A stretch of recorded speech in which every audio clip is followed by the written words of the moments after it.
It sure is. Hello, everybody, and welcome to the stream. And thank you so much for being here. Hopefully, we have less technical problems today. It's finally a Friday, and it's a Friday I can actually play games on. Man, I'm always having some sort of technical issue in here. I had a little bit of Space Invaders yesterday, which is always a very scary thing. When you see that, that's potentially your video card dying. What the solution is to reseat your video card. Now, the interesting thing about my particular setup is I have two computers. I have my streaming PC and then my gaming PC. And then I run my gaming PC through my streaming PC. So it could be either card. That's the scary part. Hopefully it's not the really expensive 1080 and more the 1070, but I took them out, reseated them, dusted it out, even though I'd already dusted it out before, and just tested it. It seems to be working fine when I'm not streaming for some weird reason, but no problem. So let's hope it keeps going. Now I'm actually trying to upgrade my machine, and I have a gigantic, you should see this gigantic thing of cables right over here. I got to square away those cables, and then I'm going to do an actual walkthrough of my setup so you guys can see it. It is pretty epic, everybody. It's taken me 6 years to get it this way, and I finally felt like I was done, and then I started seeing that, and then that's a red flag that maybe at some point it's going to die. I went back actually and looked how long ago that was. That was about 4 or 5 years ago that I actually got that card. So that's actually a pretty good run for technology. I find that most technology is about 2 to 3 years nowadays. I can still go fire up a Mac Plus, though. Way back in the day, still working today, 30 years later. Sometimes people build stuff that lasts, like those old refrigerators. Those things last forever. But the modern ones, 2 or 3 years, you got to go get another one, bro. That's why I always get that warranty, because I know 2 or 3 years that TV's going to die, 2 or 3 years that whatever it is going to die. I actually bought an air conditioning unit, which you guys, I talked about on the stream, that literally lasted like a week. I plugged it in, it was fine, and then a week in, it started rattling and started rolling all over the place. Like, whoa, what the heck is wrong with this? It's like it's possessed or something. And then I called him up and said, yo, your thing sucks, it doesn't work. And then I took a video of it. See, when you have a problem with a device like that, like an air conditioning or a refrigerator or whatever it is you're having trouble with, make sure you get a video of it in today's age, because then you can send them the video and say, look, this is what it's doing. And then they said, once they saw the video, said, no problem, we'll just send you another one. And so they did, and it works perfectly. So there we go. There we go. Always document everything, especially something like your internet. Like I had that problem in the past when I first moved from California to Tennessee. I started having all sorts of technical issues with my internet. And they're like, well, you know, it's this, that, and the other thing. And they keep replacing modems, and they keep doing this, and maybe it's your computer or whatever. I said, dude, I've been in computers a long time. I can tell you what's a computer problem, what's a software problem, what's a hardware problem, and what's a not my problem. And this is a not my problem. This is a you problem. And you need to fix it. And so I kept going back and forth, and I said, I bet you it's that line back there, because there's lines around here that have been around here forever, probably before I was born, over there. And I said, I'd tell you it's that line right back there, because if you've already tested this line, you tested everything in between here and that box and over there, it's going to be that long line that's between me and the main junction box over there. Now, when I first moved here, also power used to go out like a squirrel sneezed. I mean, it would go out like every month. It would be going out all the time. And I'm like, well, bro, doesn't that seem like a symptom of something you want to fix? As someone who's logical thinking, right? Put a 1 in the chat if you would logically think that needs to be taken care of, right? If you're having to go out a month or even every other month, you would think that's something that's a problem. That's something that needs to be fixed, right? Not around here. Apparently, they don't think that way. I do. So I called the power company too, and I said, hey, it just happens to be that these 9 houses right here go out. See, it's the funny thing is my house would go out, and these 9 houses, like in a little area around where I'm at, who are all on the same power junction, would go out. Everybody else in the neighborhood, power. And I'm like, why am I the bad one? Why am I on the bad circuit? So I called them up, and they came out and they fixed it. Rarely ever have a power problem now. Called my internet people out. They fixed that line like I told them to do. Rarely had an issue after that, right? Unless the power went out. That was just Funny. But really, I didn't have any issues after that. It's like, it should be a logical thing to notice that this particular part is always having an issue, and that should be resolved, right? If you see that something, there's a consistent thing that keeps happening, like if I still keep seeing that Space Invaders, I know there's something going on with that card. Then I have to figure out which card it is. Right? Is it my streaming PC? Because that's actually how I see my monitor right now, though I'm going to be changing that, where I'll have a dual output, one to my capture and one to my monitor, to see which one it is. See, that's what I have to do. I have to set that up now to see which one is causing that problem. Now, it could have just been a fluke. It could have just been in that moment. It could have been 76 that caused that to happen. I uninstalled it, reinstalled it.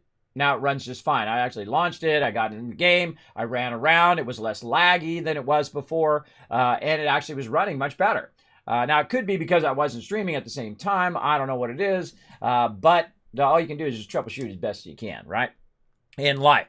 So if you're having any sort of issue like that, technical issue, document it and say, on this day, I called them and they said this. And on this day, I talked to this person, and write their name down. And they said this. And then in this name, and see, because that's what they're doing on their end, by the way. You know, all those customer service people, they're writing down everything that you say, and they're putting it on your record. So if you call up your internet company and you say, hey, my internet doesn't work, they're going to write, customer states that their internet doesn't work. That's their job. That's what a customer service person does. And then if they can't resolve it, then they escalate it to someone else. But don't let them off the hook, is what I say. Don't let them off the hook. Let them get in there. Let them get it taken care of. Be resilient, everybody. Now, let's say hello to everybody in the chat. I saw that's Mr. Non-You coming in with that lurker love. Subi coming in, showing that number one right there. Thanks so much, everybody, for being here this morning. I know you guys are just waking up. It's a Friday. Woohoo! It's time to party. Now, see, I don't get so excited on Friday. Everybody's like, yay, thank God it's Friday. I work every day, so every day is the same to me. I don't even sometimes even know when holidays are coming up or whatnot. The wife has to say, tomorrow's a holiday, like Halloween. Today's Halloween. Oh, it is? Oh, okay. I am that kind of person. See, when you're working at it like a normal job, when you go to a job Monday through Friday, and whatever it is, 8 a.m. to 5 p.m. Or 8 a.m. to 3 p.m. if you're lucky. So 8 a.m. to 5 p.m., you drive home. You know what day it is because you got to know what day it is to go to work. You got to know what day it is, if you should go to work or not, because you don't want to drive to work on a holiday, which I know some of you have done. I know I've done, and whatnot. You don't want to waste your time driving to work on your day off. That's for sure. And then realize when you get there and you're like, oh God, I don't actually have to work today. That sucks, bro. That sucks. Well, hey, speaking of fun things, we're going to get into some Stream Raiders today, some No Man's Sky. We're also going to do some Outer Worlds. We're going to have a great old day today. Hope you guys enjoyed the massive amount of battles I did yesterday. I ran them all day long, and then I was like, okay, I got to stop these battles so I can test my machine before tomorrow. So that's why I cut a little bit early. But at least you guys got that blue chest. I was hoping to get you guys the blue chest. We got it. And let's go and let's do some more. Let's go to it.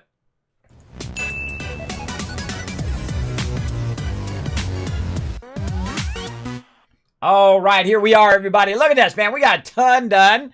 We got all the way to the blue chest last time. Now, we could go mystery or we could go 4. I'm feeling the mystery today, though I do want to go and try this mystery boss. You know what? Screw it. Let's go this way. Let's just YOLO, right? We can always try again if we fail. We can always try again, but I don't think we're going to fail. I think we'll rise to the challenge. Let's go, everybody. Now, I would start very heavy epics if you got them. If you got those epics, let's line them up across, because this is going to be a tough one to start the day with right there. So let's get that going. Let's go in. Let's check the store for scrolls up in here. And yes, we're going to get into No Man's Sky in just a second. For any of you just wandering in, say, No Man's Sky. See, that's how I hear it. When you type that in the chat, that's how I hear it.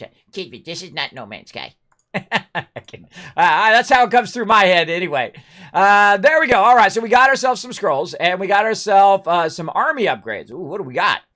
Oh, 2 legendary upgrades. Oh, yeah, bring it, baby. Oh, look at my mage, level 19, my highest of all my legendaries. All right, Orc Slayer. Booyah, baby! Oh, I love it when I upgrade them legend. One day I'm just going to go around and mage fire everybody. Because whenever I put one of these down, That's an epic legendary. Every time. Every single time I put one of these down. I've actually put my mage down before, but it doesn't give you scrolls for putting those down. So I really want to get all of my units here to 30, especially my buster over here. I love to use my balloon buster at some point. But I feel like that's the smarter move because you want to max out as many as you can. Now I've got my healer max paladin, 2 max tanks. That's right, 2 max tanks. I could have actually had a bunch of other stuff max if I been working on that instead. Then I'm working on my Centurion, Flying Rogues, Archers right now. So ranged class is good. A little tanky class. Working on my ranged classes, Musketeers. Then we're going to work on our Barbarians. Just going to work our way down as we go. And I like to focus. Right? I feel like if you want to get something at max level, you really have to focus on that one thing. And then when you get that max level, then you got that one in the pinch, right? Like when we go to take on a boss, I'm going to pull out the Wasteland Tycoon. I'm going to pull out the tank, right? And drop that in there because that's how you bring in the win, right? Because he can take a lot of range damage and you can basically tank it while everybody else is grabbing all the gold and killing all the mobs, getting all the loot. Or same thing with my healer. My healer can just heal the heck out of you while you're out there grabbing that loot. So I like to have those as backup, but definitely want to put down my other units like Centurion and all of that stuff so they're getting scrolls. And I highly recommend whenever we're doing these ones to definitely go for your epics. Start firing those down. Put down as many units as you can. Definitely because this is first battle, we're going to need as many as we possibly can.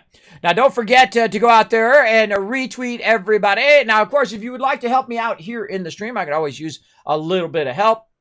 As mods, if you'd like to just hang out and relax in the chat, I'm going to throw some stuff in there for you to check out. Also, feel free to go check out the Discord. I just did learn to retain my Discord partnership. I have to have a very active Discord. Now, mine's right on the edge. So if you could go in and say hi on the Discord or something like that in the general chat just to give my Discord a little bit of a boost. Apparently, I'm right on the line, which I think they should not be doing that. Once they give you partnership, especially if you're an active partner on Twitch like me, that they pull your partnership because your community is not as active as everybody else's. That is not cool, bro. So I'm going to be asking everybody to be more active on the Discord. I would like to retain my Discord partnership, but if they do pull me, I will be offended. I'm just going to say it. I'm just going to be honest. I will be offended that they pulled me, even though I have already been established as a partner with Discord. I feel like that is a bad idea. I know why they're doing it. They're doing it to reduce the amount of partners they have who are inactive. But somebody who's like the OG partner like me, the old school partner, you shouldn't be pulling those. That should be like, okay, if you're an OG partner and, we're going to let you grandfather in and be fine. But if, any new partners or whatnot, you can't change the rules, retrospective and expect people to be happy about it. That's not cool, bro.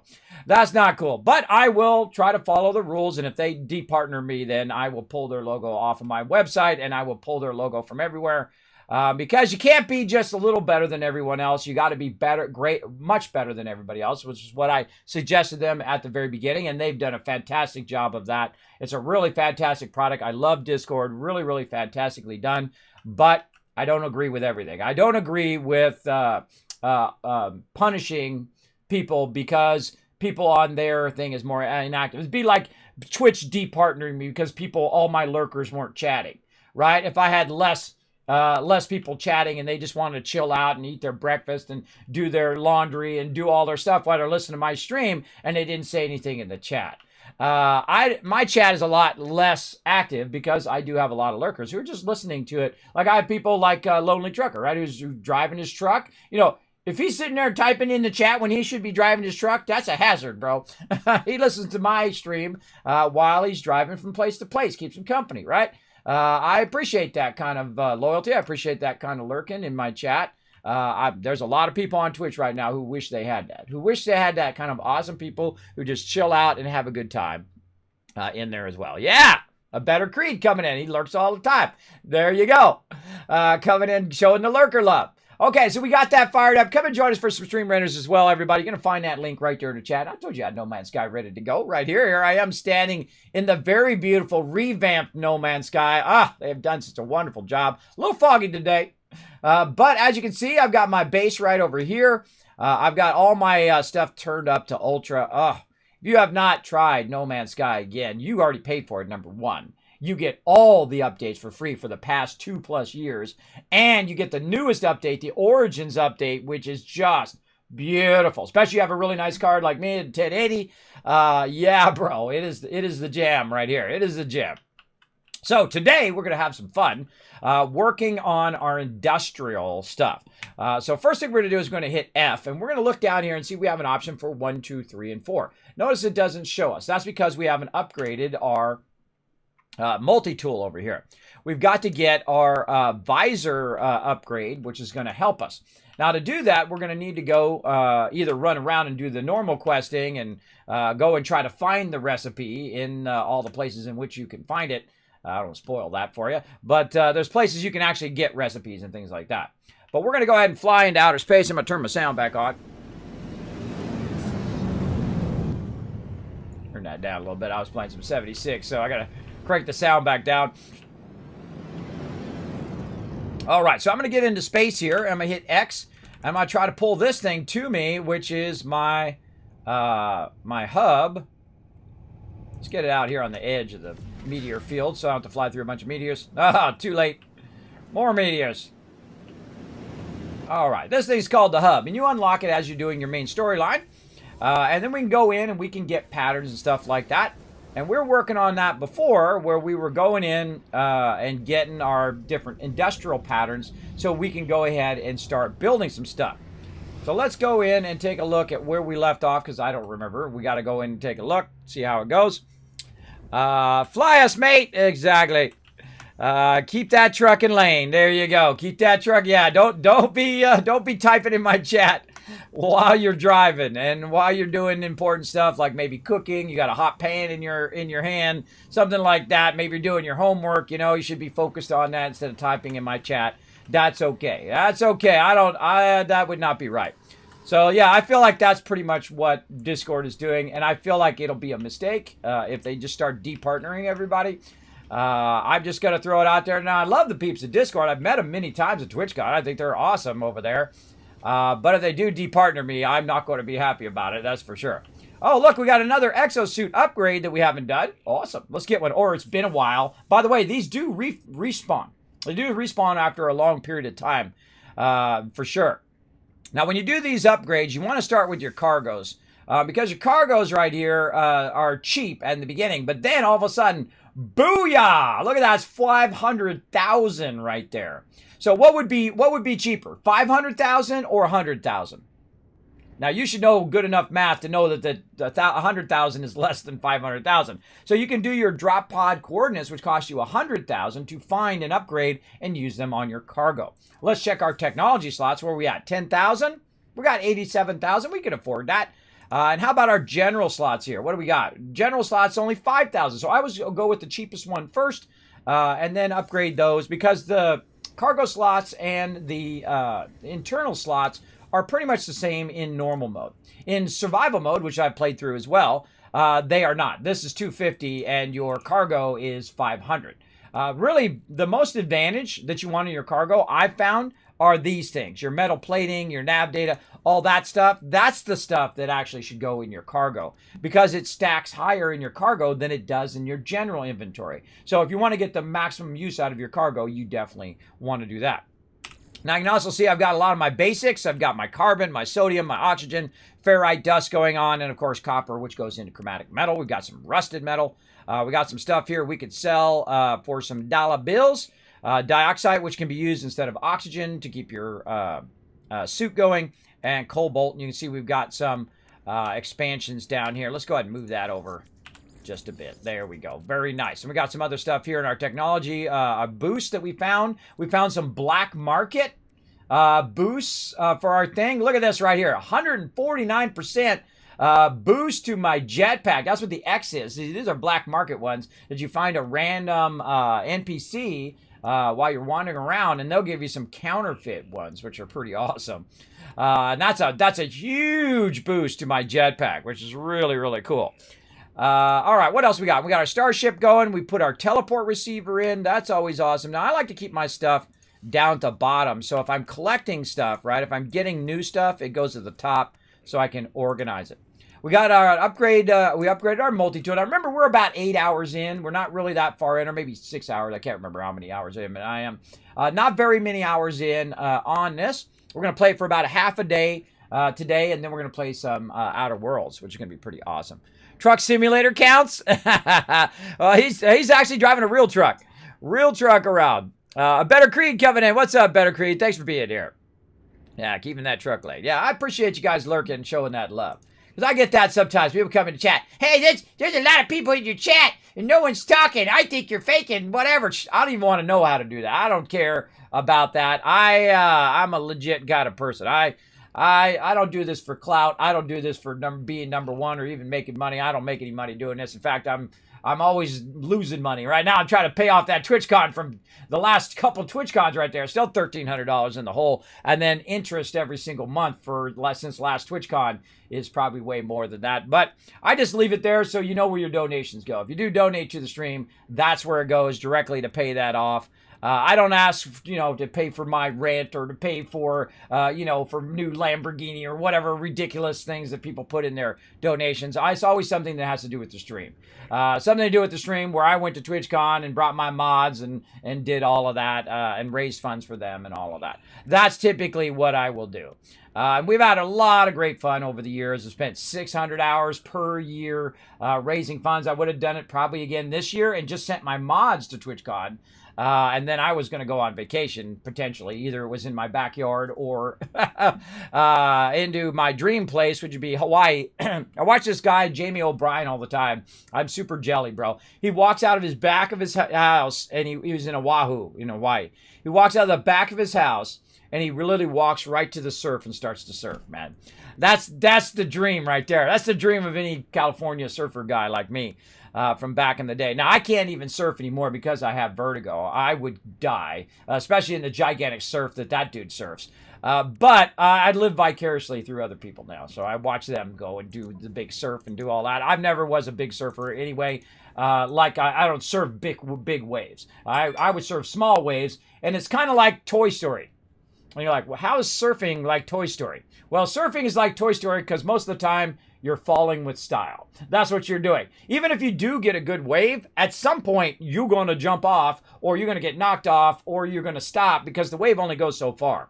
So you got 5-10 seconds of a really nice wave, and then whoop, up over the wave, or the wave gets you, or you jump off and then go back and get in line. You get in there for your set and all of that. If you're into surfing, you know what I'm talking about. If you're not into surfing, there's a little surfing for you. And I haven't surfed in forever. I can't even remember the last time I surfed, probably before I met my wife, which means it'd be at least 27 years ago. That's how long ago. But a great little story, speaking of TwitchCon and surfing. If you guys didn't know this story, I said it before, obviously, when I went to TwitchCon. I went there a few years ago, and I was standing there because I always go to the beach when I'm in California because that's my jam, right? So we did TwitchCon, we did all of that, and then I spent one day going to the beach. So I stood there in the beach, and I'm out there looking at the waves as surfers do. Like surfers look at waves like guys look at pretty girls, or girls look at pretty guys, right? We look at waves like we've fallen in love, basically. That's the way people look at waves. You can tell the surfer who's standing on the beach. He's looking at the waves in that way, right? They're looking for a really nice wave. So these are beautiful waves coming in the day. So all of a sudden, this guy comes out of nowhere, and I turn over and I look at him, and I recognize that he's somebody who's a famous surfer. I forget his name. I'm terrible with names. But I'm like, oh my gosh, it's like the guy, right? It's like seeing a famous person that you've seen on a movie, right? All of a sudden, standing next to you. So I'm like, oh, hey, how you doing? He's like, these are awesome waves. I'm like, yeah, oh man. I'd love to get out there and get surfing, but, I got vertigo and all that stuff. He's like, hey, I'll teach you how to surf. So I'm like, what? I'm like, this guy who's like a famous pro surfer wants to go out there and go surfing with me. And I'm like, well, I can't surf. I don't have a board. I don't know all that stuff. He's, nah, you can come with me. We'll go. And I'm like, oh man, it's like the chance of a lifetime, everybody. Like even if I was a surfer or a pro surfer, I may never meet this guy again. But it's too dangerous for me. It's too dangerous for me, especially then. I was even worse then because I was much heavier weight-wise, and then also my vertigo is much worse. I'm not as in control it is now, but it still flares up from time to time. But yeah, it's a very dangerous. I could actually die from that because I would get underwater and I get discombobulated which way's up, and then that's it, drowned under there. So I had to opt out of that one, and I regret it now every day. I should have just did it. Screw, if I die, I die. I should have just done it, right? I only have very few regrets in life, everybody, but I should have. There's sometimes you should just say, screw it. Let's do it, right? That should have been the time. I should have went out there and done that. That would have been awesome, too, because my buddy Banlish was there, and a whole bunch of my mods were there with me. I should have just randomly said, hey, everybody, go get something to eat. I'm going to go surfing. And that's what I should have done, man. I should have done it in that moment. I should have rose to the challenge instead of taking the safe route. That's taking the safe route is the older Kismet. Taking the crazy route is the younger Kismet. Yeah, I would have taken that opportunity in a second when I was younger. I would have been like, all right, let's go. Come on. Can I borrow a board? I need to, it was warm at that time. It was like 100 degrees out. I didn't need a suit, a wetsuit. I could have just went in my shorts and bam, off I went. I should have been surfing. But basically surfing is falling with style. So I should have done that. I regret it now to these days. But it does make a great story, doesn't it? And I still, to this day, I don't remember that guy. I know he's from Hawaii. He's like a Hawaiian famous surfer. Oh man, if I could just have a do-over on that one, right? Do-over, but such is life, right? Such is life. You make your choices, you live with them. Don't kick yourself too much on it, though, everybody. Know that you had that opportunity in your life, and then you made your choices. And then, you know what? You just roll on. You roll on with your life. Do what you can do. But there you go. That would have been super fun. All right, so here we go. We got our miner. We got our supply depot. We got all of that going on right here. So we've unlocked our electrical wiring, our mining mineral extractor, our supply depot, and our supply pipe. Those are the ones we're going to need for our industrial mining. Now, we also need our electromagnetic generator down here. Now, why do we need that? Well, that will give us unlimited power for all of our other mining stuff, which we're definitely going to need. And we need to get a lot of metal plating going, magnetized ferrite, and chromatic metal. These are our basic things. Now, here's the thing. Ferrite dust becomes magnetized ferrite, right? If you do a couple, pure ferrite and then magnetized ferrite. Ferrite dust also becomes metal plating. Copper becomes chromatic metal. So what we really need is copper and ferrite. How can we get copper and ferrite? Well, we get copper and rusted metal. Copper and rusted metal makes all of this stuff possible. Then we can build an unlimited amount of power. And again, remember I always say in just about every game we ever play that it's all about the power, everybody. If you get the power established, then you can build as big a base as you want, right? Because you have an unlimited amount of power. So that's what we're going to work on. We also want to work on our gas extractor here. So we need about 20 more salvage datas. And we're definitely going to work on that a bit. Now, the other thing that we need our analyzer, right? That's going to allow us to do our industrial analyzer, and that's going to go on our multi-tool. So we're going to walk on over here. Actually, did we even look at the multi-tool over here? Oh, it's a small one. We're going to go ahead and look at this guy, and we're going to say, yes, multi-tool. We want to go ahead and research some multi-tool upgrades, and we want to go ahead and look at our nanotites over here that we're going to need. There's our combat scope, but we need this one right here, which is our survey device, right? And that's going to cost 320 nanites, and this is going to cost 120 because we got to get this one first before we can get that. So that is about 480.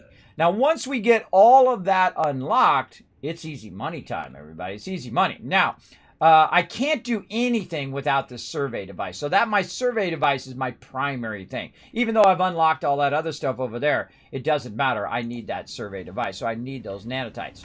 So how can we make nanotites? That's probably going to be your next question. Well, there are many, many ways. One of those ways are the people who are hanging out right over here. You go and explore and get those nanotites and learn those different areas. And then you share that with these guys and you say, hey, I discovered all this stuff right here, gave his data some minerals, there we go. And then dude's going to give me a little bit of nanotites. Now, of course, you do a whole lot and then you tell him a whole lot, then he's going to give you a whole lot. Same thing with these guys over here. If you share information with them, look how weird that is. Very weird, but there you go. Transmit milestone data. There you go. And there's more nanotites. Easy, right? Just go around and discover stuff. And so also in here, we can go ahead and purchase upgrades. Good thing to watch that as well. You can purchase all these upgrades. Now, I purchased 0 upgrades that are not S upgrades. I never buy other upgrades. Why? Because it burns up my nanotites and whatnot, and I don't really want to burn those up. So how many do I have? I have 82,000 units. Now I've got 246 nanotites. So guess what? Just in that little few seconds right there, we made enough to get our first step toward that survey device. Now, I find once I have this in place, once I have these elements, that I win this game. I win this game every time. That's when the Wasteland or Space Tycoon, that's me, goes in and takes over. So let's go ahead and get our recycler. There we go. With powerful lateral processor inserted in the multi-tool scanning system allows the device to recharge at a significantly improved rate. So now we've got something that boosts our scanner as well, so it can scan faster. So we go ahead and add that.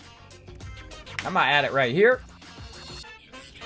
Now we need magnetized ferrite and ion battery. Pistachio! How you doing, Pistachio? Haven't seen you in a little while. Thank you very much for coming in and showing the love. That 25 months of sub love. You know, I met Pistachio in Fallout 76. That's right. A good friend of the stream. Show him some love in the chat, everybody. Come on, let's blow it up. Hey, Nikki, how you doing? Says, how's your day going? I'm good myself. I'm feeling good today. I'm feeling it's Friday. It's time to play some games. We want to get some dollar bills unlocked and ready to rock here in No Man's Sky. We just got our waveform recycler unlocked, and now we're going to work toward our next upgrade right over here. Actually, we just get out of there. Let's get out of there. Decline. And look and see how many we've got now. We got 126. We need 320. So we need about another 200 or so. So we're going to go ahead and work on our other 200 nanotites. Now, if you have any platinum, now would be a good time to convert those into nanotites. If you go around and scan some stuff, that will work as well. Now, what I'm going to do is just return back to my ship and fly back down to the planet I'm on right now. Or actually, we could just teleport. Hold on. Yeah, let's just teleport instead. Let's just go teleport.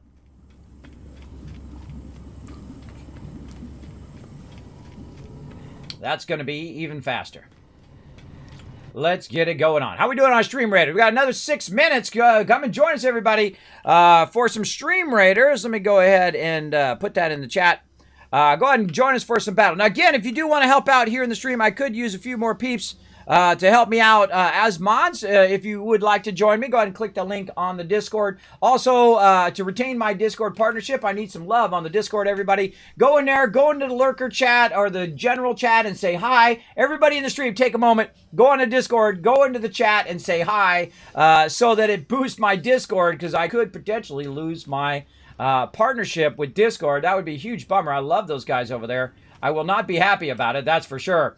If that does happen. Where am I going? I'm going to teleport. So they have changed all the parameters, and I actually discovered it today, and today was the deadline, but luckily they pushed it back to the 12th.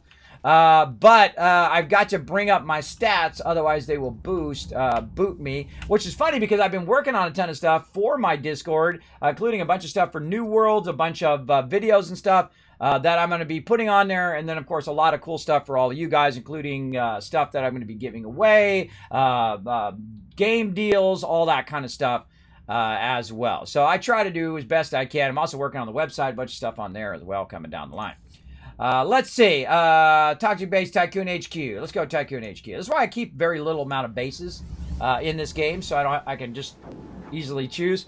Now I wonder, since it's been a while, if our dollar bills is reset. Maybe we'll go to dollar bills today. Get ourselves $1 million or so dollars.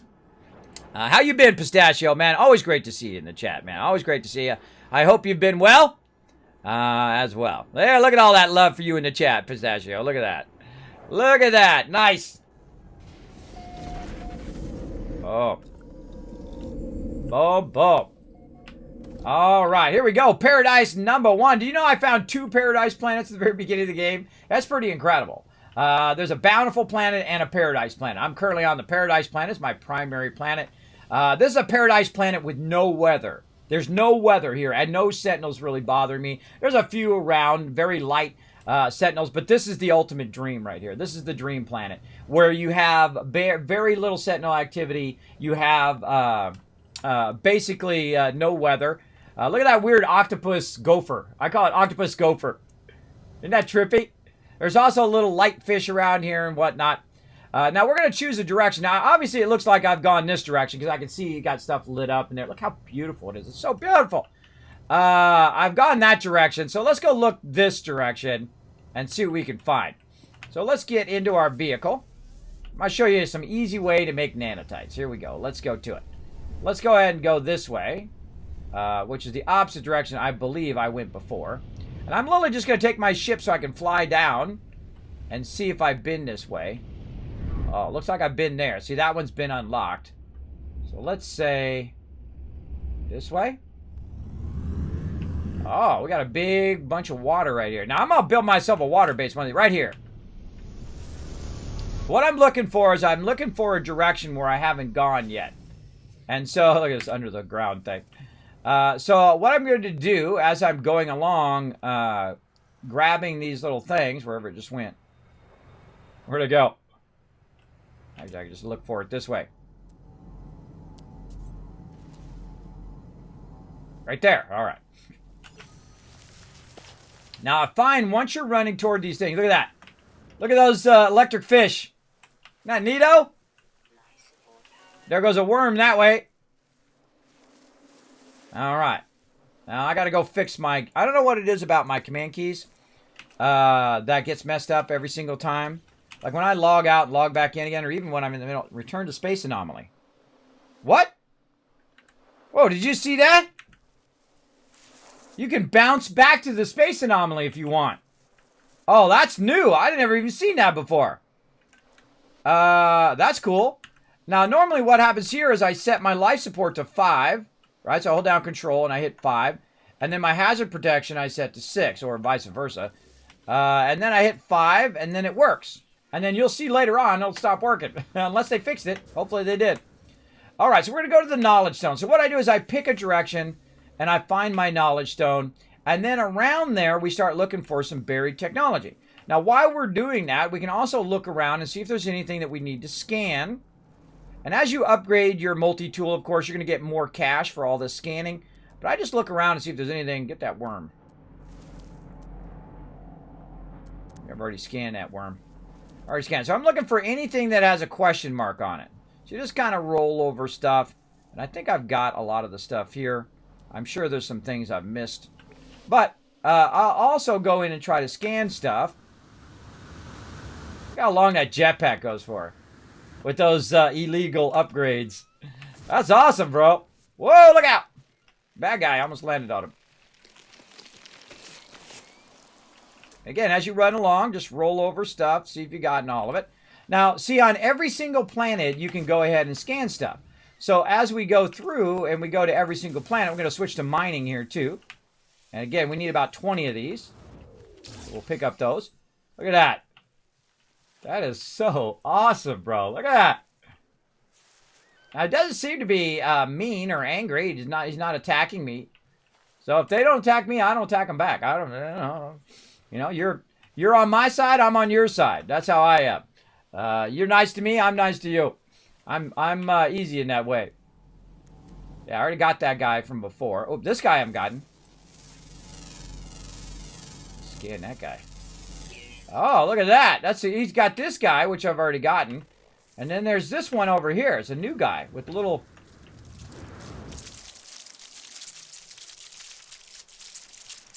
That's weird, bro. But that's what you'd expect to see in space, right? See, if I go to space and I find nothing but the same exact thing as us, I think it would be kind of boring, right? I think it should be weird and wonderful at the same time. Like that. And this game is like that. Weird and wonderful. All right, let's go ahead and do this battle, everybody. We're going to try to keep these battles going all day long. Let's go! Battle USA coming in. What's up? We're going to do some Stream Raiders battle. Let's hope we can do this one. This is a 4-skull, right, as the first battle. Let's hope we do well. I believe in you guys. I believe in you. You got this. Oh, look at all those epics in there. Look at all those epics. We got Bob coming with epic. Black Betty. We got Jimbo helping out. We got Taco dropping one. Subi all dropping the epics. That could turn the tide. That could make it happen. Holy mackerel! Four skull is our first battle of the day, and I think we're gonna do it. Yeah! Way to go, everybody! Way to go! All right. Let's open that capture chest. Let's give you guys all sorts of love. I always keep it on. You guys get the most possible gold right there. Let's see. Hyper coming in, getting some love. JC Hunter and Subi all getting some love as well. And Jimbo with a massive 21 assists. Overall MVP. Subi, no slouch, with a 20 assist there. Coming in number 2. Black Benny number 3. Taco coming in number 4. And number 5, rounding out the top 5. Hiker. Nice job, guys. Nice job. All right, let's get into it. Oh, mystery one now. Mystery one. Who knows what's going on, but I'm pulling out the big guns. Let's go a little lower. I'm going to pull out the rogue. Maybe push him a little bit forward there. I'm going to pull out my flying rogue, who's pretty awesome. An epic level flying rogue. That is very nice. Very, very nice. Going to help you guys out. Go get the loots. Come and join us, everybody. You can find that link right there in the chat, streamraiders.com. You can find me or Captain Kismet. You can go ahead and join me for some battles. I'm also going to be adding that to below my stream, by the way, everybody. I noticed that I forgot to put that down below stream. I think I did. Let me go look again. I'm going to put that down in my panel so you guys can find that down there. Let's see. Do I have that in my panels? Oh, I do have my panels. I have a Stream Captain partner, but I don't know if it goes to... Yeah, I know I do have it in my panels. Sometimes people come in and ask me for the link. I did add it. Man, I'm good. I'm very, very good. If you guys haven't scrolled down in my panels, I work very hard on those panels, by the way, everybody. Feel free to scroll down there and check some stuff out. You know, like the chat rules is good. I also got some cool t-shirts down there as well. I can help out, show some love to the stream. Especially hit that Amazon link. If you're going to be buying something for Black Friday or something like that, Amazon's going to have a huge thing for Black Friday. Do me a huge favor. Click on that link first before it, because you're going to buy it anyway. It does get me an affiliate thing, so I make like a penny or 2 pennies or something like that if you buy something. And then I take those 2 pennies and I put it right into giveaways and things like that here in the stream. I always put everything right back into the stream. So there you go. Because I do this for moments of joy. It keeps me going up here. Keeps me going up here. Not just physically going, but mentally going every day when I get up and I have to deal with my dizziness. Does it work in Europe? I don't know. But you know what? If it doesn't work, no big deal. I mean, I don't like try to force people to do it, but if you are going to buy something, you know, I don't care if you're going to buy a toothbrush or if you're going to buy a brand new TV, whatever. Whoa, hello. Look what we found right here. Just stumbled upon this. It doesn't really matter. It does help out the stream. And I do always am very honest with everybody. I'm always straightforward. And I'll tell you if it's an affiliate link. I'll tell you if it helps the stream. It's a great way to help the stream, and it doesn't cost you anything. You're going to buy the thing anyway. And if you're going to buy it, go ahead and use my link, and then it just helps out the stream. So I'll make a, penny or something like that. They'll send it to me. You don't really make that much on those affiliate things, I find. Oh, look at this bouncy thing. Huh. Oh, wait. Who's that little guy? We haven't scanned him. See, now we're getting some cash for that. But also what we're doing is we're discovering items which we can give to those other people, which we can get some nanotites from them as well. We're also learning some words and whatnot. And then we can also go up here and use this middle thing here. Like this. This is the Vakeen thing. We're going to jump past here. This is the very first time in a long time I've actually, I'm not in the little guys. Oh, I forgot their names now. The little guys, where my main base is. I'm in the Vakeen is where my main base is. Let's rush in. I am doomed. I got damaged. I don't even know what happened there. I don't know what happened there. I chose the wrong choice. Sometimes you can learn patterns and stuff right there. But there we go. Yeah, we got at least some Vakeen rank. Not very far. That's my base right there. I'm not very far from my base, which is always funny to find stuff that's really close to your base. You know, you might have been in that base for 8 hours, 10 hours, 50 hours, how many hours you've ever been there. And then you realize that literally right next to your base there's a bunch of stuff. All right, let's go ahead and scan this underground stuff. We may or may not scanned yet. Now, also, if you want to get the secondary item of whatever you're getting, like if you look at this here, it's got carbon and star bulb. You got to scan it first before you can get that second item, before I get a star bulb out of it. So that's why you definitely want to scan, especially in the beginning. You want to scan as much as you possibly can because it helps you with your nanotites and all of that. Now, I'm going to keep going this way, and I'm going to hold down F, which allows me to scan in the area. And I'm going to be looking for any more of these right here, which is our buried technology modules, which is our salvage modules. Now, because I'm on a paradise planet, I can just keep running forever. I can just keep going and going and going and going. The only problem is my oxygen. Eventually, my oxygen will run out. But I can also scan, and now I can scan even more when I upgrade my thing. I can scan for oxygen and look around for it. There's some over that way. And just go ahead and pick up some oxygen while I'm running. And usually you're going to end up with more oxygen than you're going to use. Whoop.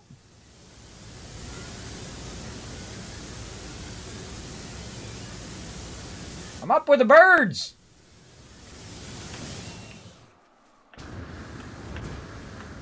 There we go. I love that little, it's like a big giant boost.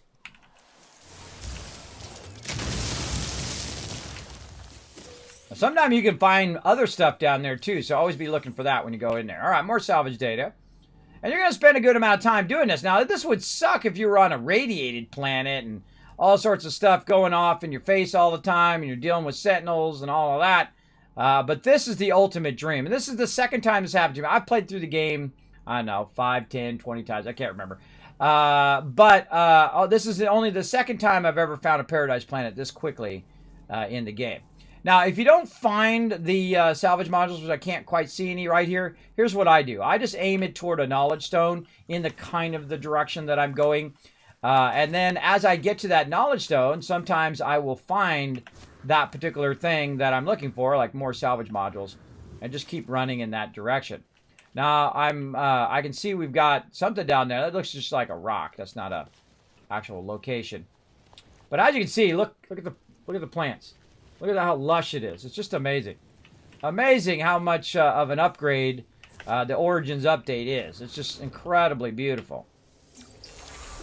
There we go. So now we got that. Now we're going to go ahead and look around. Now, of course, the second we start hitting water, we're going to be in trouble.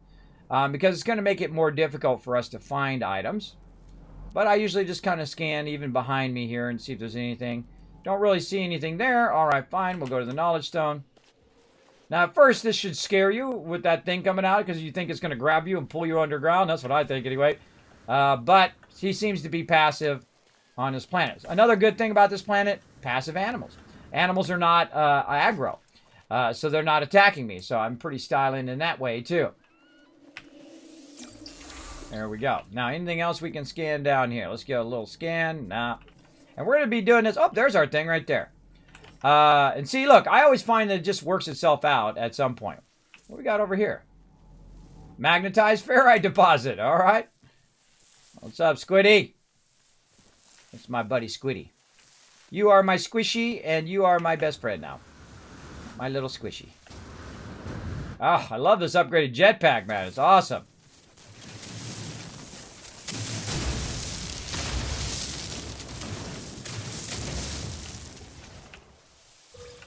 Boom, there we go. All right, how many we got so far? Let's go look in our exosuit. I keep them in my cargo thing here. Usually, oh, no, I didn't. All right, put them in my cargo. We need 20 of those. We're at 9. If you didn't notice there, by the way, once I put it in my cargo slot, notice where this little white line is? It's about, say, a quarter way in. Watch what happens if I put it in my general. Now it's halfway. Why is that? Because you can hold more of it in your cargo. So put this stuff in your cargo. It's going to help you a lot more in there. All right, where's our next one at? That way, this way? Yeah, I feel like we're going to go this way. Wow, look how many knowledge stones are right next to each other there. They always look like they're right next to each other, but then when you get over there, they're all spread out, usually. But these ones actually look pretty close. So let's go ahead and grab these. Now, what these knowledge stones are teaching me words, right? These are, this is another thing I can just do all day, every day, since I'm on a paradise planet, is I can just go and go and go and learn all the words if I want to. If I want to invest enough time into it, I can go ahead and just keep learning more and more words. Now, there are a lot of things that I haven't done in the game. I always leave myself stuff to do Because I feel like the biggest mistake you can do is just eliminate all the fun you can have in a game. So I will keep on keeping on. I feel like we'll just go around the outside of this water. You know what? Hey, let's go underwater and see what we can discover in there. That's right. You can actually go underwater in this game. Isn't that cool? You can also build bases underwater. Oh, there's some things I haven't scanned. Oh, I got to press the right button. What am I pressing? I forgot what my scan button was. It's not E. Oh, left mouse button. I suddenly had a brain freeze there. There's little fishes down there that I hadn't scanned yet. You can tell the ones that I have scanned, they're in green. And the ones you haven't scanned are in red. Oh, I haven't scanned whatever this is. Unidentified material. That's salt and oxygen. Oh, really?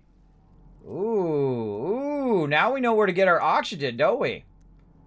Yeah, I was having trouble with oxygen here at the beginning of the game. There's something down here. I saw it go. If you see something go question mark, you know it's something in there. There we go. Unidentified plant. Let's get that. Parental and carbon. That's carbon right there. But yeah, we want the oxygen one, but it's a secondary element oxygen.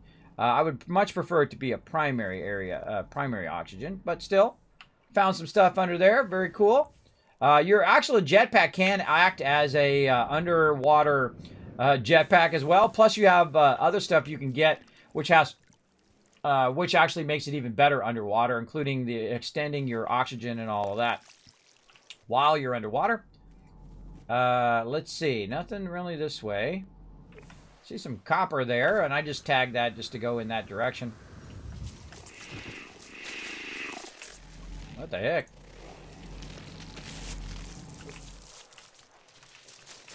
What's up with that one? Diet Star Bramble. These guys try to get me over here. They're evil, hazardous flora. Let's scan them while we're at it. I always forget to scan the hazardous ones because I'm trying to stay away from them. Again, just try to sweep over here. So this is my primary planet. So I'm going to obviously try to scan as much as I can of my primary planet so I can get loot and stuff. Look at this cool glowy stuff underground. Whoa! Look out! Gaming Kate coming in, dropping the elbow drop on the stream. We're getting raided, everybody.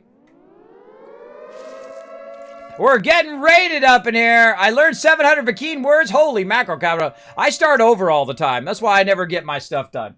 Everyone in the chat's like, oh God, he's starting over again. This is like my 20th time I've started over. Why do I start over? Because sometimes they change like all the beginning stuff in the game, and so I will start over so I can experience all that stuff again. I feel like if you just stay in the same playthrough, when they make a lot of changes, especially the early game and things like that, which is why I started over again. This is actually a start over. I'm like 8 hours in on this particular playthrough. Is so I can experience the whole thing from the very beginning. Because you play differently when you're in the high levels than you do when you're in the low levels. When you're in the low levels, you're running around, you're getting copper, you're getting all of that stuff. But when you're in the high levels, you're not doing that. You're off in your ship, and you're doing other stuff, right? You're doing the high level stuff that you're not typically doing in here.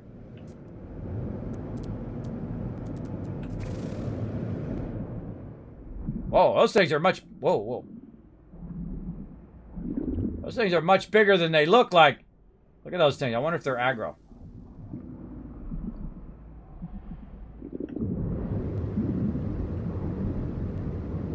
See, not only is this game above surface, but also underground.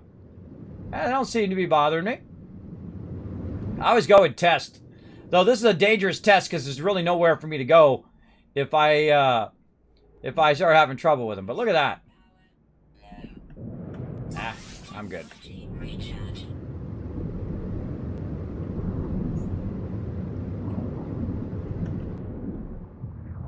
Look at those glowy things. What's this? Cytophosphate and oxygen. Let's get a little bit of that. Get a little bit of that. Oh, there we go. Let's keep on going. Let's see. What's up, Gabe and Kate? Let me give you a shout out over here. Hold on a sec. I got to press some buttons and flip some switches as I do. Right over here. Let's keep on going while we're waiting for that to come up. Boom. There you go. There's a shout out. What were you playing? Oh, you're playing some 76. Ah, love me some 76. Having lots of problem with it yesterday, but it could have been my gaming PC. So hopefully we have some problem. Love this game a lot, but I was playing 76 and working towards affiliate on Stream Raiders, so you want to share, so I wanted to share the love. Oh, well, thank you. Thank you so much. I appreciate it. Now, everybody do me a favor.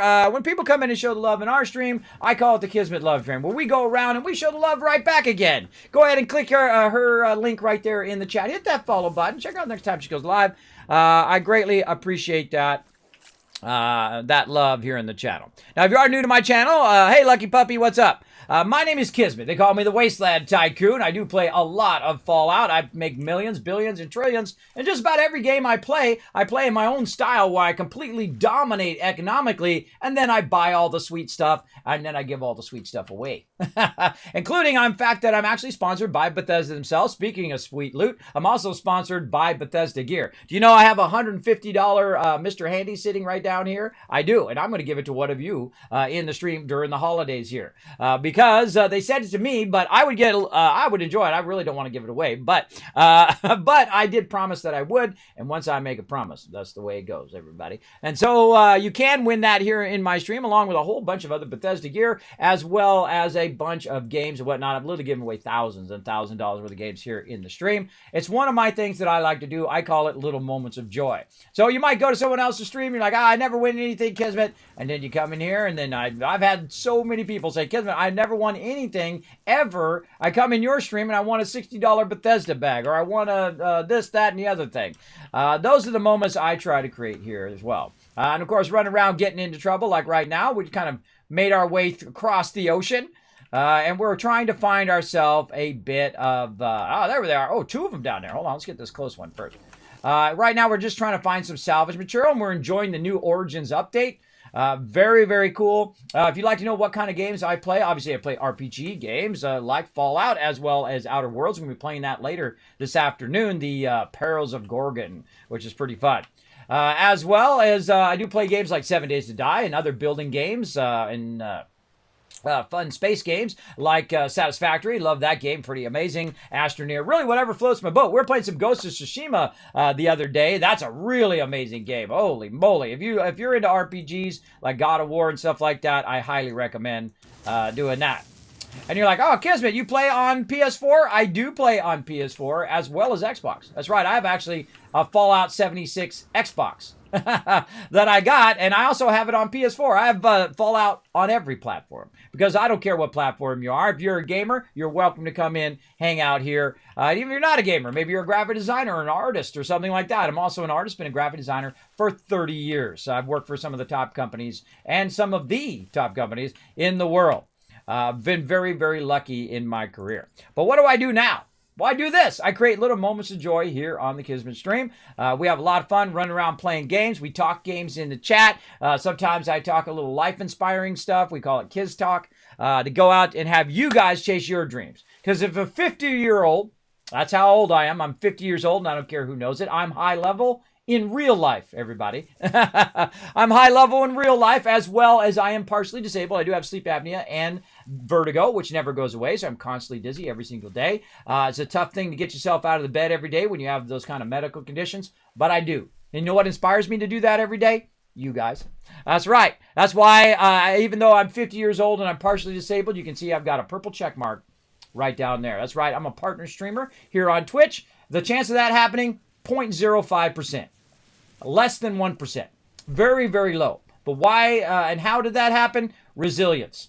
Relentlessness. That's me. I'm relentless. I will never give up. Ever. I will keep sending that thing in forever. In fact, I've sent it in hundreds of times and been denied for several years.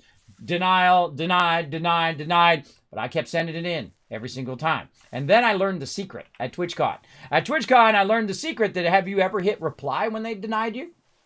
Maybe some of you are thinking, oh, I didn't know you could do that.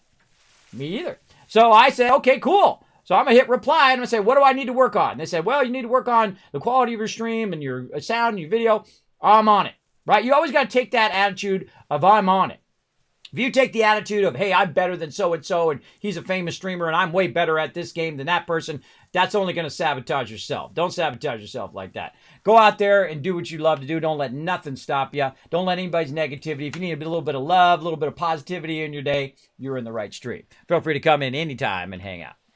Last time I came to Kismet stream, I won a trip to New Zealand for 2. No, I think that was probably The Price is Right, bro. I think you were watching The Price is Right, but I wish I could. If someone donated a trip to New Zealand for 2, you know what I would do? I would just give it to you guys. If someone like Origin came to me and said, Kismet, would you like to, do a giveaway for a computer? I said, in a second, let's do it. It'd be awesome. And that comes with, the more peeps that come in and hang out and have fun and whatnot, the more prone those sponsors are to come in and show the love here in the channel. And that's what I try to do. I try to build up the love for you guys. That's my deal. I don't really need it. I'm good. I'm good. I'm older. I've had expensive things and fancy cars and nice houses and all of those things. I've had all those things, and I can tell you, you're not enough without those things. You're not going to be enough with them, just so you know. They just become stuff after a while. And I know some people out there, they're dreaming of that fancy thing and that fancy car. You know what you should be dreaming about? Being an awesome friend when your people are in need, right? When your friends are in need. You should care about other people. You should level up in real life, right? I feel like level 0 is how I used to be when I was young. Only cares about themselves. And then as you get older, you start to realize that, hey, there's actually other people on this planet. Isn't that crazy? And you start to care about other people and their well-being and whatnot. So if you're having a rough day, I care whether you're having a good day or not. You come in here and you hang out on my stream, we'll show you some love for sure. Done. Exactly. I'd totally give that away. I love a lot of games and I like it a lot. Yeah. I love me some 76 as well. I was having lots of problems yesterday. One, my Fallout First went off. It's been like a year. I'm actually sponsored by Bethesda for Fallout First. I actually contacted them yesterday, by the way, everybody. They're turning it on for another year for me, so that's very nice. Then my 76 kept crashing, and my machine went like Space Invaders, which is really scary because sometimes that's your actual video card that's doing it. It seems to be fine today, though. Knock on pressed wood. I don't want to have any problems with my video card, that's for sure. I have a really expensive video card. I have a 1080. At least it used to be expensive. I have a 1080, and it's a really nice card, as you can see, because I have my settings all on Ultra. Very, very nice. And I do appreciate all the peeps who came in the stream. A while ago, a couple Christmases ago, I had all this stuff lined up where I was going to give away a bunch of stuff. One giveaway every single day for 25 days in December. And it took me, 6 months or so to put it together. A lot of work, a lot of effort, a lot of contacting people, a lot of donations from people in the stream, me putting in my own time and effort and money into it. And then on December 2nd, I think it was December 2nd or December 1st, can't remember, one of those two, my machine died. My machine actually died right in the middle of a stream. My video card burnt out, and it took my logic board with it. And that sucks, bro. So what I did is I actually switched to my other machine, my Mac I have over here, and was streaming anyway. And then started giving stuff away. I couldn't play any games, though, other than like Fallout Shelter, because my main machine was dead. And then I raised funds to get another one. And now I'm playing on that one right now. And then, even more so, a bunch of peeps came in and said, Kismet, go fix your original one, too. So we went and fixed the original one, and now I have a streaming PC, and I have a gaming PC, and I greatly appreciate that awesome love. And then we'll never forget that act of kindness, ever. You shouldn't forget the people who got you to where they are, got you to where you are in life. Those are the people like your parents, your grandparents, whoever it was that said you can do whatever it is you want to do. It's possible. It's possible to do it, right? Is to put that in your mind that it is possible to do that, whatever it is that you want to do. If you wake up in the morning and you want to be a doctor, if you want to be a lawyer, if you want to be a writer, whatever it is, that's probably the thing you should be doing. Now, sometimes along the way, and I've done this myself, you got to have those jobs that have nothing to do with what you want to do. At least it seems like at the time. They have nothing to do. I'm going to chat up a little bit here while we're drilling out technology modules. And it seems like it has nothing to do with what you want to do in your life. But here's the thing. You're acquiring skills. Just like playing Fallout.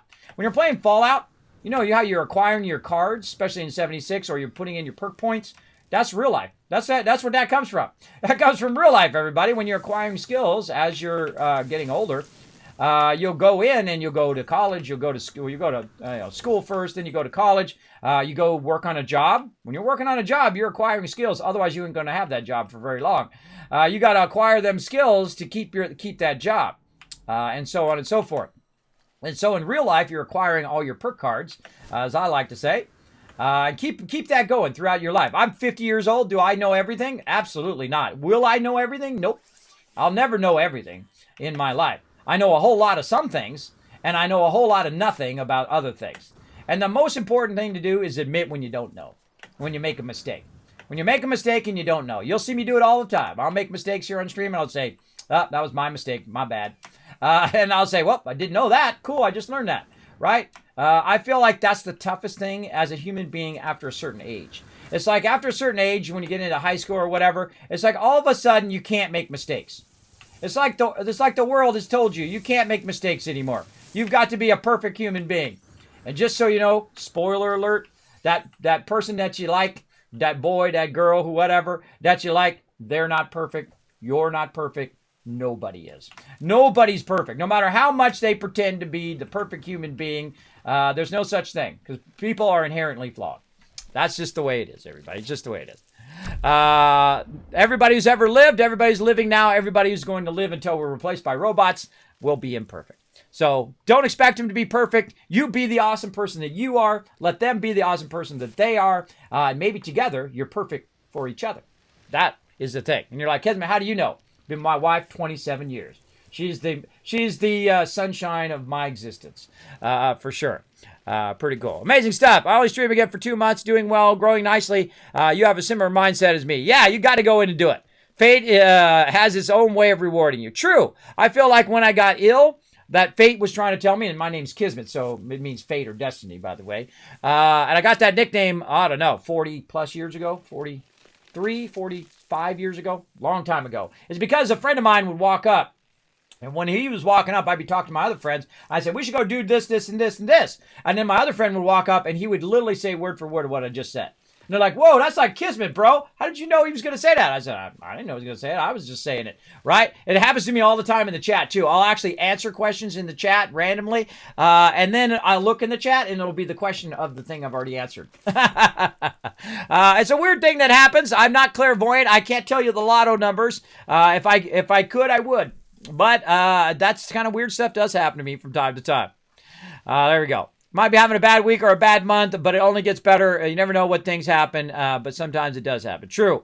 Sometimes something that bad happens actually leads to something good, right? Something bad sometimes leads to something good. It doesn't feel that way in the moment, though. It doesn't feel that way in the moment when you're like me and you work for Apple from home, right? And you've worked your entire career to that moment in which you're working for the #1 company in the world. You're making that dollar bills. You're working from home, which means you don't have to drive to work every day. You're doing what you love to do every single day. And then all of a sudden, fate comes along and gives you a whammy, right? Gives you a whammy. You start getting dizzy like me. I can't go anywhere. I can't do anything. I can't drive. I can't sit upright for more than 30 minutes, right? That was me 6 years ago.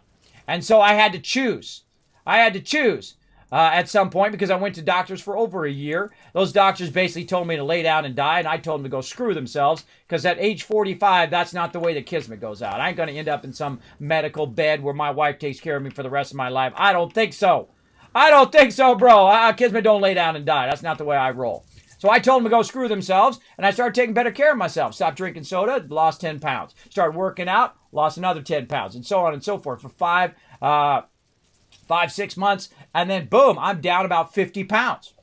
Yeah, 50 pounds, bro. I used to be 50 pounds heavier than I am right now. And I started taking better care of myself. And then because I don't want to die, right? That's a huge motivator. And then I had to find something else for me to do. Because if you are in that depressive state, you've got to find something that motivates you out of the bed every day. I don't want to sit and lay in the bed every day. I got stuck in the bed for over a year. Couldn't go anywhere. Couldn't spend time with my family. Couldn't travel. Couldn't drive. Couldn't do it. And I've driven my entire life. I've driven over 1 million miles easily. I've had some cars that have flipped over to 990, 90, 99. I used to drive everywhere, all over the place, especially when I lived in California. So I had to step down from my job at Apple. That's right. The lifetime job, the brass ring, if you know what that is. That's the job you work your entire career for. And once you have that job, you're set. You're set for life. That's it. Right? So I had to give that job up. But to not fall into despair, I had to find something else that I love to do. And hopefully this inspires you to go do what you love to do. Because if this 50-year-old man can do it, you're probably younger and stronger and better at whatever you do. But I was great at graphic design. I was good and occasionally great. I guess that's the better way of saying it. A good but occasionally great at graphic design. I loved it since I was 7 years old. Since I first saw a printing press. That's what I wanted to do. I wanted to be a graphic designer. I wanted to make money. And I've done both of those things. I've made more money than some people make in a lifetime. The average person only makes like $10,000 to $20,000 a year, which, to some of you is crazy. And to some of you, you know what I'm talking about.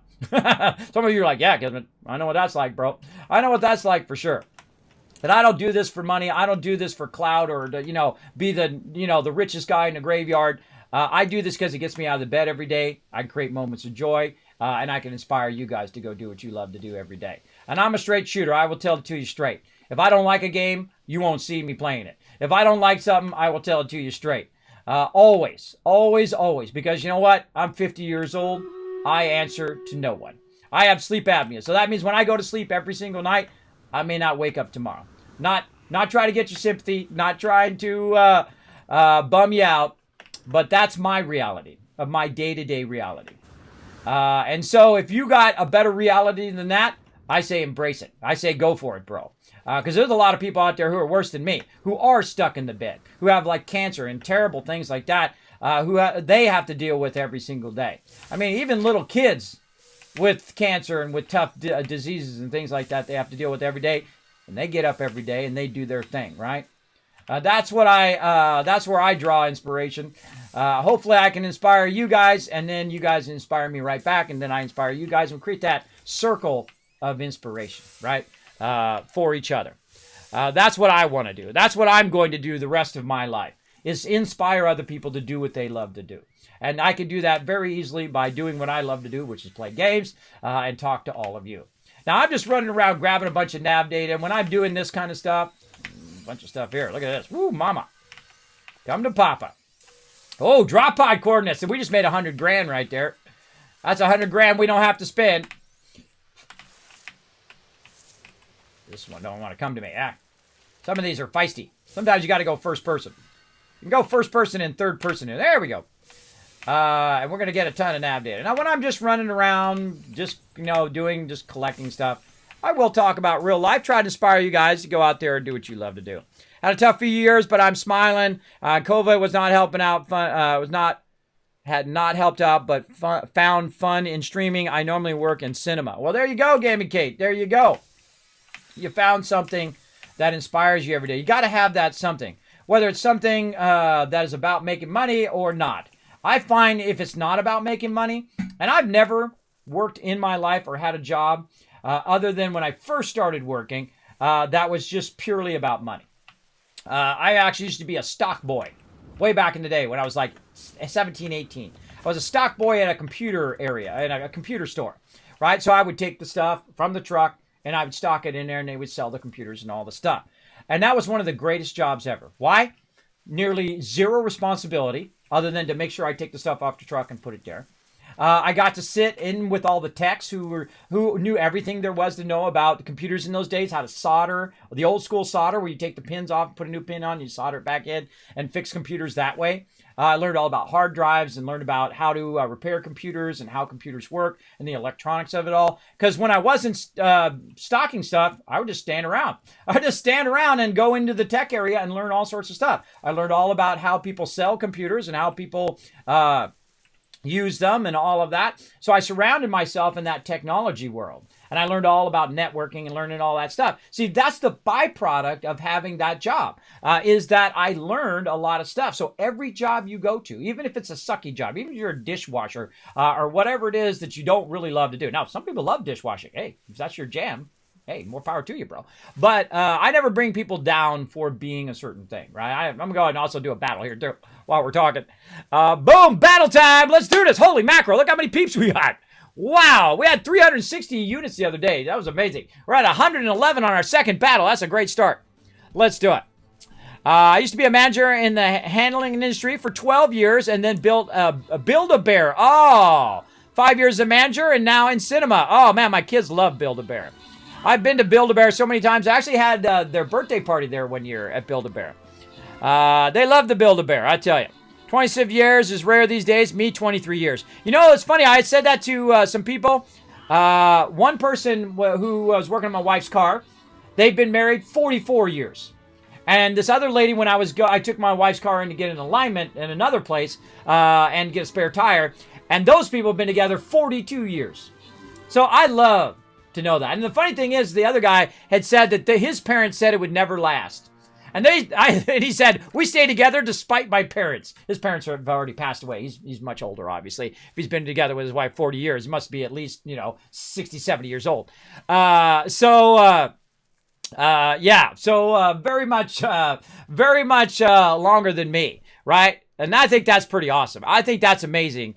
Because there are a lot of great people out there, everybody. I know all the time you only hear the awesome stories at the end of the news, and you hear all the terrible stories, and then that one last story is the cute puppy story or whatever it is. But there are a lot of great people in the world, and you will find most of them in my chat, by the way, because I don't mess around. People come in, if they're rude, obnoxious, they're homophobic slurs or racial slurs, they gone. I'm 50 years old. I don't mess around. I ain't nobody's papa. I ain't here to teach people how to be a decent human being. If you can't be a decent human being, at least a level 1, right? Level 0 human being only cares about themselves. Rude, obnoxious. They're basically a-holes. If you're a level 0, boom, you're gone, bro. But if you're a level 1, you have at least a basic empathy for other people, then, hey, feel free to hang out in the street. There you go. JC Hunter, Jimbo, Super coming in, and Capato all getting some extra love. And Back Benny blazing it as #1 MVP with the 11 assists. Fantastically done. Let's get into it, everybody. We're going to do some Stream Raiders all day. And then we're going to go into battle mode. You know how many hours of battles I did yesterday? 12. You know how many hours I did the day before that? 13. That's right. We're going to keep the battles going all day long. If you're looking for loot, you're in the right place. Join the rest of my epic Stream Raiders team. Now, you can support the stream as well by showing some love here, getting that yellow fedora, by going right here to skins. Go ahead and type in Kismet right there. You can go ahead and get yourself. Look at Norbert right here. You're like, who's Norbert? Norbert is my awesome baby dragon who loves to dance. You might be like, Kismet, who does your awesome 3D animation? This guy. That's right. I'm also a 3D animator as well. Very, very fun. So you go ahead and snatch up this healer right here, Norbert. He's going to help you out. You can rock that yellow fedora. That's how you do it. Now, I actually do have a yellow fedora and a whole vault suit that I've worn to TwitchCon many a times. And you can see me in that in past videos live from TwitchCon where we had lots of fun. You can also grab up the Wasteland Tycoon, and there I am in my outfit right there. Go ahead and grab that up as well in there and help support the stream. Know that every penny does go right back in the stream in the form of giveaways and other fun stuff like that. All right, there we go. All right, more Stream Raiders, everybody. I love playing Stream Raiders. Super, super fun. Great little side game. We let that run for about 30 minutes. It is free to play. You can play it on mobile now, which is really awesome. So I know a lot of my peeps are on mobile. So you can snatch it up on mobile. You can snatch it up on desktop. Come and join us. Everybody in the chat's playing. You might as well too. Look at all this cool stuff going on. We got stuff going underground. We got our little electric fish there. All sorts of cool stuff going on. You can look at this. Isn't this beautiful? Holy mackerel. Look at it glow. It like glows and then goes away. Look at that. Isn't that neat? And then it stops glowing. So neat. All right. Let's keep going, everybody. All right, so let's see how many we got now. We got enough. So what I do is I'll just chat for a while I'm collecting salvage data because that's just very repetitive. But look how much nav data we got, too. Woo, mama. All right, we got 30. We got enough that we need. And you're like, well, Kismet, now you got to walk all the way back to your base. Nope. I'm going to go ahead and call my ship over here. I'm going to call my ship back. Here's the funniest thing I always find. You're not really that far. When you're running, you're really not that far. And again, this is the starter ship. Now, later on, we'll get S-Class ships and S-Class this, that, and the other thing, and S-Class freighters and fighters and frigates and all of that stuff. We'll get into all of that stuff again. Don't worry. But we're just taking our time here at the beginning to enjoy the beauty. That is the Origins update.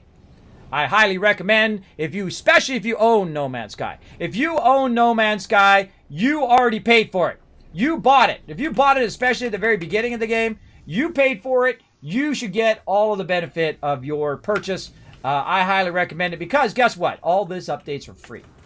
years of updates are free for you if you have already purchased the game. So definitely want to snatch that up, reinstall it, go do another playthrough. I think you won't regret it. I think you'll have a fun time, for sure. Me, I've played through about 10, 20 times now. And this is the type of game I've just been kind of checking in on like it was an early access game. A lot of early access games I'll play for a little while, and then I'll take a break, and then I'll come back and check in on them when they have big updates. That's usually how it goes. And I typically play this on Friday because there's just so many great games right now. I mean, not only do I have all the games that I have on PC that I would love to play, but I also have a stack of games on my PS4 and a stack of games on my Xbox and a stack of games on my Switch. I have all the stuff. I have all the stuff so I can play games with all of you. And that's why I have all of those in the first place. Yeah, it's amazing because I get like 40% off everything. Wow. Hey, you're my best buddy. No, people do that when they go, hey, oh, well, you get a discount? Well, you're my best buddy. I used to have a friend of mine who used to work at the arcade, right, when I was a kid. He was my best buddy. And he was my best buddy before he worked at the arcade. Really fantastic friend of mine. He actually is disabled. He actually, when he had his leg amputated as a child for some reason, I can't remember, it just went out of my head. But he was partially disabled, and he actually gained a lot of weight. So he was like 300 pounds or so. And then he had a prosthetic leg. And then one year, he started going to the gym. And I tell you, he became like Arnold Schwarzenegger, bro. He would go there for 3 hours a day. 3 hours a day, and he could pull the entire rack down. Now, I've been to the gym many times when I was young, and I have never seen that from anyone. Eventually, he got to that point where he pulled the whole rack, and we would work out together.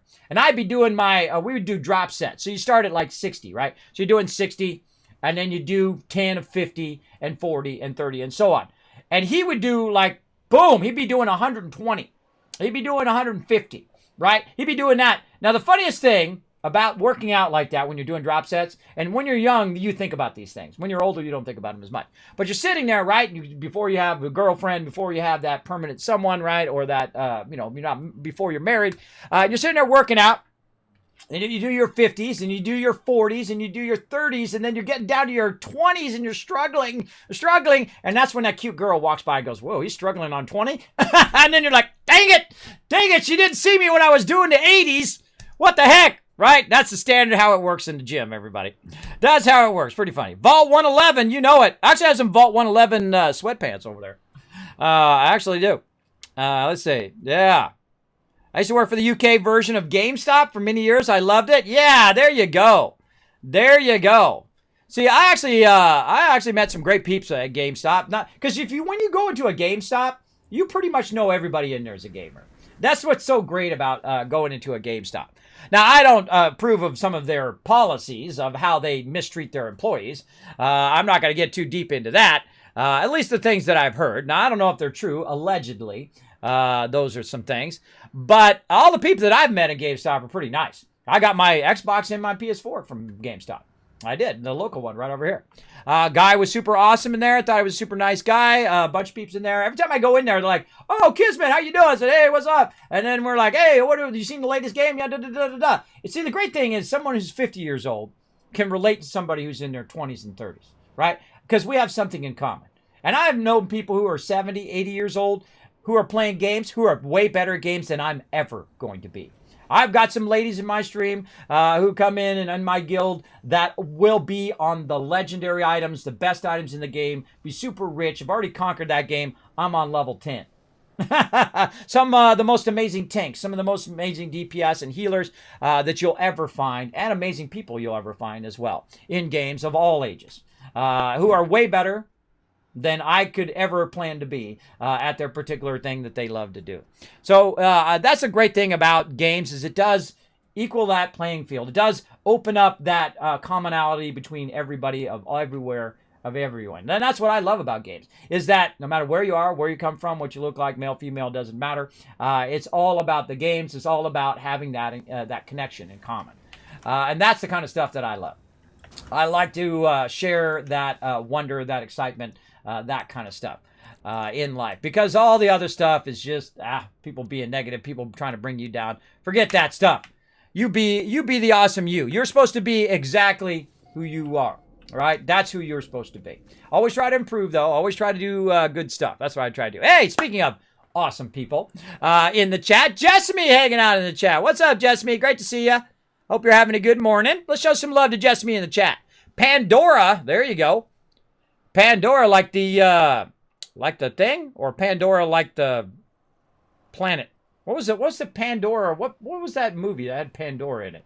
I just saw a sci-fi movie. I've been watching that Expanse, by the way. That Expanse actually getting really good. I actually really like that show. And of course, I've run out of episodes. Apparently, coming back again in December. From what I've read, I went and looked at it online to see if they're going to see any more episodes. Amazon, great job. Great job on that series. I really actually enjoy it. I'm a big sci-fi space kind of guy. I'm down. I grew up in the years of Star Wars, when Star Wars came out first. The first one. I went and saw it at the Mann's Chinese Theater in 1977. That's right, when it first came out.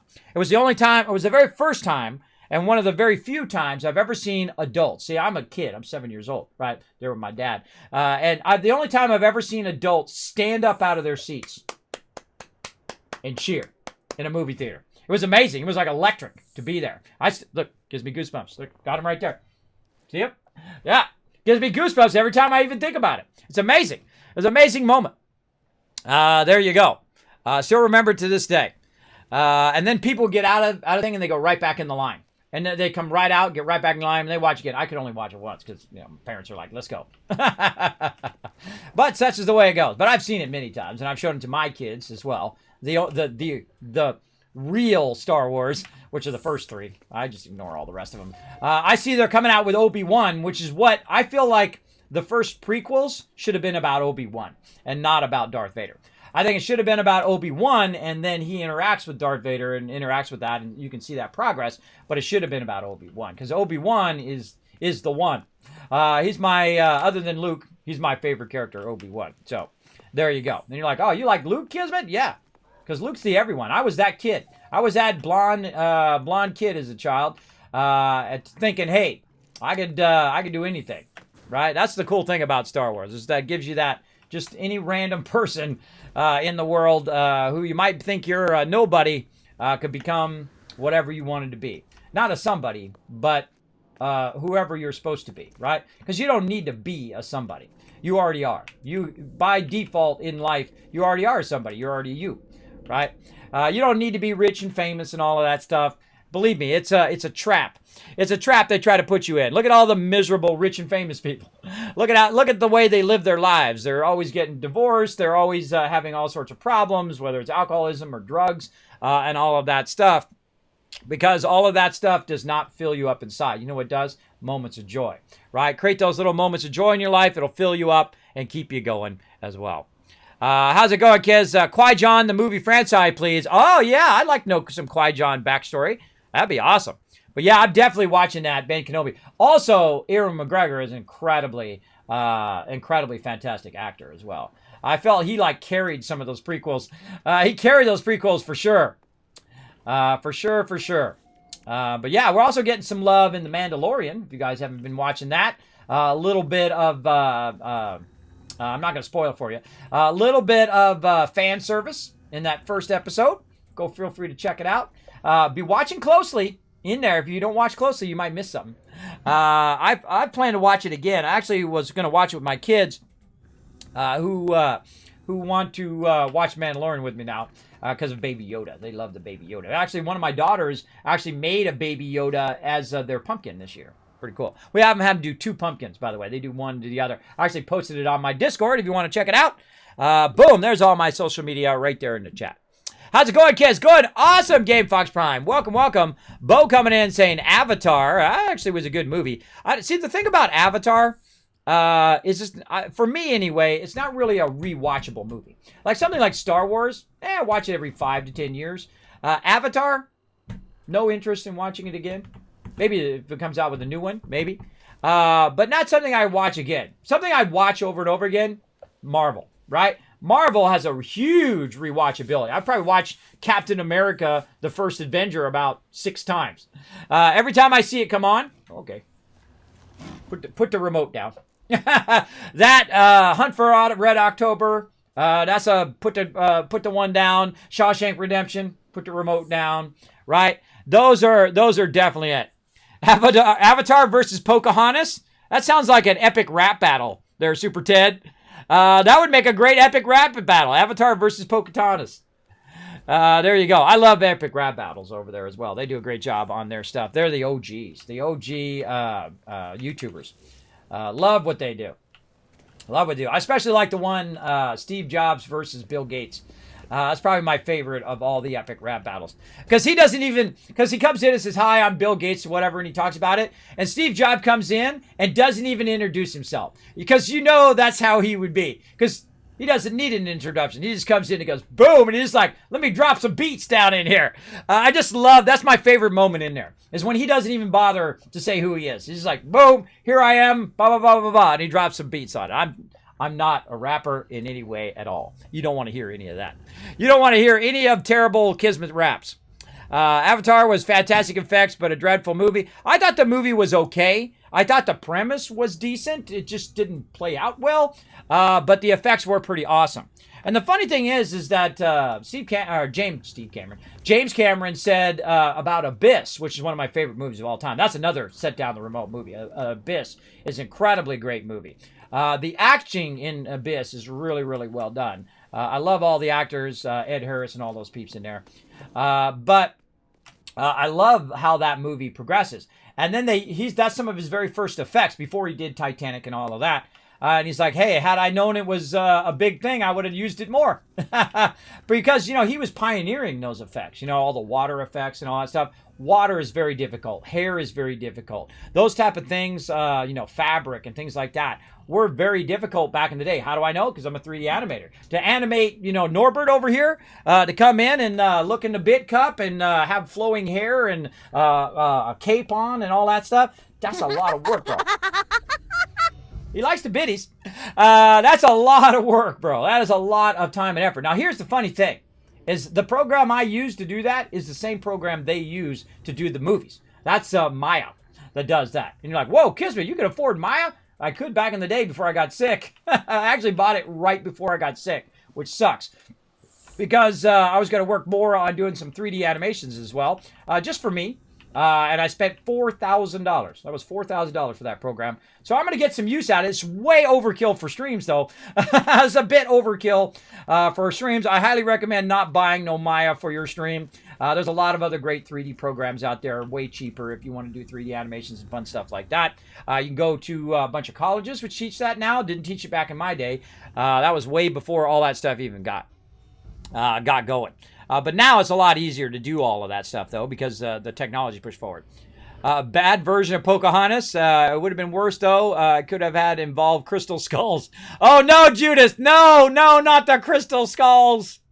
Oh, man. See, a franchise is dying when they add aliens to the franchise. You're in trouble. All right, we got to go. We're talking a lot here. We got to get up to our thing. Oh, wait, let's try our new thing. Let's try our new thing where we return to the space anomaly. There's a new option in there which will just bump you back to the space anomaly now. Because I teleported down here, and I guess at any point it'll just pull me back up again. I wonder where you end up. I don't know. I've never used it before. First time. Yeah, I never watched that one again after that. That's too bad about that one. Oh, I put you right here. Cool. Put you right by the Nexus. Neato. This is the multiplayer thing, by the way. This is multiplayer here at the Nexus. I'm in a single-player game right now. All right, so we got a little bit of stuff. We got that. Let's hope we got enough stuff we can turn in. Maybe get a few more nanotites. I doubt we're going to get to 300, but we'll give it a shot. Ask about their past. Now, I've already read this all out on stream before. Nothing on that guy.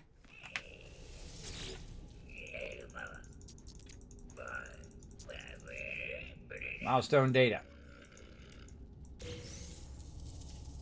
How much we're going to get? 50. All right, 50's good enough for now. Let's go talk to this guy. This guy, I find you got to, it takes a while to get this guy going on. You also can have different resources to give this guy and whatnot. If I had a Gravino ball, I could give it to her over there as well. But let's go over here and get the rest of the stuff that we need. Because we went and got... Now, the reason why I was collecting all that stuff, if you missed it earlier, I was collecting all that stuff so we can get our industrial mining going. Our industrial mining is easy money. And so that's what we're trying to set up over here. So we're going to go in here and we're gonna come in and unlock all of our all of our stuff there later too. Let's go ahead and get our power. All right, so we learned our electromagnetic generator. And then we're going to get our gas extractor as well. That's going to help us a lot with our oxygen and also our carbon, by the way. I'll show you how to do that as well. And so now we've got our industrial mining. I love the industrial mining. This is my kind of jam. This is my thing. Set it and forget it. And I'm going to show you how to be a trillionaire and beyond like me. My last one, in my last playthrough here, in this, I was actually making $500 million every time I logged in. I'm going to show you how to do that. And it starts right now. It starts with what we're doing right now, which is the industrial mining. Now, you can also use chlorine and other things like that, but that requires you to actually be there and do it and do all of that stuff. I don't bother. I want to set it up where it'll do it while I'm not even online. So when I go offline this Friday and I come back next Friday, guess what? All the stuff's going to be filled and waiting for me. So very awesome. All right, right here, we need 320. We're at 176. Very close. So we got to get some more nanotites going on. So let's go out here. Now we got those unlocked. Or wait, can we hit X again and jump back? That would be awesome. No, we can't. Okay. So we can't recall. So yeah, so it's actually a good idea to use the teleport, because then you could bounce back up to there if you use this teleport. I didn't even know they added that. That's awesome. All right, back to the Tycoon HQ. Now I'm going to slide over here to the left because my nose seems to be running today. Because whenever it changes temperatures, it was really cold. It's been cold for a while here. And now it's starting to get warm again. Makes my nose run.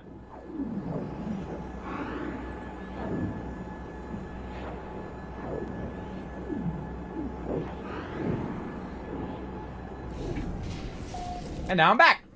It's something really fun. I don't know what it is about me sliding out of the camera edge. I'm just like, it makes me laugh every time. It makes me laugh every time I kind of just nonchalantly just slide out. Maybe this way.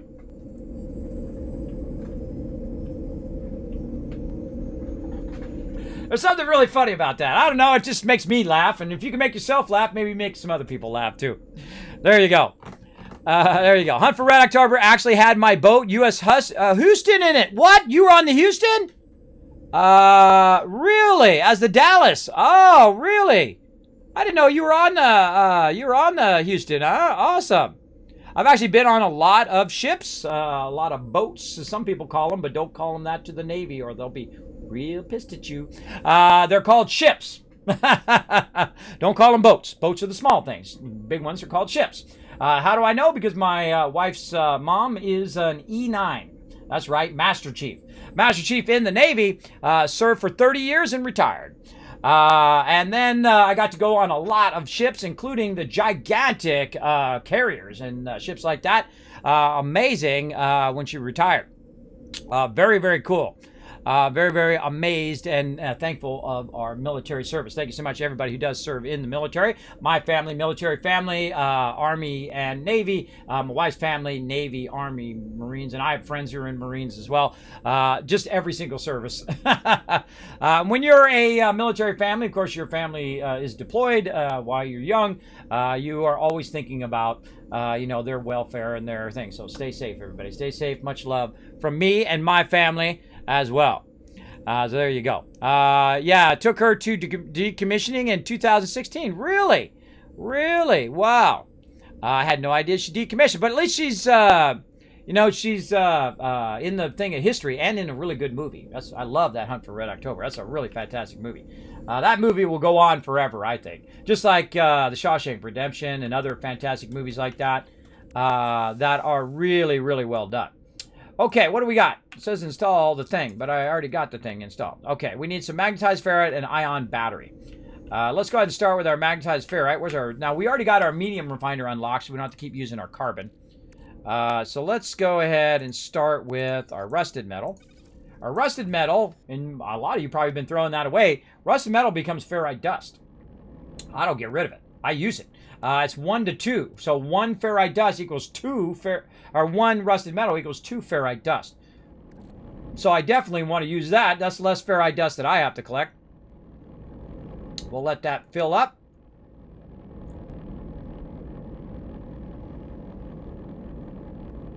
Like that.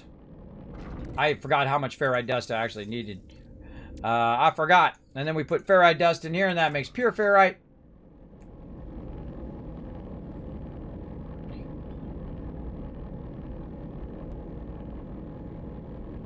We're extracting the metallic elements. And then pure ferrite, I put that back on me so I can grab all my pure ferrite and turn it into magnetized ferrite. Now the funny thing is there was an actual, there's an actual node, ore node around here that's magnetized ferrite. So I could have went and picked it up from the node itself. But while we're here, we'll go ahead and get that going on. And we'll try to get our waveform thing going on. We need an ion battery, which I think I have enough to do. Let's go see. What do we need for our ion battery? Probably ferrite dust. Yep.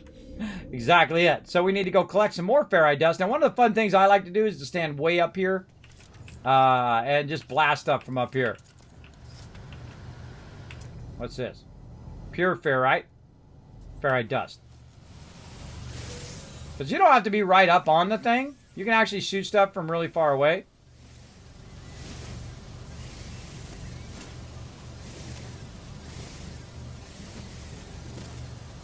Also helps out when you're, oh, see the beam turning red? That means it's getting overheated a bit.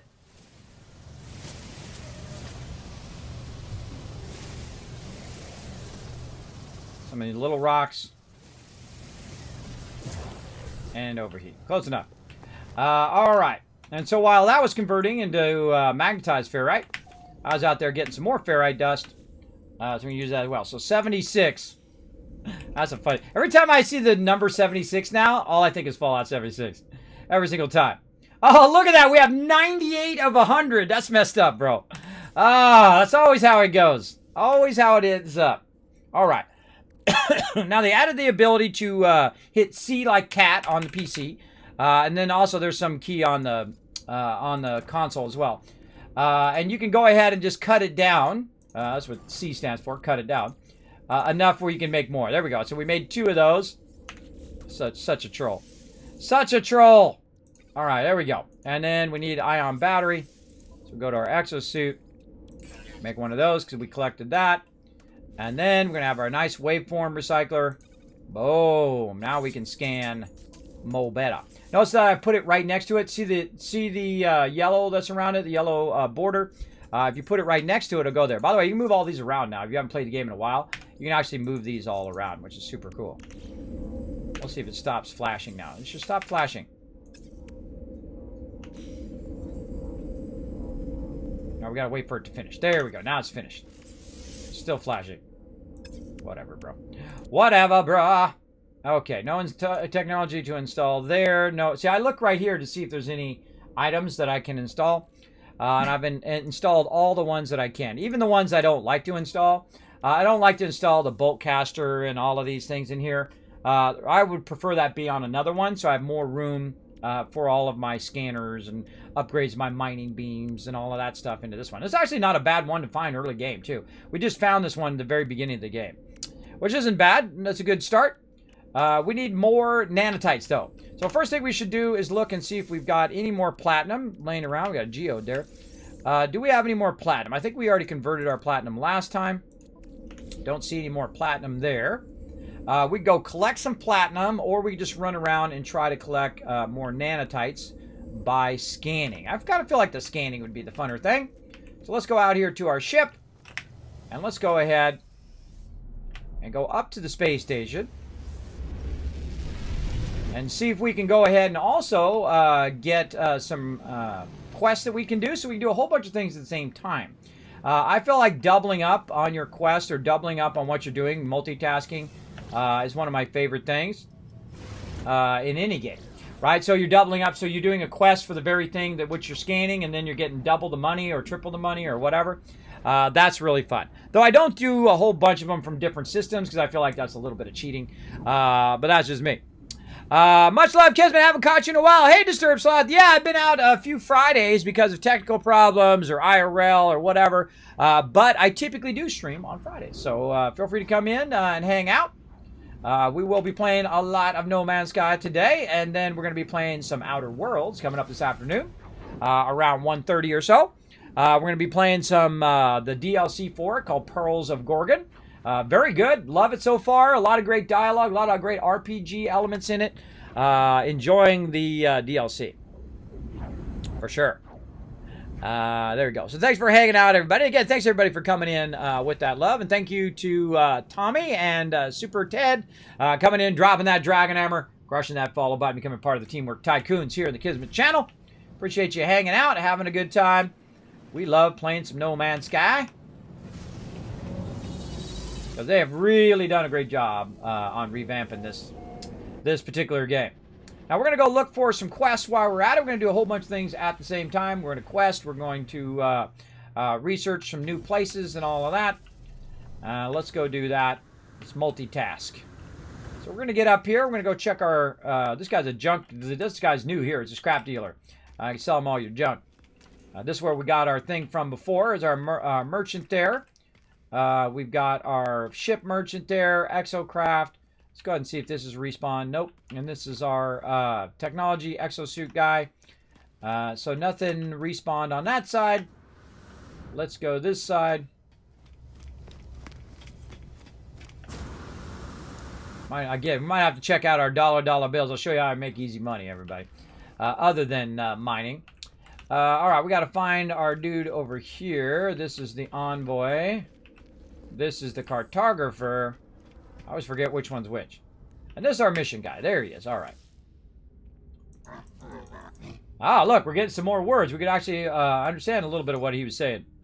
All right. Immediate package. Collect 250 ammonia. Take a picture on a radioactive world. Take a picture on a frozen world. Scan 3 materials. Scan 3 materials. We know we're going to be able to do that. Boom. All right. Nice. And that's going to give us some gel. We might as well get it while we're at it. I'd much prefer to get some of these quests do give you nanotites, but that's okay. We'll get some cash while we're at it. Take a picture on a frozen world. Sounds good. We'll go ahead and get that going. Take a photo on a radioactive world. All right, we'll do that as well. And find 250 ammonia. Now, I wonder if I have some, or here's the funny thing. You can go ahead and do this, and if you have the cash, you just walk away from this dude, and you literally just walk right over here and see if there's any ammonia in there. You can just literally just buy it and then sell it to the dude. I don't think there's going to be any. That would be way too lucky if we did have it in there. Normally, at some point, I will start buying all this out instead of making it. But right now, we want to save our cash. We're about 90,000. We made about 1.5 million so far in this one. I can't remember. It was a lot. It was a lot. Anything else we can sell, too? Let's see if there's anything really sell-worthy in here. Maybe a little goop. There we go. Cytophosphate. How much is that worth? Wow, that's like 15 of those is worth 3,000. Man. That's underwater stuff right there. That's some money right there. You can make a good amount of money on that. This item over here, get rid of that. Keep our drop pods. Those are worth 100,000 each. Definitely want to keep those. Paraffin, yeah, we want to keep all that. Silicon powder, it's going to recharge our stuff. I feel like that's probably pretty good. See, I always wonder why do I have all this other stuff down here? What is this from? Is that somewhere else? Is it on a ship? Is it in my storage? I don't know. I don't know. We're back up to 95,000 though. And so there's no ammonium here we can just buy. But there is actually another area on the other side that I do check. Sometimes it is different. Sometimes it's the same. So while I'm running over there, let's go ahead and run this other battle. And then we'll check and see if we can find any more loots. Speaking of loots, though, let's get you guys some loots right now, preparing for battle. And away we go.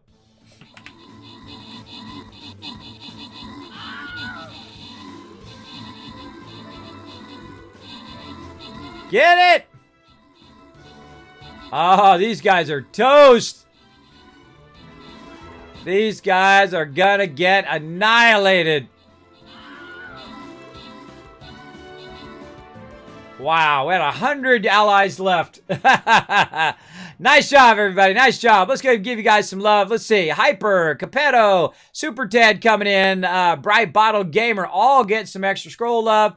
And Gnome Orbits with the MVP coming in with the 14 assists. Fantastic job. Let's do it. Let's go to the mystery boss. This is what we've been fighting toward. Let's see who we get. Oh, we got this guy. We got the Ancient Behemoth.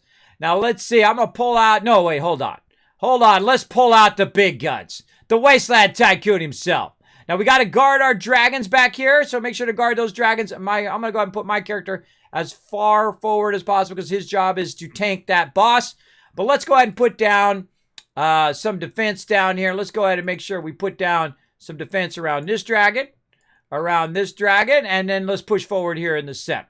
Now, you want to go ahead and put in some supports and whatnot around there to try to prevent these guys from coming in and hitting our dragons, so they will spawn eventually, because this guy takes a long time to bring down without the dragons. The dragons will spawn and come in and then hit him for like 500. So we make sure that we save our dragons, but also we want to have a front to hold him off so he doesn't come down and kill him as well.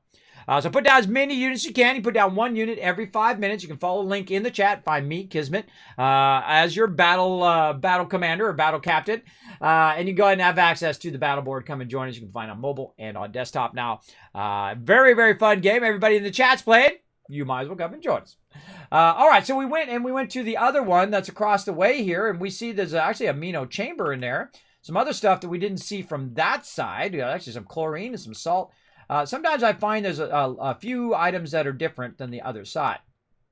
But no ammonia in there. And that's okay. We'll probably find some along the way. Now, I'm way back here where typically you recruit your people for your different things. And we need to get into our daily quest, too. I forgot to do that at the very beginning. I should have done that first. And all right, so we got all that, and we got our various quests. Now, to see these quests, you go in, and you go into your log, and now you're going to have these other ones, right? Reach the target planet. We've got to do a radiated world. We've got to do a other world. See, the thing is it doesn't remind you on what that particular one is. So you have to select it, and then it pops up on the side here, and then tells you what it is. I don't know why it doesn't tell you in the... And again, I have a bunch of suggestions for this game. It should tell you right here, radioactive world. It should tell you right here in the thing. Right? See, I shouldn't have to look through here and try to find it. See, it's not in there. I have to click on the thing. Close-up souls, and then it tells me over here. Mission is consult the galaxy map. Now I wanna see, what is it? What am I supposed to take a picture of? Why does it not tell me? Photos of reactive world. There we go. And then, oh, it's in another system. It's because it's in another system. So here's a little trick, too. When it says radioactive world, then it could be one actually in this particular system. So, hey, I think it might be, because it's not saying it's in another thing. So that means there's a radioactive one here. So great little Kismet tip for you. Let's go check it out. Turn my sound back on. All right. Now, I wish it would show you which one is the radioactive world, which would be nice. But we're going to go ahead and scan some of these and look at that one. Now, how do you know if it's a radioactive world? I find ones with gamma roots, right? You can tell by what plants it has. Gamma roots is going to be a poison world. Over here, star bulb, that's going to be a paradise planet, typically, or just a frozen planet. And then let's go ahead and go inside the ship so we can see, using our radar, where the planets are. That's going to allow us to rotate around and look at different planets. Now, this one over here, it says it's a paradise planet. That's paradise number 2. I have 2 paradise planets in the same system. That's unheard of. I've never seen that before. And then we got this one right here, which is a Noxic planet. Right? Uh-oh, someone's scanning me. So this is our fungal mold right there. So that's going to be a toxic world there. Warning. Threat detected. Don't do it, bro. Hostile ships approaching. Don't do it. I'm warning you. You don't want to bring it here. All right, that's it. Now you got to die.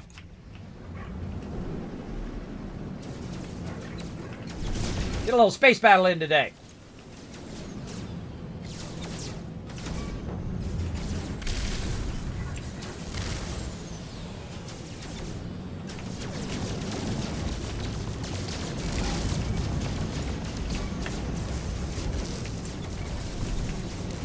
Ooh, mama, these guys are really swarming around me. I'm going to break off a little bit and then come back.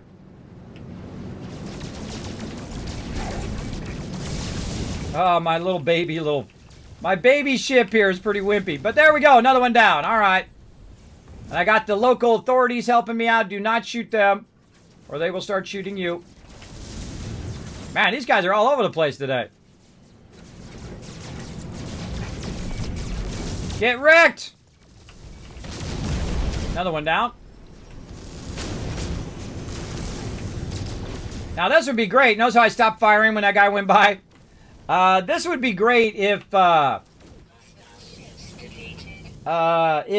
you could use your joystick, right? I have a X52 flight stick along with the thruster and whatever. It'd be awesome if you could do that. Sadly, does not support it here in the game. I can't believe a space game that does not support those, because there's a lot of hardcore space peeps like me who play like Elite Dangerous and other games like that, and Star Citizen and stuff like that. Who would love to have that support here in game. And I've tried to work around it and try to get to work. It just doesn't work well. It'd be better if it had native support for it. Wish I purchased this game the other day when it's 50% off on Steam. All right, Skeeter? Don't worry, bro. I'm always looking for great deals for you. If I find it for 50% or more, I will put it on my Discord. So make sure to go in and check out the Discord. Go pop onto the Discord, say hi over there, introduce yourself over there as well, and be looking in the game deals section. I'm always looking for deals, so especially things on games that I play, like No Man's Sky, Fallout 76, 7 Days to Die, all that kind of cool deals on there. I don't just do random games. I typically do games that either I watch or enjoy or have played before. I don't know why I'm going back in here. It draw me in like a moth to a flame. I was going to go look at my planets. That's what I was going to do. All right, we got Toxic, Paradise, and then my starter planet. Maybe this one actually, because it's got uranium on it. This is the one, the starter planet. I had that backwards. The other one is the Toxic planet. This is the radioactive planet. So let's go ahead and go out of here, huh? Get out to save, and then go back in again.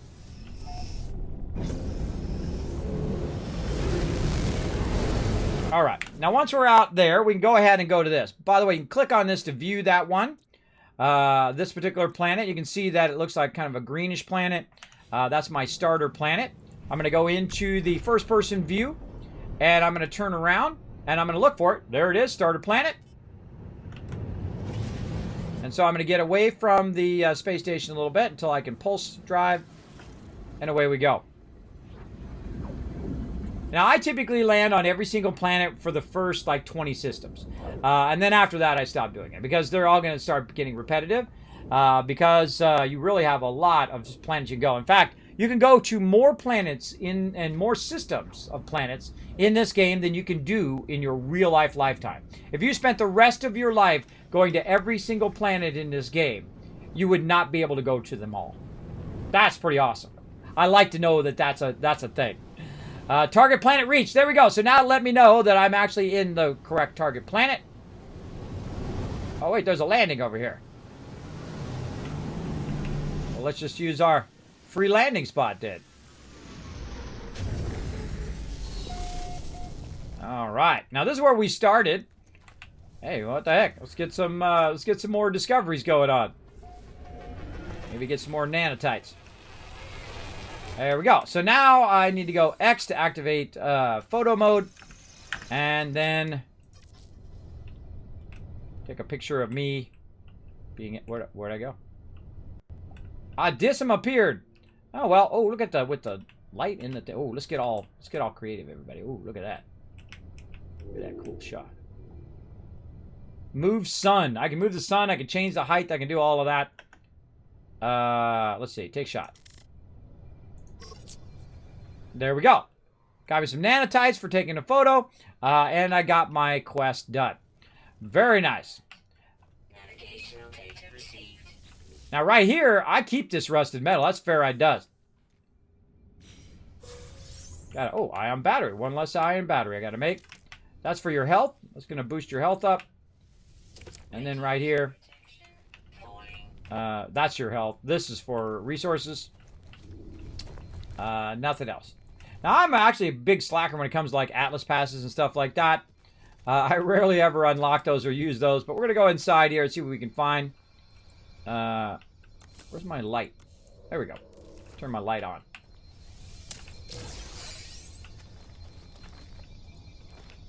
Anything else? Well, a little bit of ammunition there. All right. Now, this is a transmission tower. There are sometimes some doors that you can go through if you have the right stuff, but also nanotites right there. Yay! That's going to help us get a little bit closer. Down here, we got some nav data. Up here, we got a first aid thing if we need it, but we're already at maximum. Just kind of look around, see what you got. Also, look at the plants, so you can actually find carbon in plants that are laying around, like this one.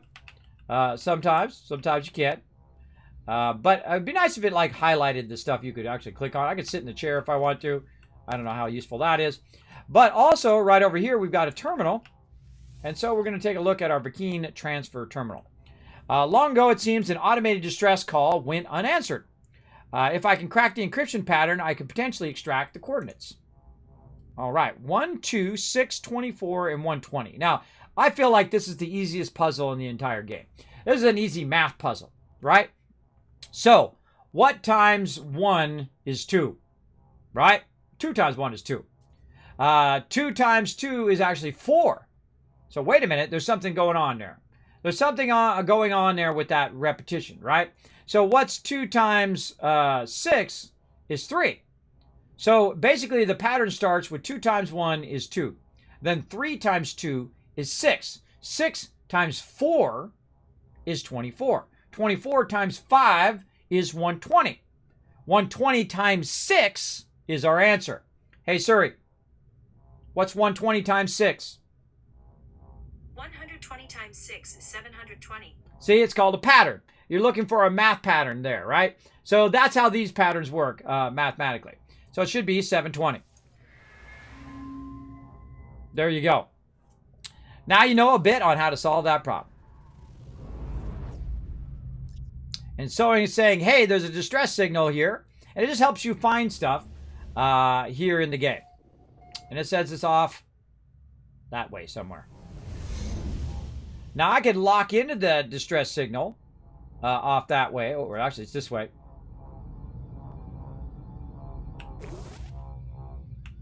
Yeah, right there.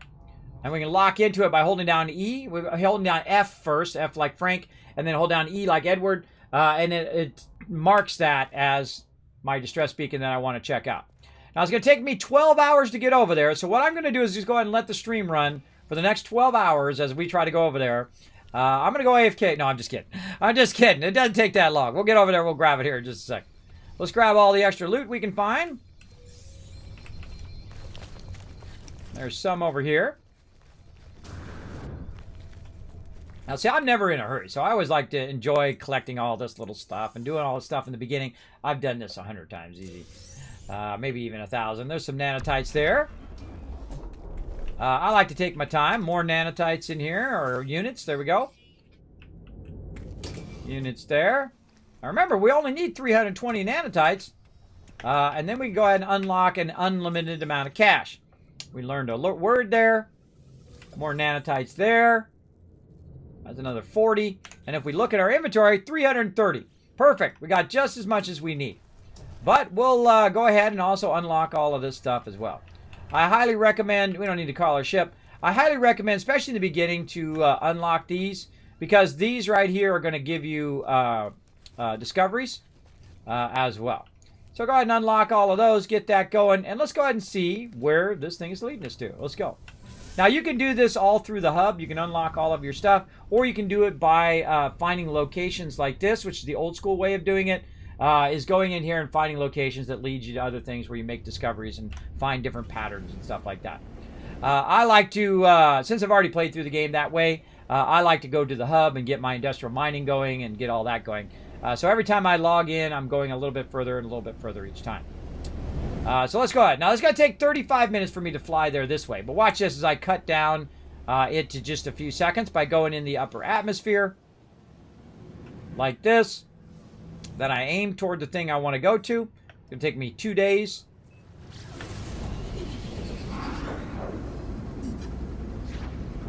And it's going to take us a few seconds to get to the other side of the planet. And there we go. So 30 seconds or so. So 30 minutes down to about 30 seconds. And let's go see what this distress beacon's all about. And we might luck out and find ourselves an S-class ship. Whoa! Whoa! Whoa, whoa, whoa! What is that? Hold on a second. That's something new. It's a circle one. Whoa! What? Can we go inside there? No.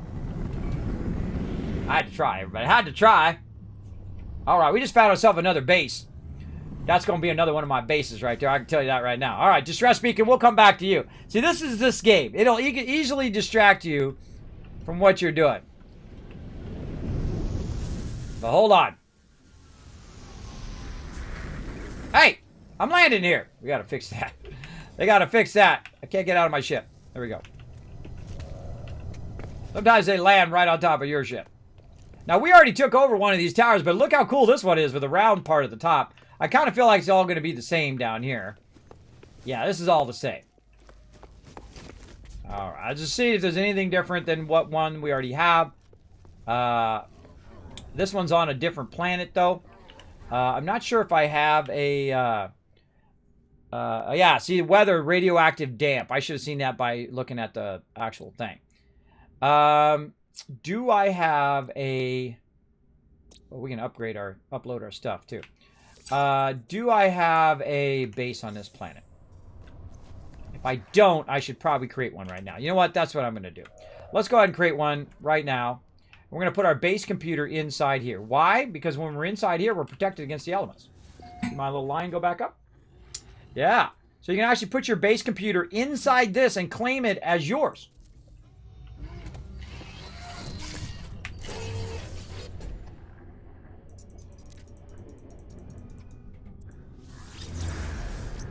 That my base. I own that now. That's mine. See, one thing leads to another, right? We were collecting the thing, and we went and found that thing, and then we unlocked it, and it showed us there was a distress beacon, and as we were going to distress beacon, we found this tower, which is a great place for a nice habitable base. Now, one of the things we probably want to do later on, probably don't have enough resources right now, metal plating and carbon nanotubes. Let's see if we can make some more metal plating here. Oh, we do have enough of that. Okay. What about carbon nanotubes? All right. Now, here's the thing. I only have to have that there. I don't have to actually power that to be able to teleport here.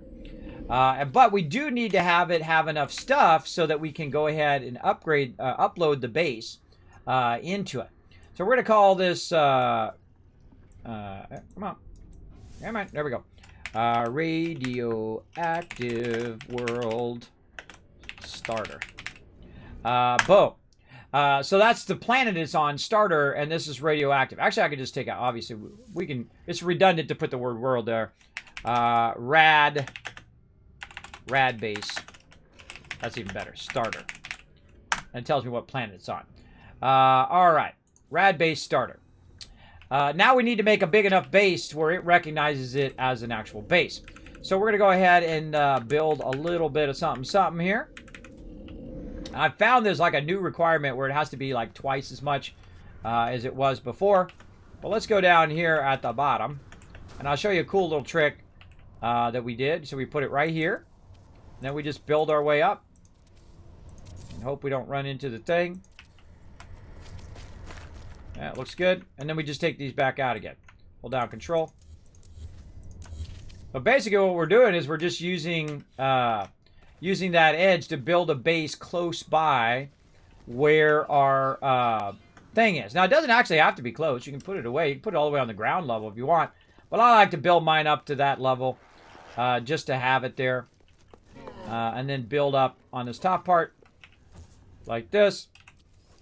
And we'll try to put a floor in there. Then we're going to do a double floor. And I like to have all of my things to be doors. So you can go out any direction you want. That's just me. It's going to let me.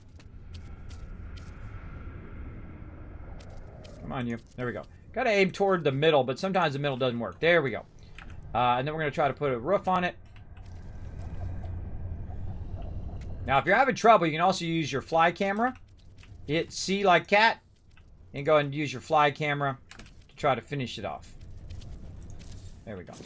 And it used to be where you didn't have to build a building. And then you had to build at least a 1-block building. And now you have to build a 2-block building, right? Or 2 foundation building, about this big. And then that should allow you now to upload your base right there. Or you can build a 1-block building and a bunch of this stuff right here. So now that has been uploaded into there.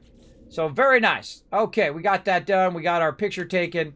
Now we can also just, you know what? We'll just go ahead and, since we got this here, we'll go ahead and build some stuff to go along with it. We'll go ahead and build our power over here. And we'll build ourselves a nice little biofuel reactor if we have enough plates, which does look like we do. We'll put our biofuel reactor there, hold down control, go to our wire, connect our wire from the front. No?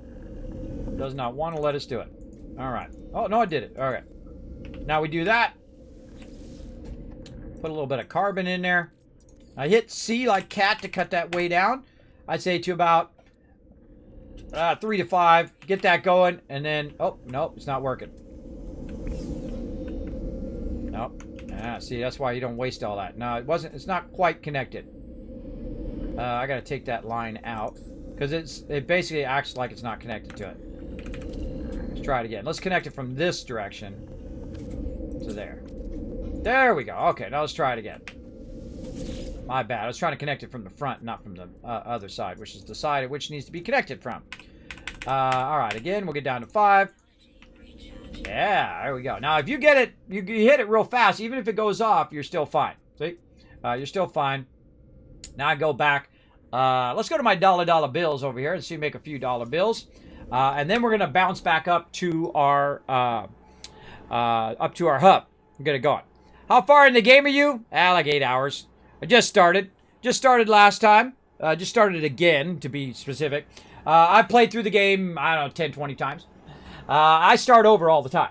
And the reason why is every time they come out with a big, huge update, like the Origin update, or they come out with revamping all the storyline, I'll start again because I want to see all the beginning parts of the game again that we might not have seen before. Oh, this is actually on starter. This is on the same island. All right, so what we want to do is we want to turn our light on. There we go. And go look in here and see if these have respawned. Sadly, no. Sadly, no respawn. Now, every now and again, you want to come back and look and see if there's any eggs in here. And you're like, well, Kismet, why do you have all these walls here? Well, what I do is I grab these eggs, and then the mobs are out and around trying to shoot at me, but I'm in here nice and safe. But they have made it where they do spawn in there a little bit more often, so watch out for that. But I literally just run around and collect all the eggs, and then I'm a millionaire just right at the very beginning of the game. Easy peasy. I highly recommend that technique as well. So let's go back in here, and let's go ahead and look at where did we put our teleporter? Oh, there is no teleporter here. Yeah, you don't have to have a teleporter in that location to actually teleport there. Huh. I didn't get that damaged machinery for some reason. Probably too busy getting all my loots. Get myself some nanotites there. Okay, so this one actually doesn't have a teleporter, so there's no way out. But that's okay. We could always use our ship to get out of here. But you know what? I like to have a teleporter if I can. Not enough sodium. All right, well, we'll come back and do it another day. We're going to have a lot of all of that very soon. Very, very soon. The number one thing we want to do right now is turn back around and not forget about our distress beacon there. I'm going to go way up here in the clouds just in case.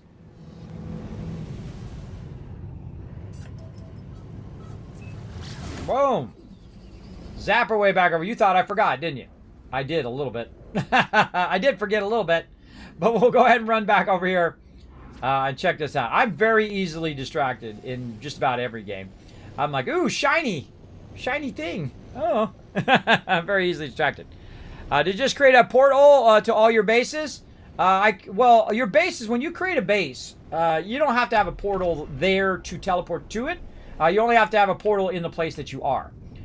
So it doesn't actually, if you notice, that one doesn't have a portal. But it still lets me teleport there. But then you can't portal back. Oh, there's a ship there.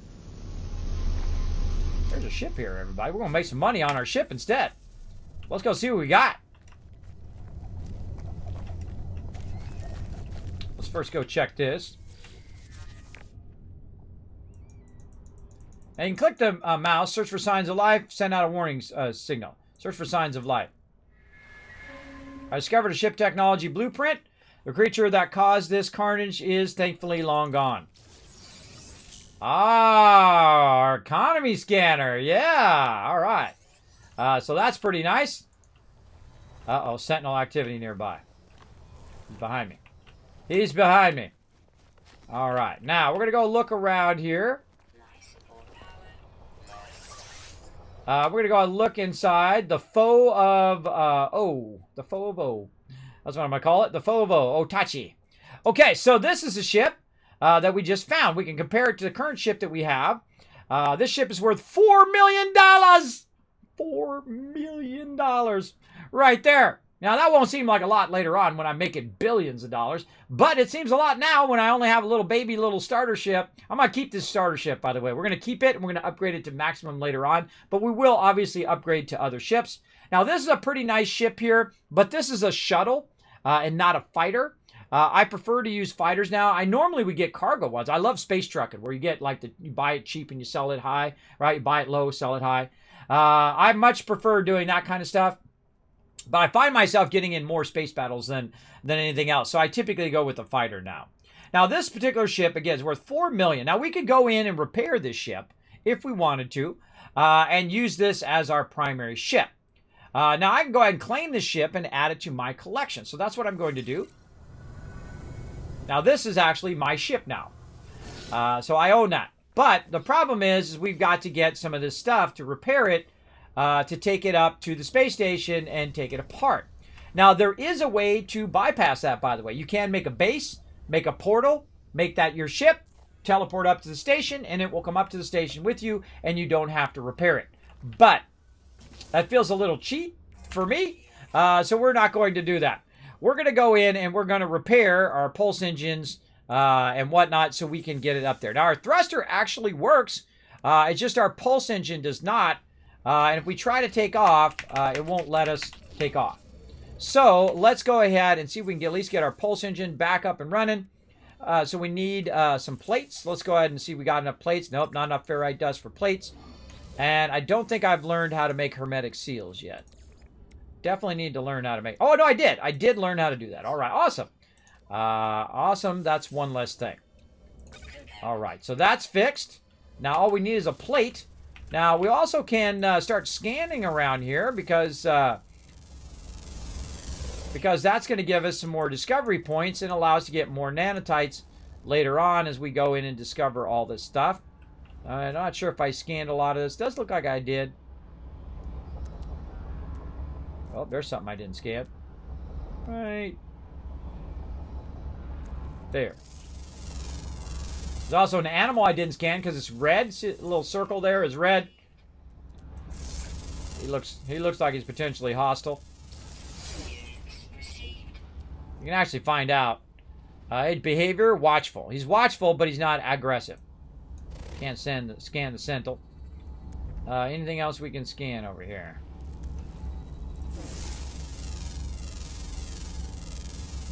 Now, one of our missions is also to scan some materials. So not only are we getting the potential nanotites and thing, but also, there we go, return to mission agent. We're also getting a mission done. So we're doing like 3 or 4 things at the same time. I hate it when sentinels are close to me. It's fatty scatty. But we need to get some ferrite dust. So we need to move away from the sentinel. There's some right over there. And you want to shoot away from the sentinel where the sentinel's not at. Because the second you start doing this, especially if you're standing right next to it, one of the things that I did early on is I would stand next to everything real close. And then as you later on, you'll not stand so close so you're not getting sentinels on you every second. You know, little ferrite dust.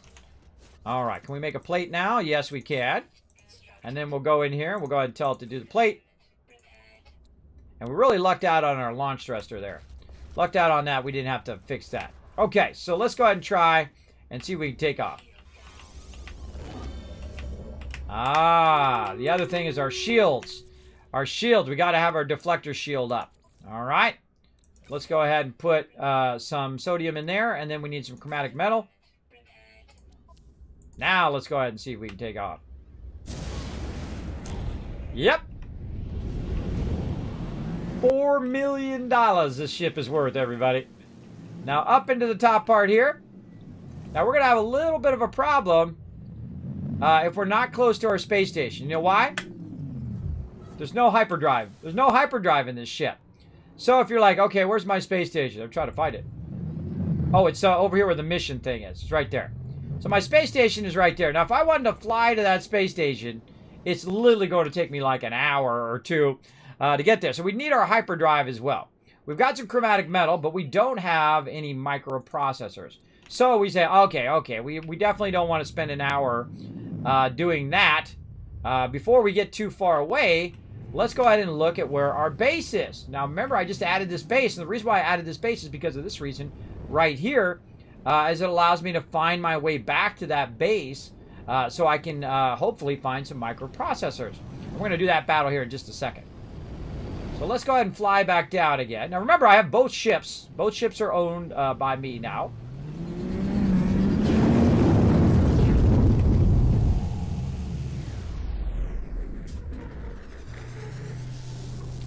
Now, I don't know if you can take the ship apart right here. I don't think so.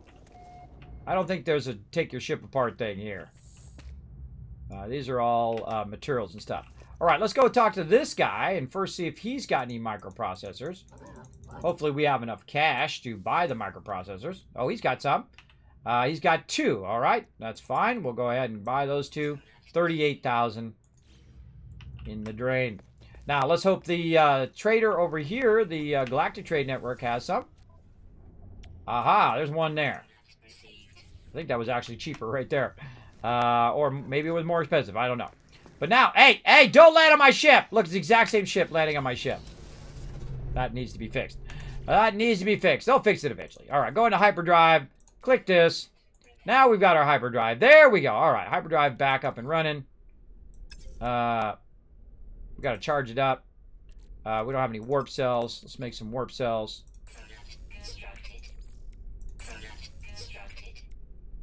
Oh, wait, that's hyperdrive. Yeah, hyperdrive. There we go. Oh, no, all we need is our pulse engine. No, this is between systems. All I needed was a pulse engine. I already had it. My bad, everybody, my bad. I was like, all of a sudden, my brain went, wait a minute, that's not right. That takes you between systems. You fly in between there? Wow, you can't fly in there. Well, you can also crash into stuff. All right, all I needed was the pulse. Oh. Hitting it. All I needed was the pulse drive. Pulse drive is between inner systems. And then the hyperdrive is between systems. So we waste a little materials there, but that's okay. That's okay. Sometimes, you know, you make mistakes in life. It's okay. Just roll with it. Roll with it, everybody. It happens. Okay. Now, let's try this again. Boom. There we go. Yeah, our pulse engine is active. It's all you need is the pulse engine. I thought so.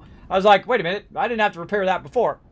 All right, so while we're going between planets here, we're going to our space station. Let's go ahead and do this battle. Let's get it going on. All right, heading for the boss. We got some good defense on the dragons. Oh, nice job, Yangi on the right side helping out. We got Expert Fox blowing it up, as well as Subi with the epics. Bo down there with the Norbert healing love. Way to go, Bo. We've also got Robo helping out there as well. And I got our team up there. Look how hard that guy is to kill. He is very hard to kill. We need our dragons. We need our dragons to help us. Norbert says, go, everybody. Go. Get that dragons. Get them dragons. Now, again, this one takes forever because, as you can see, we're doing very little damage to that guy. But the second our dragons pop out over here, I think we're going to be good. Come on, little dragons. Come and help us. Here they go. Nice job defending our dragons. Twin dragons coming to help us out. Takes a while for them to get over there. I'm going to fly to the space station while you guys are watching that. Let's do it.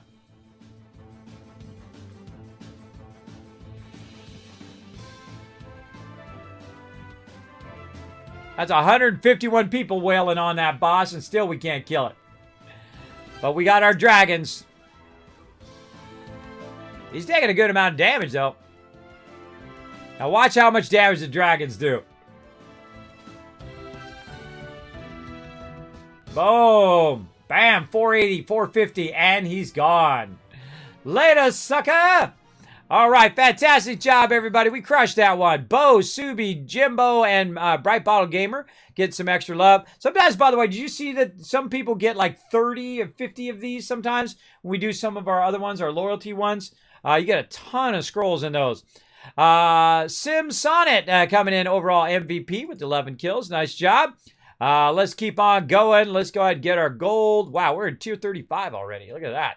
Nice Buster Scrolls there. Oh, we got another loyalty chest. Oh, we're going to loop this for a second time. We probably loop it a third time by the time this is over. How many more days? 13 days. Maybe a third and fourth time. All right, I feel like we'll start mystery, and then we'll go high side, or what about down here? What do we got? We got some threes. Oh, man, this is easy mode right here. Kind of tempted to go for the gold, though, but then we can't get this. Yeah, I know. Let's go across here. Easy mode. Boom. And then right there. Let's do it.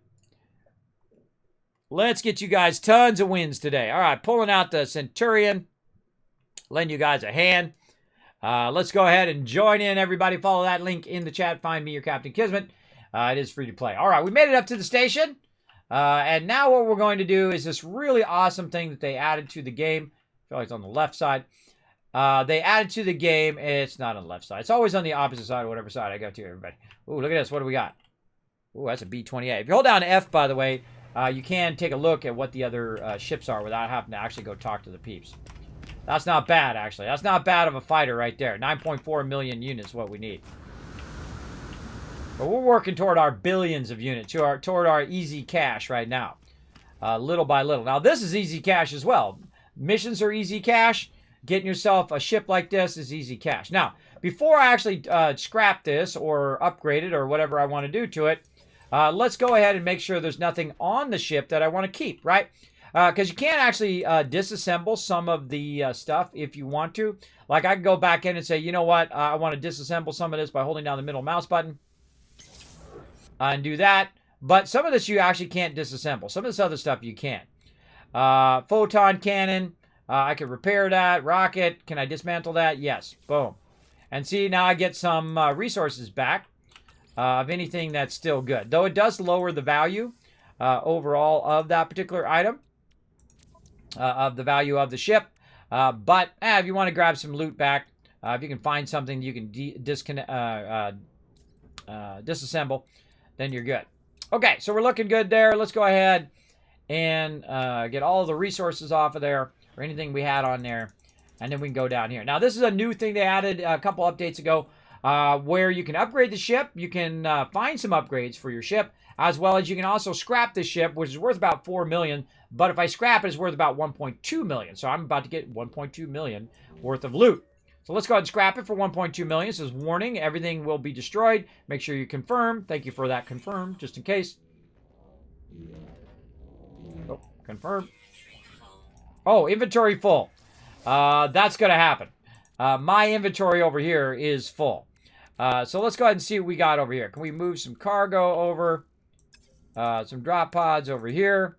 What else we got? Can we get rid of some of this stuff? Probably geodes. We can convert those into mag. Oh, that actually made the same slot. We can sell some slime. We can get rid of some ammo. Let's go ahead and do a bit of that. Or I can just ditch it. Let's go back here in the corner and sell a bit. I hate wasting resources, even though I'm going to get so much of these resources later on. I hate wasting resources, so if we're going to get rid of it, we might as well just sell it. So let's sell the ammo. We'll sell the slime. Anything else we can get rid of here? I could probably get rid of the rusted metal and the ion battery. Ion batteries aren't too bad, though it would be nice to keep that. I would normally put that away in my storage, but such is the way it goes. Definitely don't want to get rid of my drop pods. I have 2 of them. That's worth 255,000. That's really actually worth $1 million. You're like, well, Kismet, how's it worth $1 million? Well, if you spent 500,000 on your cargo slots, well, instead of using the drop pods, if you have 2 of those, that'd be $1 million. That'd be 1 million credits you would use versus 255,000. Basically, you're saving yourself 700,000 credits. Yeah, that's a lot in the very beginning. Later on, not so much. But in the beginning, for sure. All right, do we have enough slots now? Heck if I know. It's going to be close. All right, let's move all this stuff up out of the way here. How many we got? We got 5, 6, 7, 8 slots. Let's count that again. 5, 6, 7, 8. Yeah, 8 slots. All right, let's try it again. You got to have a lot of room for when you're dismantling. It's going to go in your inventory. Try it again. Salvage drones deployed. Starship Fodio will be immediately processed for scrap. Salvage components will be added to customers' exosuit automatically. So bye-bye, ship.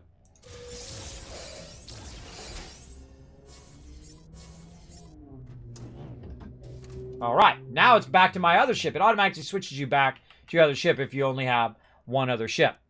All right, so now we got a whole bunch of components in here, including a pulse engine module, which we'll just go ahead and install on our starship over here. Boom, right there. So actually one ship will help you upgrade another ship, and I'm just using the starter ship because it's fun. Later on, we'll get much nicer ships and larger ships and so on and so forth. But since I already have it, we got a starship shield module. Let's go ahead and put that in there too. We're going to put this here. Take our uranium. We're going to put this next to the rest of this. So this is giving a boost to our shield strength. You can see it over here. I feel like they should do the same thing on your exosuit, where you should see all of your buffs on your exosuit, like your jetpack and all of that stuff. And when you combine them together, how they interact, I feel like that would be a great thing for them to add, very much like the starship here, where it just says exosuit, and then it tells you your different numbers of your exosuit. But as you can see, if I take this away from here, watch my shield strength, 214, now down to 212. So it does give you a little bit of an extra boost if you have them right next to each other. So very nice. All right, very much. Very, very good. And now we have a bunch of other stuff. We got a little bit of chlorine in there. And then we have these items, which is what are what's worth the dollar bills. So let's go over here and sell these, and then we're going to be in the money again. In the money again. That was a very good find, very lucky find. You don't find too many of those ships very often because they did nerf that big time. But, you know, every now and again you get lucky. There's a 200,000 there. 8,000 there. Right here, this is 803,000. And there we go. Now we're back up to 1 million units, easy money. Oh, hey, free nanotites. Yeah, thanks, bro. Thanks. Let's look around. What else we got? Any other free loot? Just so you know, even though I've played through like 10, 20 times, I've never used the Atlas 3 passes. Never. Never done. Maybe this playthrough. Maybe this will be the one. I get to a point where I just start over. So I very rarely do the Atlas passes. But I will eventually. We'll get into it. We'll try all the different mechanics, especially after the amazingly great upgrades that they've done in game. All right, so let's go ahead and go from there. We probably sell this chlorine. Let's go ahead and sell this chlorine. It's worth 250,000. I'm not going to need chlorine for a while right now. So let's just go ahead and sell it. That's going to give us some other cash over here. It's worth plus 2%. That's not too bad. A little extra cash there for selling it now. Okay, so now we are styling, right? Look at that. 1.3 million, 436 nanotites. We are just kicking some booty. We don't have a recall there, so we can't recall back to the space anomaly. Oh, look at this cool little shuttle. Oh, A-class. Not bad, not bad. Cool looking shuttle, too. What we got over here? Another one. That's a C. No, thank you. No, thank you. Off we go. Now, here's the great thing about the anomaly. Wherever you are, there it is. You can just call it to wherever you are, whatever system you're in. Even if it's not a yellow system, it would be a blue system or red or whatever. I can call the hub to you no matter where you are in the hub. Great way to escape pirates, too. Just call your hub and go in your hub before they get to you. There we go. There we go. Yeah, just barely into this playthrough, though I have played through the game multiple times, as I've said before. Squirrel! Ship has tech spaces open. It does a little bit. Not many. Not many, as you can see. My tech spaces are filled for right now. Typically, I would move all that stuff. Oh, sorry. They're filled, yeah. And then I would typically move all this stuff into my tech spaces. But this is the starter ship. This is your C-class, brand new, just started. And I'm going to keep this ship. I'm going to obviously upgrade to other ships after I start getting my cash rolling in. But I will eventually come back to this and upgrade to an S-class and get all of the stuff unlocked and all that stuff just for fun. Just for fun. That'll be a long-term project in this playthrough. But we will definitely upgrade to other ships and get our S-classes and all that stuff later on. I mean, we'll be making $500 million. We'll be making billions of dollars in this game. Don't worry, we'll get into it. And what we're doing right now is the first step of making that billions and billions of unlimited funds. Unlimited, easy money coming up right now. Let's do it. I'll show you how to make easy money every day, all day, if my jetpack wants to cooperate. There we go. Let's get in here, and let's get the thing that makes us the dollar bills. How much time we got? We got plenty of time. Oh, I think we're going to get this done today, too. I think we're going to get our basics started. All right, let's do it, everybody. Let's research. And the one we're looking for right here, the survey device. To toggle between the visor modes and whatnot. Again, this is early game. So I'm just beelining right toward the stuff that I want. Now, I need a magnetic resonator and a quantum computer. That's different than before. And then a wiring loom. So it's going to take a little bit more for us to get that going. But we'll get it going anyway. We'll give it a shot. All right, now we're going to run up this way just so it save us a little bit of time. Hey. He says hey every time I run past him, so I say hey back. All right, we're going to jump back to our other thing. We're going to run back to Tycoon HQ. Now, I actually found 2 Paradise Planets on the very first system. I've never had that happen before. I have found a Paradise Planet on the first system before. Never on the planet I start on, though. But I actually have 2 Paradise Planets, and I'm only 2 systems in.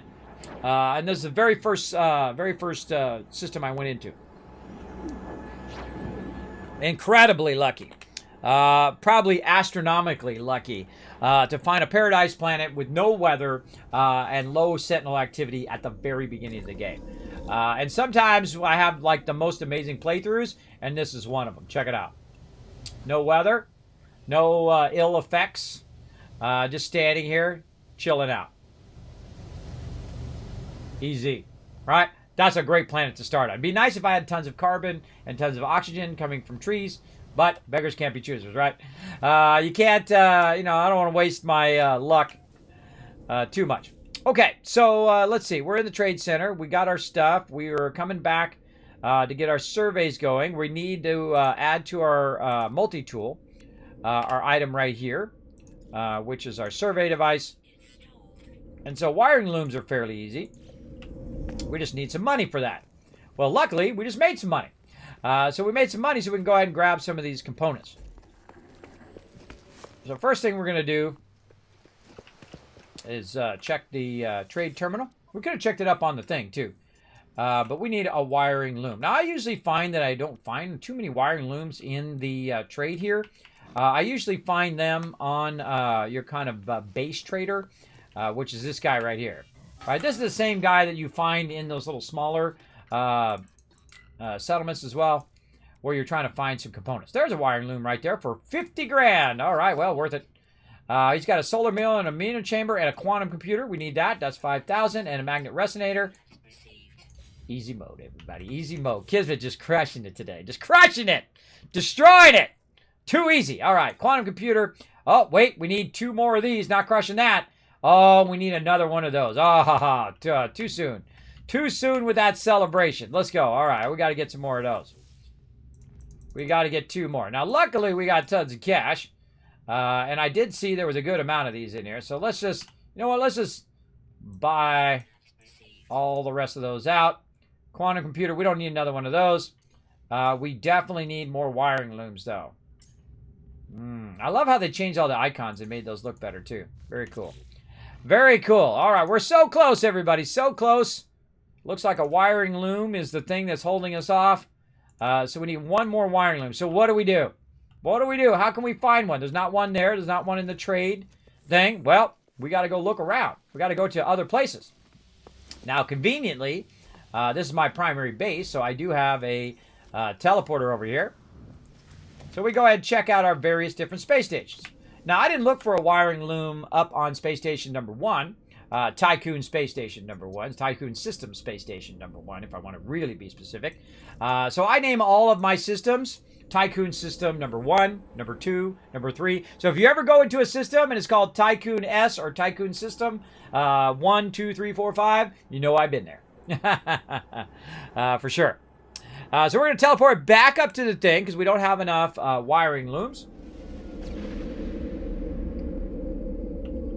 And let's see if we can find one up here.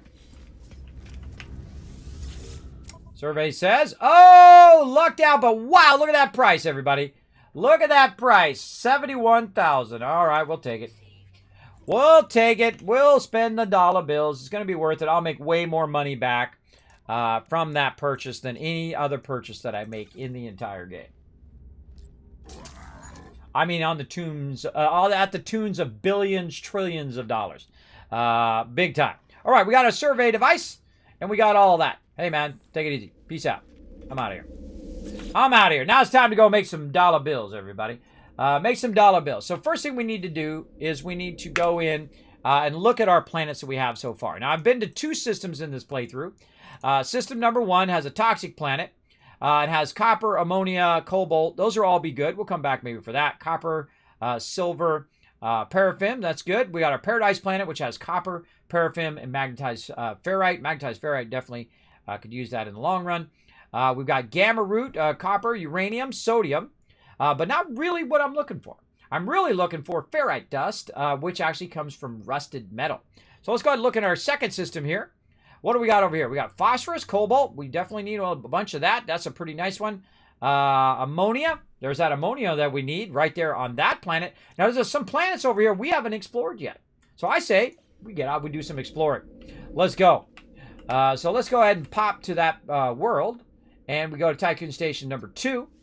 And we're going to go around and we're going to check out the different worlds and see if we can find one that has some rusted metal. If we find one with rusted metal, we win. That's it. GG. We're out. We win this game. Now, of course, I already won this game. I love you. You love your new badge? Yeah, look at you. You got the dragon heart going on there. Good to see you, Raz. Hope you're having a great Friday. We are crushing this game right now. Doing a good job. We've unlocked all of our industrial stuff. We're ready to make the big dollar bills now. We're ready to make the big money. But first, we got to find the right place. Right? We don't want to just start it anywhere. Though we could. We could just start it with copper. Could just start with magnetized ferrite. Whatever we wanted to do. But I like to start with copper and rusted metal.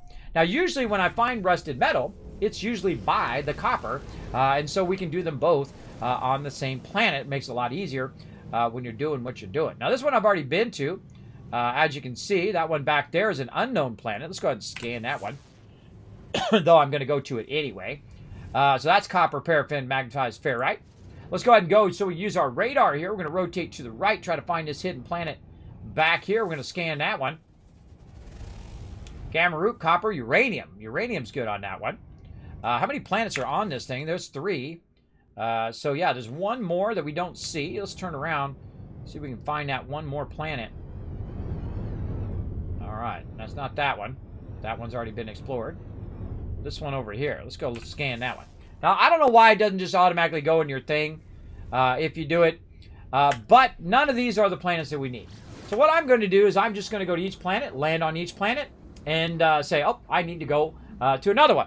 Now, you want to get trolled? Well, guess what? Here you go. Who's that? There's somebody there? Who's that in the tank? Anyone there? Hello?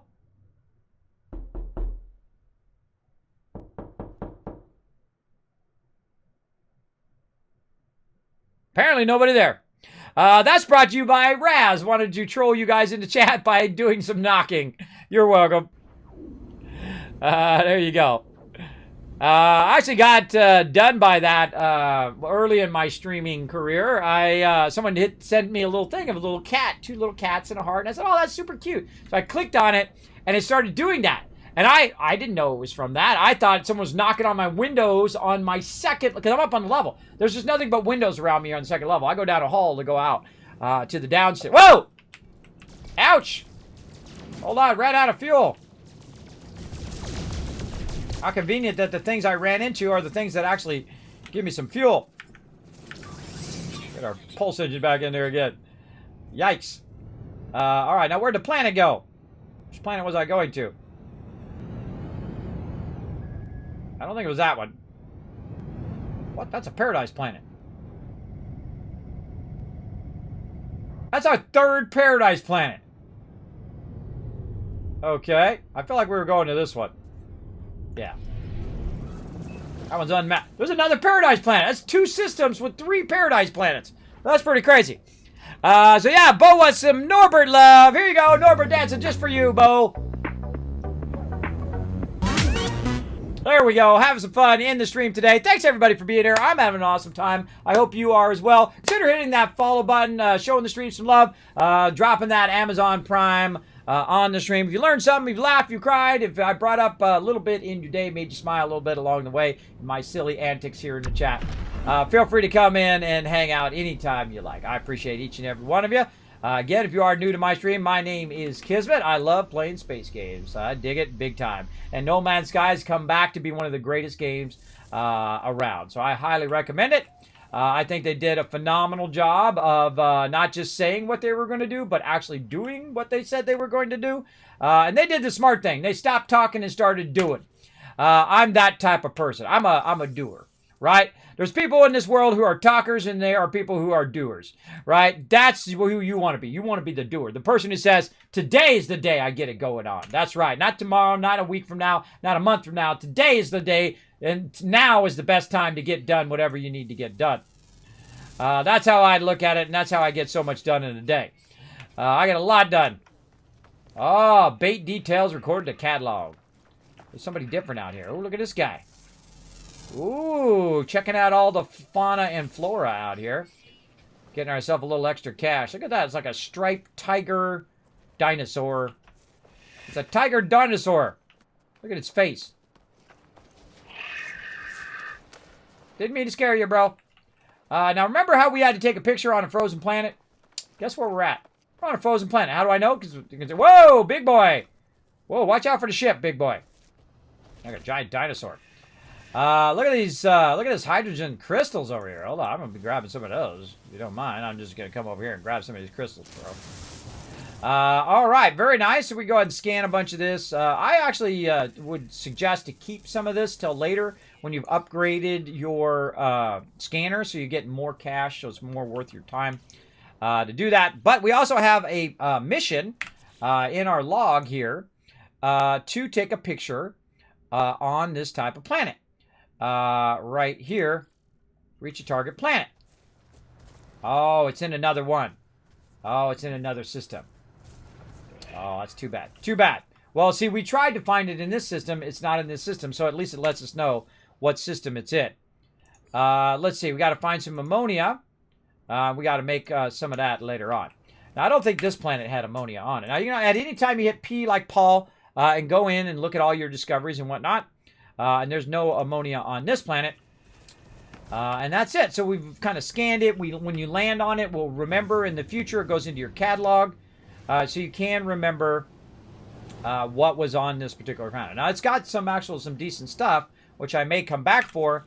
It's got, right here, it's got some, or actually, I just go over here. It's got pyrite. It's got silver. Silver is very useful, but it's a high Sentinel activity planet, so I probably wouldn't get the silver from there. I would probably get the silver from a different planet. And these are all high Sentinel activity planets here. All right, on to another planet that we haven't discovered yet. And I find that sometimes going inside or just going a little bit closer to that planet will kick it in. That one's unmapped. I discovered that one. Let's go check out the Paradise planet.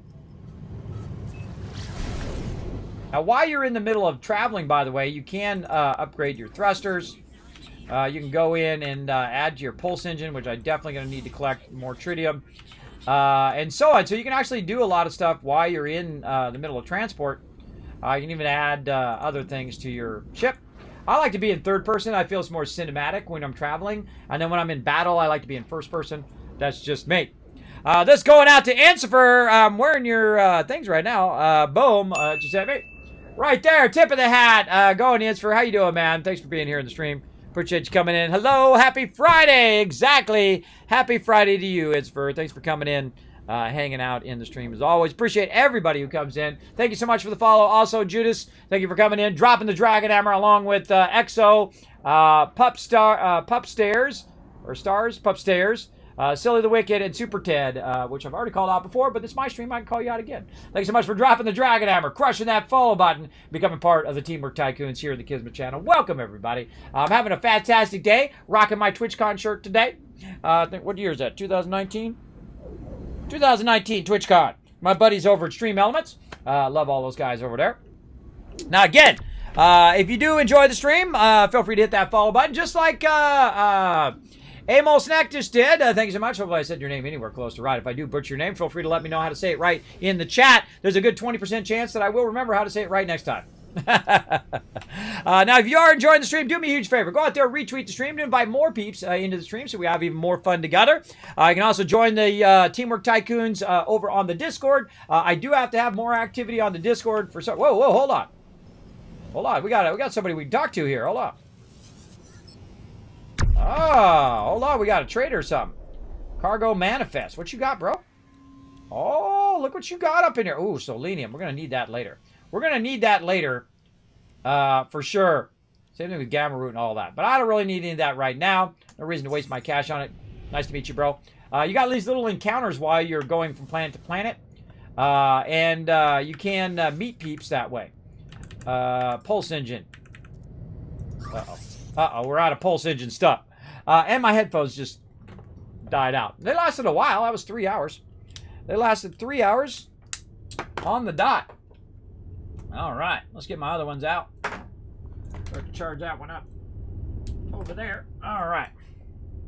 Now, I have ones that look just like those ones, except for they're not as good. And I like how wireless headphones, so this way when I get up from the desk, I don't pull my ears off, which happens quite often. Let me go ahead and switch my audio over. Not showing up. Hold on. Sometimes it takes a little bit for OBS to recognize that my headphones are there. Oh, doesn't see them. Alrighty, they're trying to connect to something else.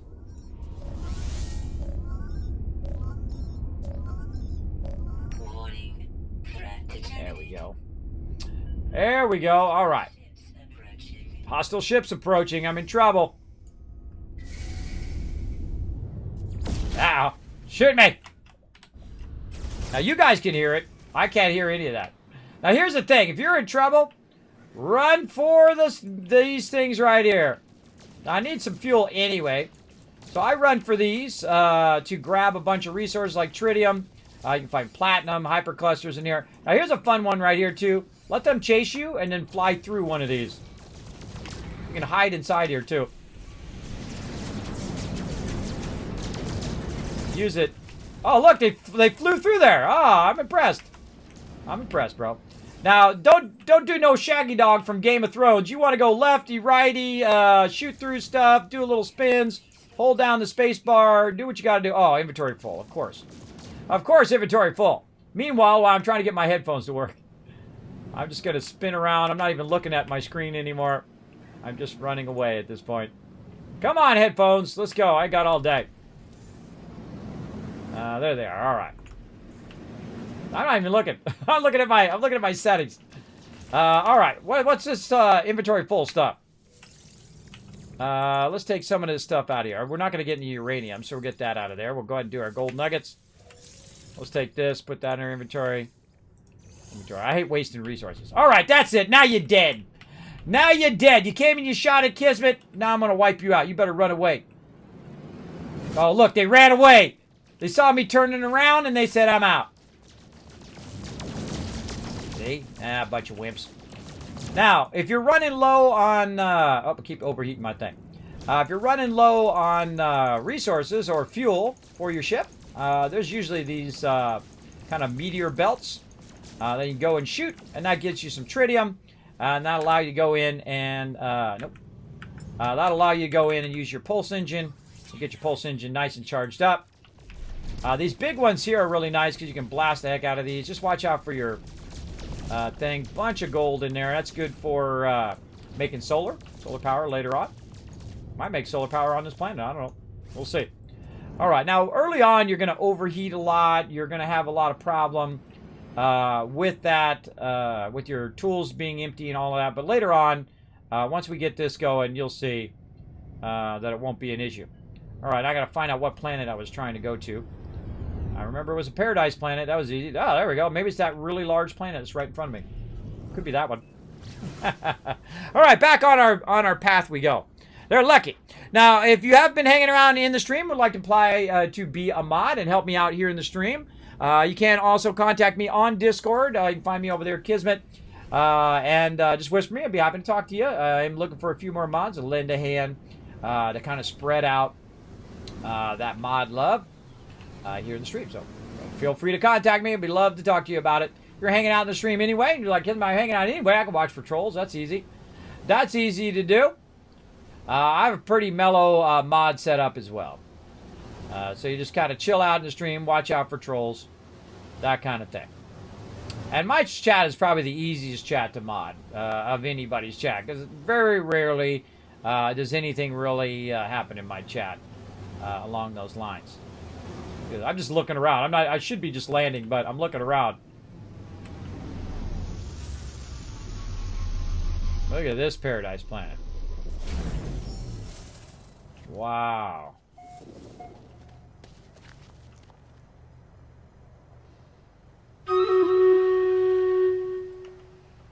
Wow, wow, wow. Wonder if there's any weather on this one either. It does have some humidity. Sentinels are a little bit of attentive, so that means they're a bit more active. Tons of flora, fauna, copper. Oh, that's a great planet. Had I not found my other planets, that'd be a really great planet. Right there. But still a great planet no matter what. Alright. Very nice. Probably come back, put a base there eventually. But for right now, on to the next planet. And I'm going to get going to the next planet, then we'll do the battle here. Alright, which planet? Oh, not that. I always do that when I mean to hit the other thing. This. There we go. Alright, what planet have we not been to now? Let's look at this one. Sometimes you got to get out of the atmosphere or pulse engine a little bit toward it. Discovered this. Okay, I discovered that. Been to that one. That one I've not been to. Alright. Now, I go to every single world because not only do you get the discovery of the world, you can also scan and get more loot and all of that stuff. Plus, when you upload it, you get loot from that and so on. Now, we're looking for a very specific thing. We're looking for our rusted metal, and we're looking for copper on the same planet. Usually, it's a desolate planet. I like it when it's on a desolate planet because it's a lot easier because there's no obstructions between you and what you're trying to mine. Now, while we're waiting for this to go from one planet to another, let's go ahead and do another battle. Let's fire it up! To battle, everybody! To battle!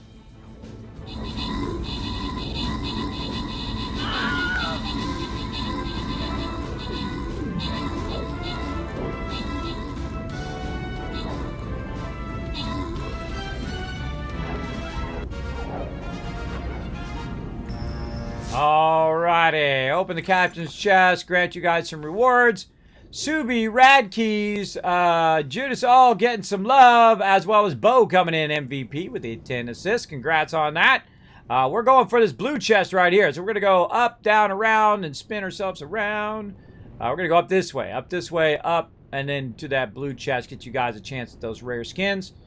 Let's go ahead and put down the Flying Rogue. Oh, yeah. Fire up. We're going to be doing battles all day long. Settle in, everybody. Going into the atmosphere. Here we go. Coming in hot. We're just going to straight dive on this sucker. And land. Now, to actually save... Whoa, look at this trippy one.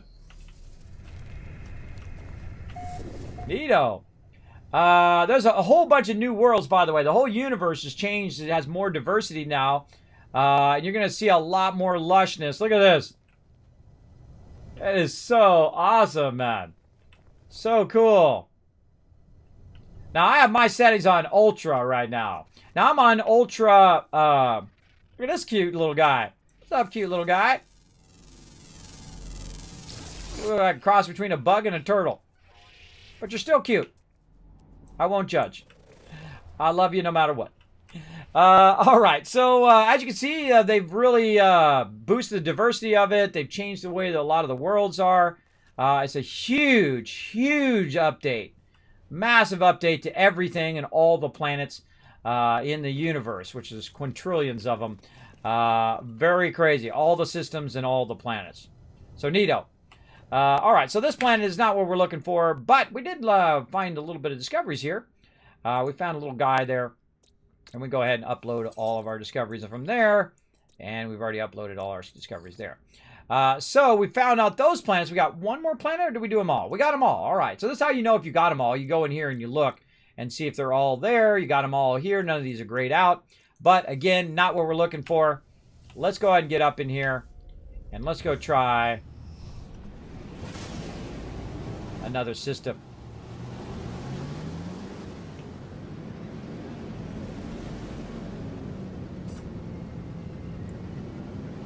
All right. So now what we're going to do is make sure that we have some stuff here in our ship. We're going to need some hyper fuel down here, hyperdrive. Oh, we actually got a bunch of them in there. Very nice. We're going to go ahead and use our big map, which is our universe map. Now, again, if you've never played this game, let me give you a little bit of awe and inspire here for a second. I'm going to right click. Now, see all of these little balls of light that you see? Those are systems of planets. This is the current system that I'm in right now.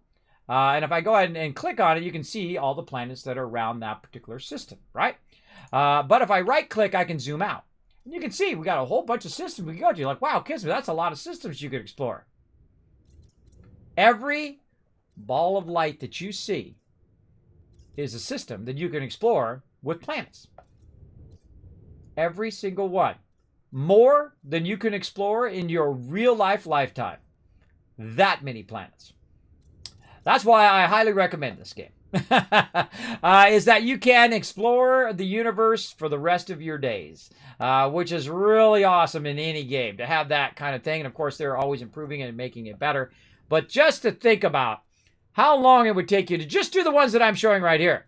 Now, if you look up there, you can see I'm in a certain part of the universe. I'm just on that one little tiny corner of the universe. There's a lot of planets, a lot of systems of planets. Just to give you a sense of scale. I love to do this because it really gives me that feel of scale of how tiny we are in the universe and how we should be thinking about how we can work together and not how we can screw each other over. That's what I think, but then that's just me and my crazy ideas. Let's see, U-Guard over here is leading us over that way because we got to take a photo over there. So, hey, maybe fate's trying to tell us something. Let's go try it. A lot of planets over there, too. I just noticed all the planet rings. Let's go check it out.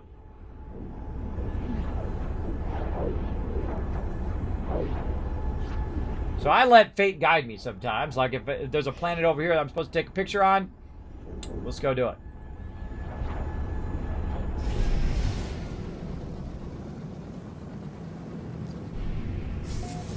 All right, the U-Guard system. Got 6 planets. It's a Gek planet. Minerals and developing is economy, and conflict level, it's fractious. All right, target planet located. So we did find a target planet for our photos, but we've got some unknown planets here. So let's get the one that's closest to us, which is right here. We'll scan that one. And while we're scanning that one, we'll also hit P to go to our discoveries. And we're now in our 3rd world area. And so we're going to rename and we're going to upload. This is the first thing I always do every time I go into a system. I claim it for the Teamwork Tycoons. Tycoon S for system 003. Boom. And I don't have an economic scanner yet. So this might be a 3-star system. I have no idea. But we'll call that Tycoon system. Oops. Number 3. That allows me to do 999 systems. I seriously doubt I'm going to do that many. But you never know. It did it to me anyway. Now it's Tycoon System 00033. Oh, come on. I tried to delete it. I hit delete. Why didn't it delete? Oh, well, now it's permanent. That is his permanent name. I can't change it. That sucks, bro. But I'll remember. No big deal. No big deal. So the first thing I do will be to name the system, and then I will try to find the space station, which is nice and close by usually. And so we'll go running over to the space station. Make a mistake, just roll on with life, everybody. Don't beat yourself up too much. All right, in we go. Now what's going to do is going to name this system the same thing I named the actual system itself. There it is. See? And then also what it's going to allow me to do is to go in here and buy some upgrades. And so we're going to work on our upgrades first. This is the same thing I do every single system I go into. I name the system. I go ahead and name the space station by naming the system. Then I will go here to the left, if I can remember which direction it is. And we'll fly up here, like so. And we'll run over here to the corner. Oh, wrong way. Actually, it's to the right. See, I always go the wrong way every time. Wrong way every time.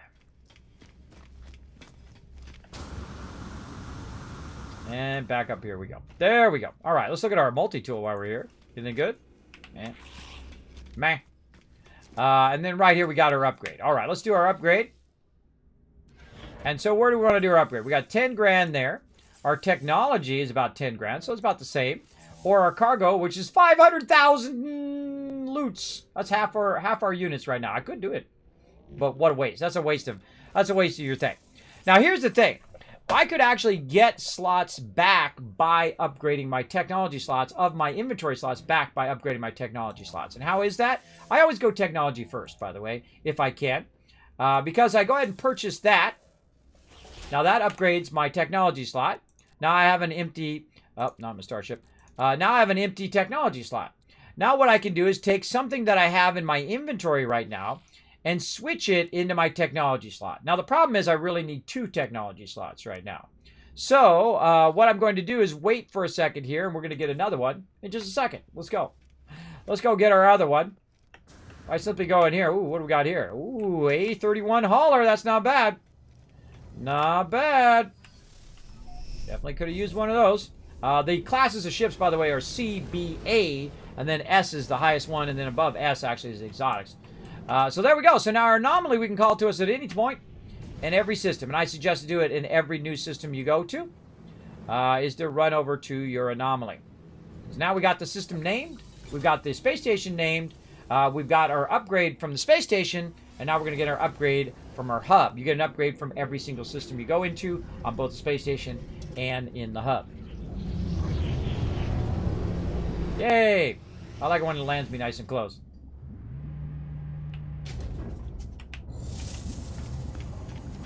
Now, in a single-player game, you'd think it would land you close every single time, because there's nobody else there, or at least there shouldn't be anybody else there. I'm going to jetpack my way up to here. That's going to allow me to run way in the back here. And the more I upgrade my backpack, of course, the more this is going to cost me. But we're going to run way back here in the corner, and we're going to get this exosuit upgrade. Awesome, awesome. Now, we can go ahead and do our exosuit again. That's going to be about 10 grand, but I can actually spend 30 grand and actually get another cargo slot anyway, or general slot anyway. So that's what I want to do. And then I can take my hazard protection and take it out of here and put it in my technology slots and have them paired together so I'm getting that bonus. And then I don't have any of this in my regular inventory, and I just got 2 more slots opened up in there. So that's next level thinking, everybody. Next level thinking right there. Hi, how you doing? What's up? What's up? I'm busy, though. I can't chat with you guys all day long. Now I'm going to go ahead and run back this way. I didn't mean jetpack there. I meant to just space bar. Run back this way and head toward my ship.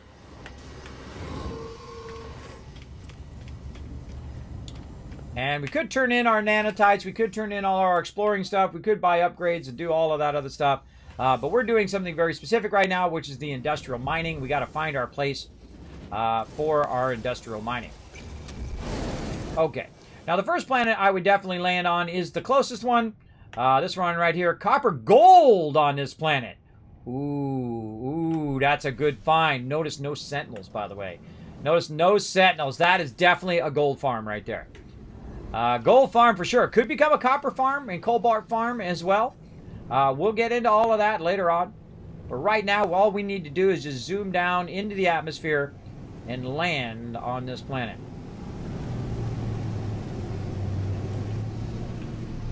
Oh, it's a bubble planet. I love the bubble planets. Yay for bubble planets. Look at that. It's so cool. All right, what do we got? Bilious storms. We got irregular patrols of that, and then something else. It went by too fast. There we go. Okay.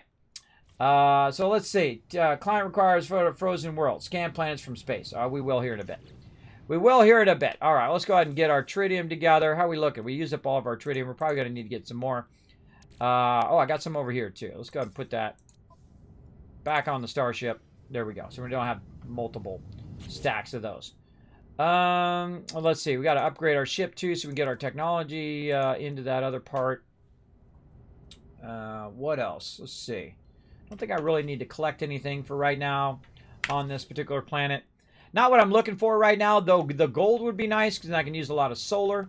But now that we know that's a gold planet, we're good. Now, also, by the way, I can go in and rename this planet. And I can just call it Gold. Now the name of that planet is called Gold. I can name it whatever I want. I can only name it once, though. Once you choose what that name is, it's that name forever. Like, I messed up the name of this system. But such is the way it goes. I thought it deleted it, but it didn't. I hit delete. Apparently, it just backed up instead of hit delete. Such is the way it happens. All right. Oh, I don't want to go in there. I do that every time. Stop it. Go into this. Okay. Now we got that going. Let's go ahead and scan this planet over here. Now, you can't actually scan it while you're going toward it like that because it doesn't really matter what it is. I'm just going to go to the closest planet and try to grab it. It's copper, paraffin, and silver. Sadly, not the planet I'm looking for, but it is a flourishing planet, so that's good, but it does have high sentinel activity, so probably not something I would use. Maybe for some silver. Maybe. Probably not, though. But I do go to every planet, and the reason why I go to every planet is to have it record what's on that planet, so later on when I'm looking for star bulbs, say, or I'm looking for silver, I can just look in my list of planets instead of going to every single planet and scanning them and doing all that. Now, I kind of feel like when you scan it, it should automatically go into your thing, but I understand the game mechanic behind it that, I mean, there's a benefit to landing on the planet is the fact that it does save what's on the planet. Now, this particular planet looks like a water planet as we're coming through. They did improve the clouds. Look at the clouds going through the clouds. Very cool. And we're coming down to the water level. Got a little spick of land here we'll try to land on.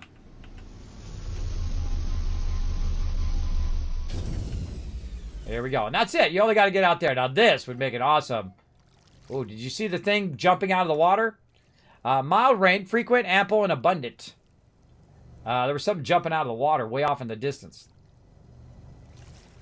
See if we see another one. Now, this would be a great planet to build an underground or underwater base. Let's go just take a little peek. It says, what do we got here? Inorganic object. Armored clam is there. Pure ferrite and paraffin. Got another one here. Scan a little bit of that. Fungal reclamation. We got toxic bark. Okay, thanks for sharing. Let's try to get these little fishies. Well, let's scan this first. Unidentified plant. Primary element is carbon and then star bulb. Oh, look at these. Look, got little brain crabs. Look at those little guys.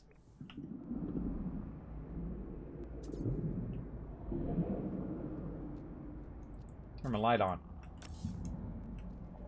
What's up, little brain crabs? Where you going, little guy? Already scanned that guy. That's freaky. That's freaky. Now, I gotta watch out for your oxygen, though. You will run out.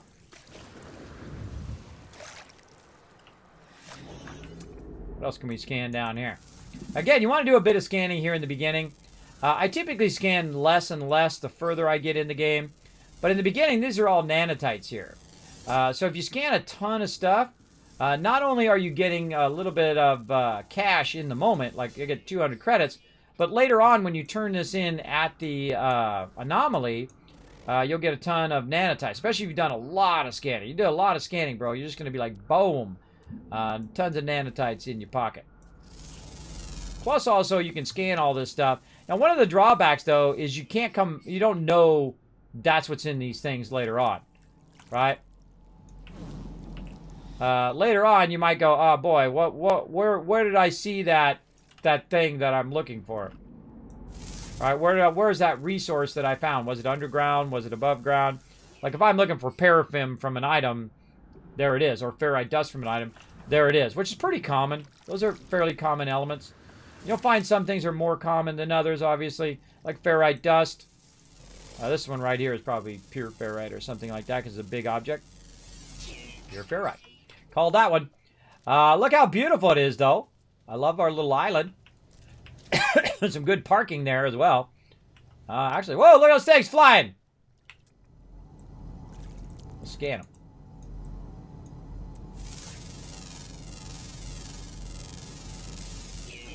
Yeah, like a flying rock. Trippy. Again, a lot more diverse life across all the planets. So cool. Come some ships in. Now, sometimes I follow these ships, by the way, because those ships will actually end up landing on something. But in this case, we're going to bounce out of here. This is actually a really nice planet. Pretty decent planet. Abundant flora and whatnot. I mean, if that was a starter planet, you could use that. Later, Sentinels. I'm outie.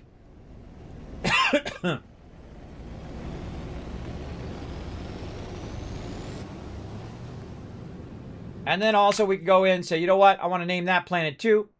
We're going to name it something just super easy to remember. Right over here.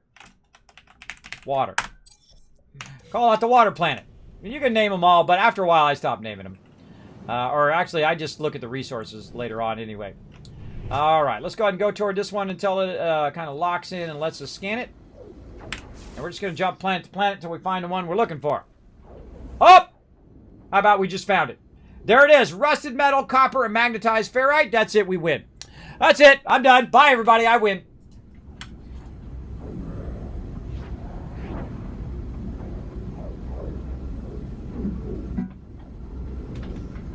Oh, I guess we'll play the rest of it out.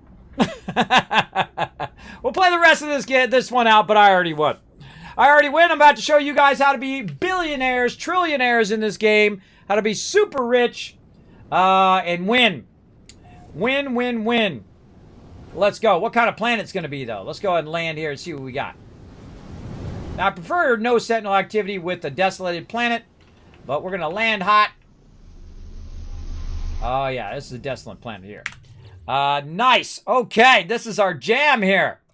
This is the thing. Oh, got to get out first. There we go. Now I just put it into my thing. Let's see. Weather silent, Sentinel spread thin, undetected flora, and devoid of all fauna. And you would think this is the suckiest planet in the universe, but this is the best. This is the best, especially early game. Now, what we got on here, magnetized ferrite, rusted metal, and copper. We also have oxygen and carbon. And I'll show you how to do that here in just a moment. But the most important thing before you get to this point is to actually have your scanner. Now, I've got my scanner going, but down here at the bottom, you can see I can change mode. Now, how did I get to that? Well, if you missed it earlier, I'll show you again. I went and unlocked the survey device by unlocking it on the hub. I've also unlocked all of the pieces and parts that I need to farm a bunch of industrial mining and all of that. And I'll show you all the tricks to that and how to actually make your base 1,000 away from the central area and all of that cool stuff and how to make literally billions and trillions of dollars or units in this game and become a wasteland tycoon just like me, or a space tycoon just like me. Let's go to it. I've done it many times. I'm about to do it again. Okay, first thing we do is we go hold down the F and we switch our thing once we have our survey module. So now we can go ahead and look for power. Currently says no hotspot nearby. So no power nearby. Let's go ahead and look for resources. Oh! What the heck? What the heck? The first thing I scan is an S node? Wow! Holy mackerel. This is an incredibly awesome playthrough, everybody. Literally the first node. Look at it. It says it right up there if you can read it. The first mineral node that I have scanned is an S node. 3 paradise planets in 2 systems. Or 3 systems now, without any weather, without any Sentinel activity. And now my very first thing I scan is an S note. This is super rare, everybody. Don't believe you're going to have this every time. I've played through 10, 20 times, and I can tell you this is the rarest and most insane playthrough I've ever done. So let's keep it going, though. Yeah. So it's 370 in that direction. So I'm just going to go ahead and run this way. Now, make sure you bring a lot of oxygen. Now, look at this. Look at my hang time in the air.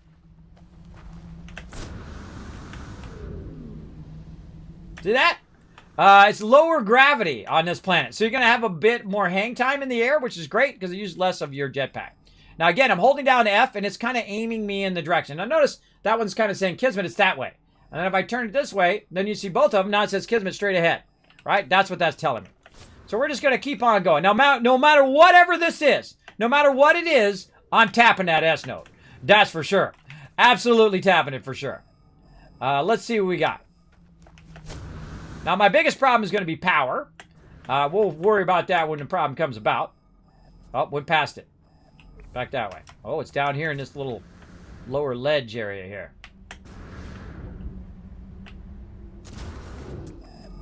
Oh, yeah, very close. So you get close, and I'd say you get within 20, and then just keep walking.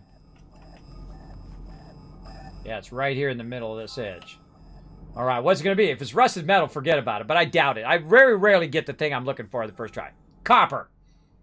Still a win. Still an insane win, because you need a ton of copper as well.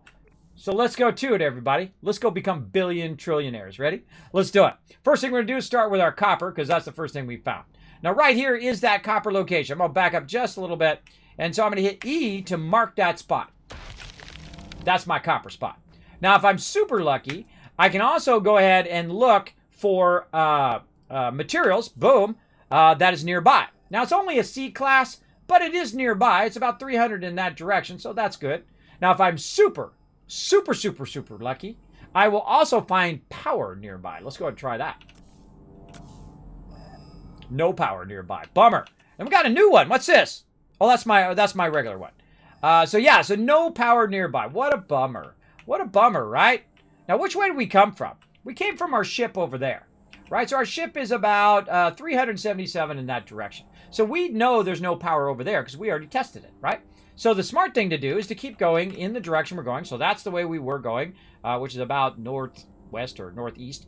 So we're going to turn this way in the direction that we're going, and we're just going to go ahead and fly forward and see if we can find some power.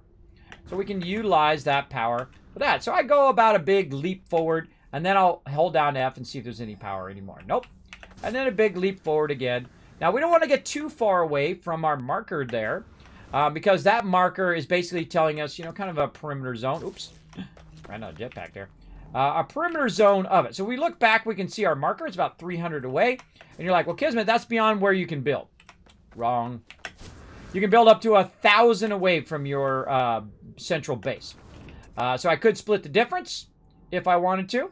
Oh, where'd it go? This way. Where did my thing go? Right there. All right, so now I'm about 500 away. And I'm keep checking for that power. And let's go ahead and break it right about, probably right about here. Right about 500. Okay, so we're at 500, we have no power. Now, what I suggest to do is to run in a circle around the power. Now, is it going to be that way? Or is it going to be this way? Most likely it's going to be that way because I'm going to go this way. That's always the way it works out, everybody. So we're going to go ahead and jump forward. What we're trying to do is get away from the other stuff that might be there. Now, what might be over here is our gases, right? So let's check our gas again. Is our gas over here? None nearby. So there is a chance that there could be another node over here, which is power. Now, if there's not power, that's okay. We can also use our solar. Make sure you bring a lot of oxygen, by the way, before you do this. Before we find it. And every now and again, I'll hit the button. We'll just keep jetpacking across here.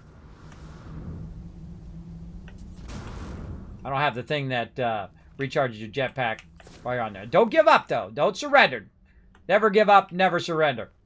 Just keep hitting that F. Keep running in a big circle around that central point. And you might run into some power. Hopefully we do. If we don't, that's okay. I'll use some solar power. No big deal. And it'll only run when the sun's out. Now, hopefully we're not on a part of the planet that is always dark. That would be not good. Because then our solar is going to be useless. No power yet. I love how it's low gravity. There's something really cool about that. That's low gravity. Nice, right? Yeah, that's a pretty lucky one to find an S node right at the very beginning. Be even more lucky if we found some power. If we find some power, forget about it. Oh, rock is moving over there. We got a moving rock. Again, remember, I'm running around this central part here. Still about 600 out from it.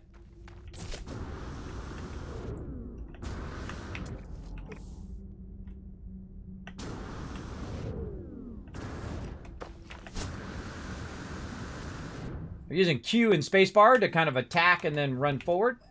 Make me go a bit faster.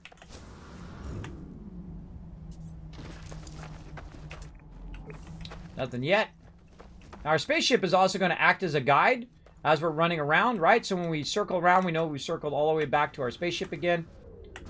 And we could have started at our spaceship too. Would have been a great starting point to kind of circle around the outside of that, because you're trying to find something within 1,000 of your S node. And again, the way I did that, held down F and hit E to put down a custom marker, so I could see that outer area. And sometimes you get lucky, you find power, and sometimes you don't. Sometimes you won't find power at all. Especially you get an S node like that, you might have to just use your solar power. But look, we got, looks like sun coming up just a little bit, maybe. Maybe, maybe not. No power here.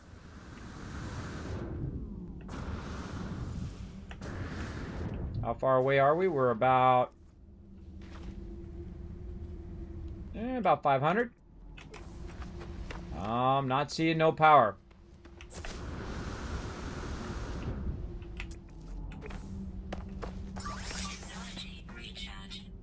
Yeah, we're almost in. We almost went full circle now. Go way out over here. All right, and our gas cloud is that way. So our gas cloud is right there, and our power. And we got our. Oh, we got another hotspot of our material out that way. So now we know what's blocking our power. Sometimes there's actual mineral nodes and gas nodes in that particular spot. But if you find a spot that doesn't have one, right? Like we're going around like this whole side over here, I didn't see any gas nodes. And we can also look for mineral nodes over here. And so this could be where it's at, right? So we can kind of do it through process of elimination as well. No hotspot for that. We got a copper S node, which this is part of that copper S node, even this far away, even from way over there. We got 0 density. So we want to try to get away from the copper node and go a bit further out.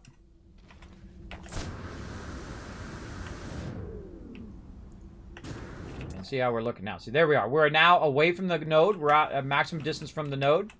It's now turned off right about 600. There we go. And then cloud, no cloud, maybe some power. No luck on the power. What a bummer. No luck on the power. So let's go look this way because there's nothing around us. So our highest chance is going to be that it's over here in this corner. That's our highest chance. So we're just going to keep running a bit in this direction. Now we're getting really far away from our base. Right now we're about 600. But let's keep checking this edge over here. See what we can find. This could also be what I call the dead zone, where there's nothing. There's nothing over there. Right? So we look for resources. Oh, there's an A-class cloud over here. Ah, see, that's that A-class cloud there. Let's doing that. All right, let's keep going. We're going to run out again.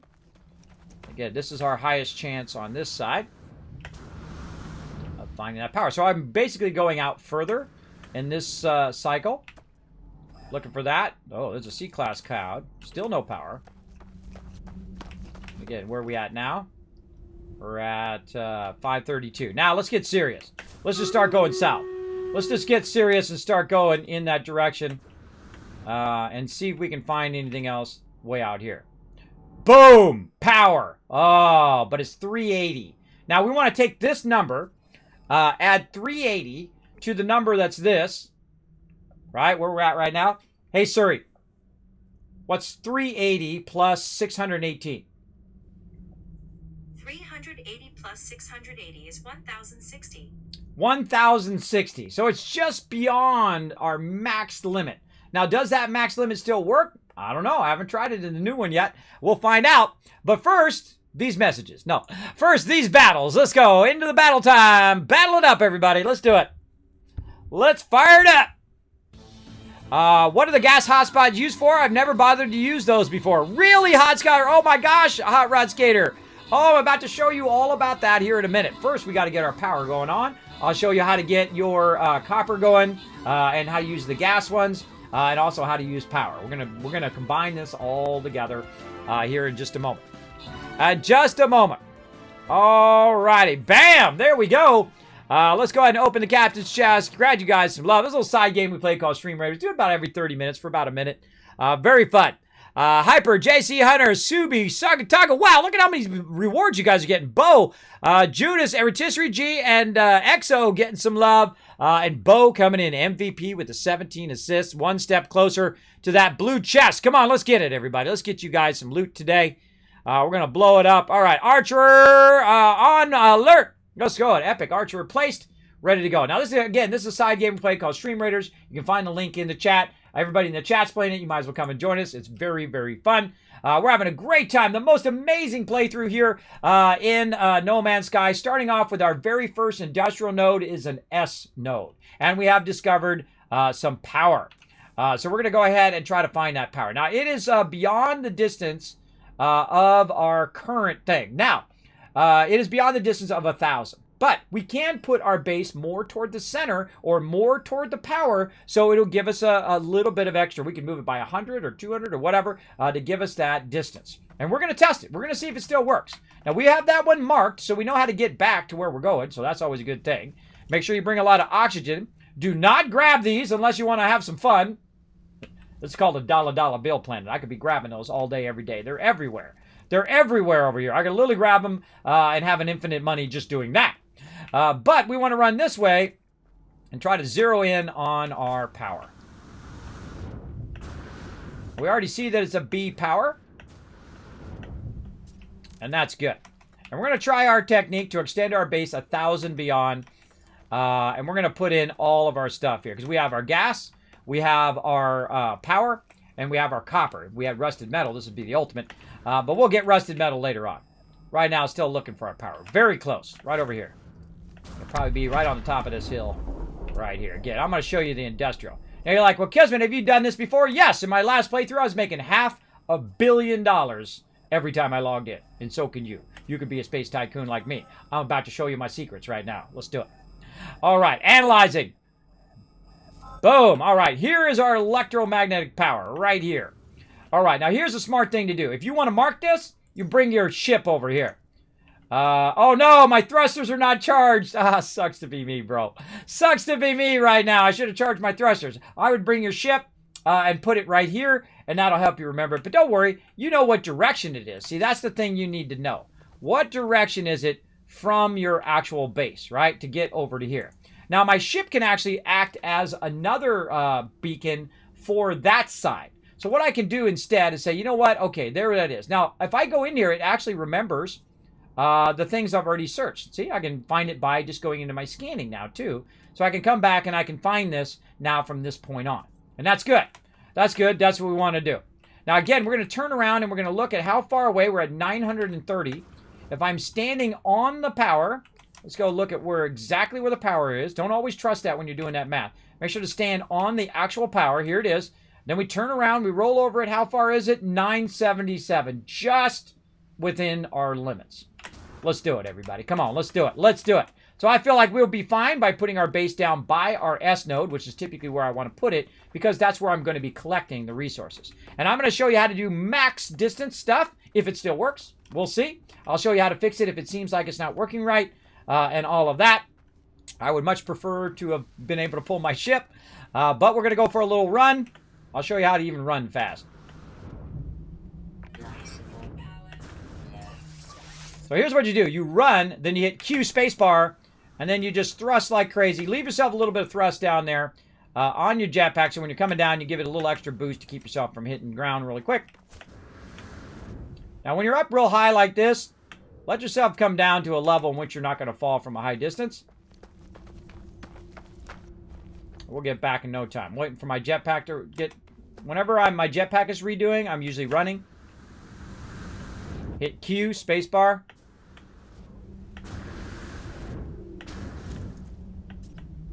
S copper node, right? The very first node. Just completely by luck, everybody. Insane. That is pretty insane. All right, are we close enough to our ship? Now, once you get to a certain distance from your ship, you can do it. Especially if you have your teleport receiver, you can actually utilize your ship. So right now, we're about 300 away from our ship. And so that is going to be our very first industrial mine. But it's actually going to serve a double purpose here in a bit. Okay, so now I am still still too far away. Right now it's 200 away, roughly. And now I'm about 116. And now I can actually go in and recharge my thrusters in here. So pulse engines, put that in there. We'll get our launcher. We'll use our uranium. Get that going. And now our launcher is good. Now, I don't want to use my launcher right now because I'm going to call it to me here in a minute. So I'm going to go back this way. And we're now going to establish ourselves a base because we brought a bunch of resources with us to do that. We can also collect resources here, which we're definitely going to have to do to get this fired up.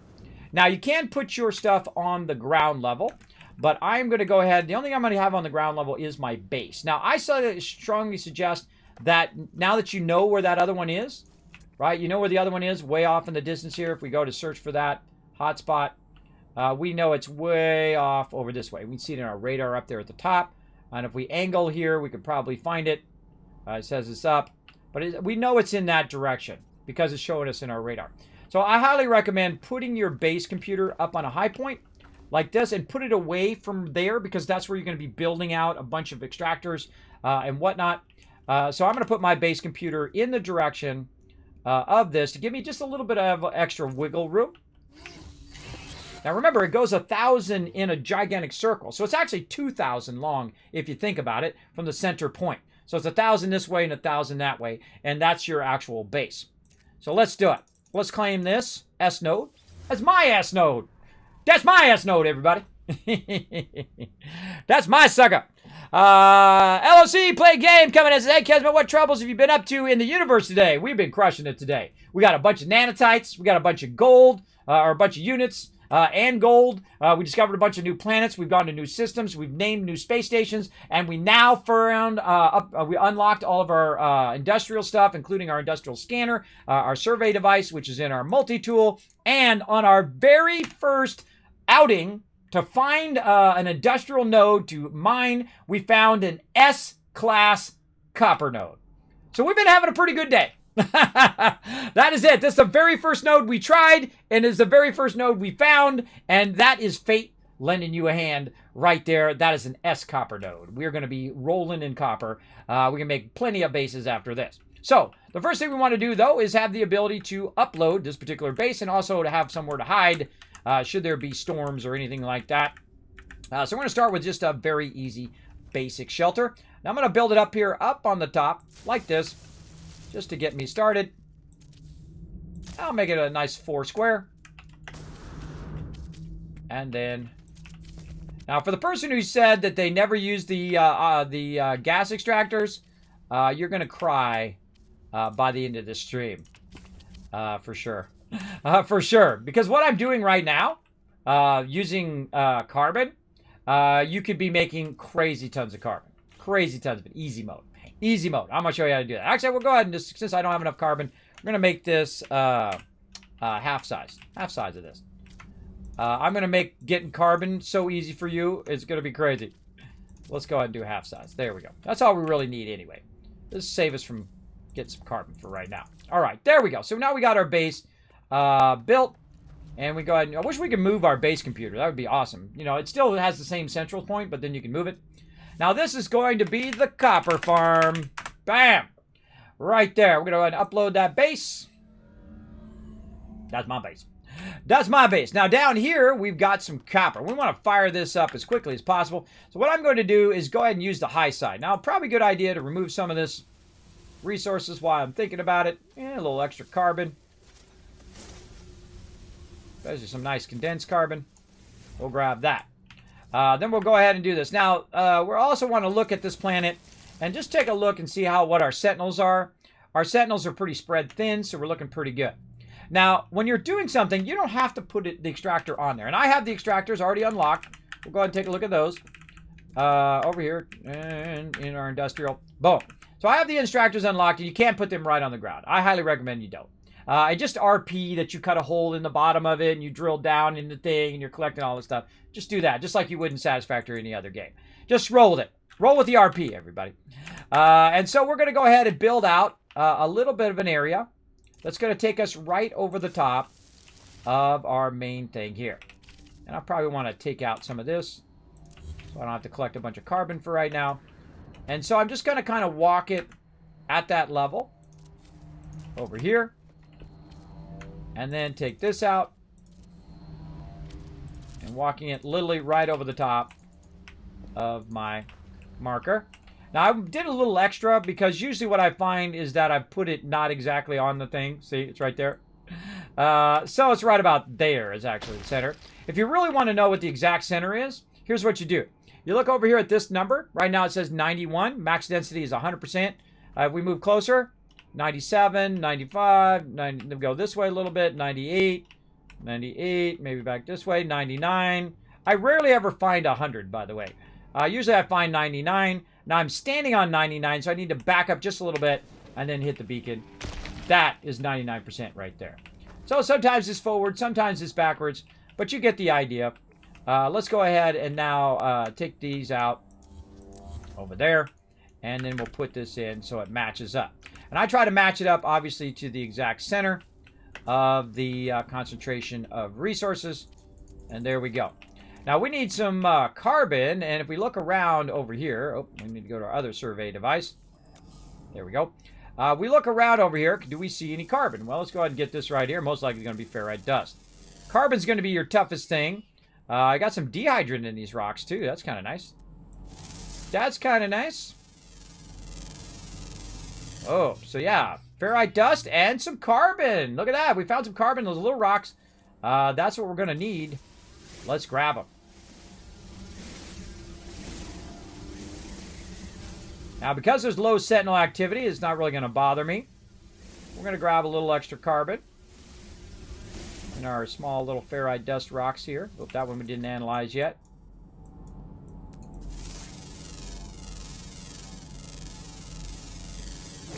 Oh, and some oxygen on that one. All right, that's not bad. Not bad. So we got some ferrite dust. We got some oxygen with our ferrite dust. As well as we got some carbon. We're going to need a bit of carbon. That's really lucky, by the way. Sometimes that works out really bad where you don't have any carbon, and then you can't make your platforms here that we're trying to do. So we'll go ahead and do that. We'll go ahead and do our platforms there. And now what we want to do is get into our industrial miner. We're going to put down our very first miner right here. Now we're going to need a bunch of metal plating. Now the whole point of getting this particular planet is to get rusted metal. Rusted metal equals ferrite dust. Ferrite dust equals more metal plating, which equals more extractors, which means more things that you can build and more storage units. So that's why we typically do rusted metal first. But since we're so lucky and we found an S node right off the bat, you don't want to give that one up. You don't want to pass that one by because those are very rare and very hard to find when you're looking for them. When I'm not looking for them, hey, they just pop up like they're nobody.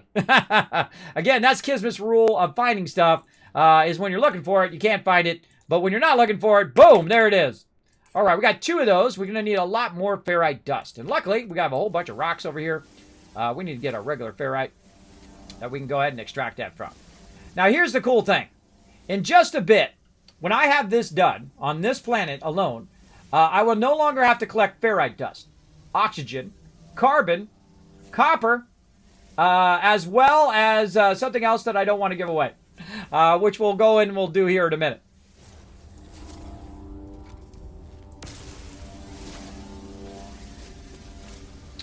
I will never have to collect that again. It will auto-collect all of that for me. And I'll show you why. Okay, so there we go. Let's go ahead and try to get this going here. We got to do 5 plates. Actually, I might have some plates on me. Nope. All right, one more. There we go. Okay, now our very first extractor. Where am I going to put the extractor? Well, obviously, I want to start this one in the exact center of the node so it has the maximum extraction. And this is what I call my center mine.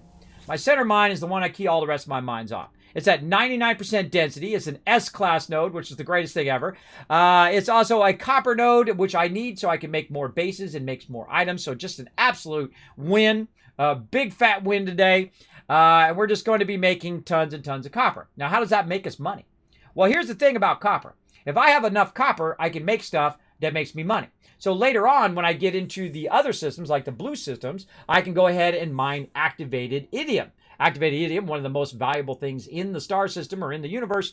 You can go ahead and take that along with chlorine and other things you can do there. But this is going to do this passively. When I'm not online, when I'm not in the game, when I am AFK, gone, 3 states over, with my computer turned off and everything, it's going to continue to collect these materials. That's right. As long as it's got storage space, it'll continue to collect all day, every day for you. And that's what I love about it.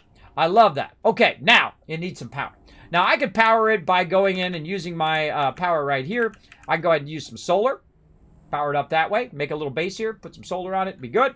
I could use my biofuel reactor. But what we want, perpetual power. And we're going to need, we already got magnetized ferrite chromite. We already actually have enough to get that going. All we need is 2 more plates. All right, so we don't have enough for 2 more plates. Let's get it going. Let's get enough for 2 more plates here. Not pure ferrite. I just need some ferrite dust. This is why you normally do ferrite dust first, because now you can see I'm collecting it. I have to collect it to get this going. But normally that's why I do ferrite dust first. And once you get ferrite dust set up, or rusted metal in this case, you're going to be set.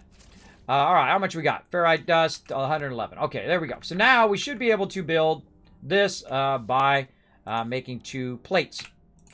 There we go. By the way I made 2 of them at the same time is I click on it, you roll over it, and then you hit D like David. You can see right here there's a build menu, or you hit whatever it is on your console. You can see you can build multiple of them at the same time. So you don't have to sit there and hold down E and just go. You're going to say make 50 of them. Boom. And it makes 50 of them just like that. Really great Kismet tip for you. All right. So step number 1, find a node. Hopefully be as lucky as me and find an S node. Step number 2, find out where you're going to get your power from. In this case, we know our power is way off in the distance. We have already scanned it way out there. Way out there. It's in this direction. Over there. And so now we've got to get it from here to that power way over there and bring it back to here. Now, how do we do that? Well, first thing I suggest to do is not to hold down control. Don't hold down control and use your power line like that, because if you let go of control, you could get screwed over. It doesn't screw you over on power lines, but it does screw you over on pipelines, because pipelines, if you stop a pipeline, you have to start that whole pipeline again from the very beginning, which sucks. So we're going to go ahead and do the actual line in here, the electrical wiring. Now, the first thing I'm going to do is I'm going to connect this one, which is my central one, up toward my base in the direction that I want to go. Right here. Boom. There we go. Makes it nice and easy. We've got it connected there, and we can also use it for our base later on. Now, way off in the distance, way out there, right there, is that electro power hotspot. Now, I'm going to mark it. Boom. Now I can see it all the time. So I know where I'm running to. It's 930 in that direction. You're like, Kismet, that's not possible. Aha. We'll see if it is. It was in the previous versions. We're going to see if it is now. We're going to go ahead and run our power line way out there toward it. Boom, like that. It's going to be red because it doesn't have any power. We're going to start running toward it. Now, we want to watch down here to see if we get knocked out of build mode. Usually right about 300, we'll get knocked out of build mode. But let's go ahead and build that way out there. Oh, can't build it. Too far. How about there? Nope. How about here? Nope. How about there? Yep. All right, cool. Let's keep building. Let's keep going. And right there. Yep. And up on the top of the hill. Nope. There. How about closer? Yep. All right. Now, my suggestion is when you get past 300 away, is you want to build a long one and a short one. Because your actual node calculates the distance in which you can build based on the previous node. The one back here. Not the one up here in the front. It's actually the one in the back. So if you do a really long one, and then you're running along, halfway through, it'll knock you out of build mode. So you want to do a long one and a short one. And I'm using electric wire. Why am I using electric wire? Because it's free. It doesn't cost you any resources. So you definitely want to use that and run it toward your power. And so we'll do a long one and then a short one. And we'll just keep running along our electrical wire. Because what we're doing right now is we're extending the length of our base. In fact, we're building a very, very long base along this way. A little too far. There we go. Okay, long one and then a short one is what I did. Now, sometimes it's going to knock you out of the build mode. Now, how far away are we? Right now, we're 343. Normally, about 300 is the maximum distance in which you can build from your base. It normally will kick you out, but why is it keeping me into build mode? Because of this electrical wire. This electrical wire is keeping me in that build node, allowing me to extend my base beyond that. So I can extend my base 1,000 in both directions. So I could have a base so big, it would be 2,000 circular all the way around. That's how big of a base you can build from one base unit. You can't tie bases together unless they changed it recently. I have never been able to tie the power from one base into another base and have it work. I don't know if they fixed it. I don't really care. I'm just going to keep going and doing the way I know it works. All right, that's how we're going to do this. Long one, short one. Long one. Now, we're going to go towards purple and back up just a little bit. Say right to there, and then a short one till the edge of where it's purple. Right there. Oh, need to get out of build mode for a second. There we go. Back into build mode. Now, this is why you use wire and not pipes or anything like that. If you use pipes, what happens is you can't continue the pipe. But you could use walls. You could use foundations. You could use whatever you want. You can just keep building in this direction. The most important thing is that you're building something in the direction that you're trying to go. And I'm looking for that little purple. See the purple is shooting out of his little thing there when I'm trying to build. That's telling me I'm too far. I build a long one and then a short one. Getting close, 300 away. And I didn't get kicked out. Now, if you get kicked out of your build mode, I was hoping it would do it so I could show you. But the thing to do is you get kicked out of your build mode, stop at that exact point, log out. Well, save your game first, obviously. Save your game, log out, log back in again, and that should fix it. I've had that happen many times to me, and I've fixed it that way. Long one, short one.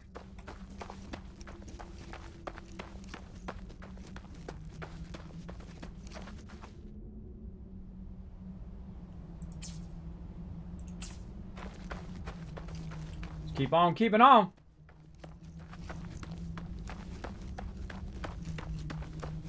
Deep, deep, deep, deep, deep.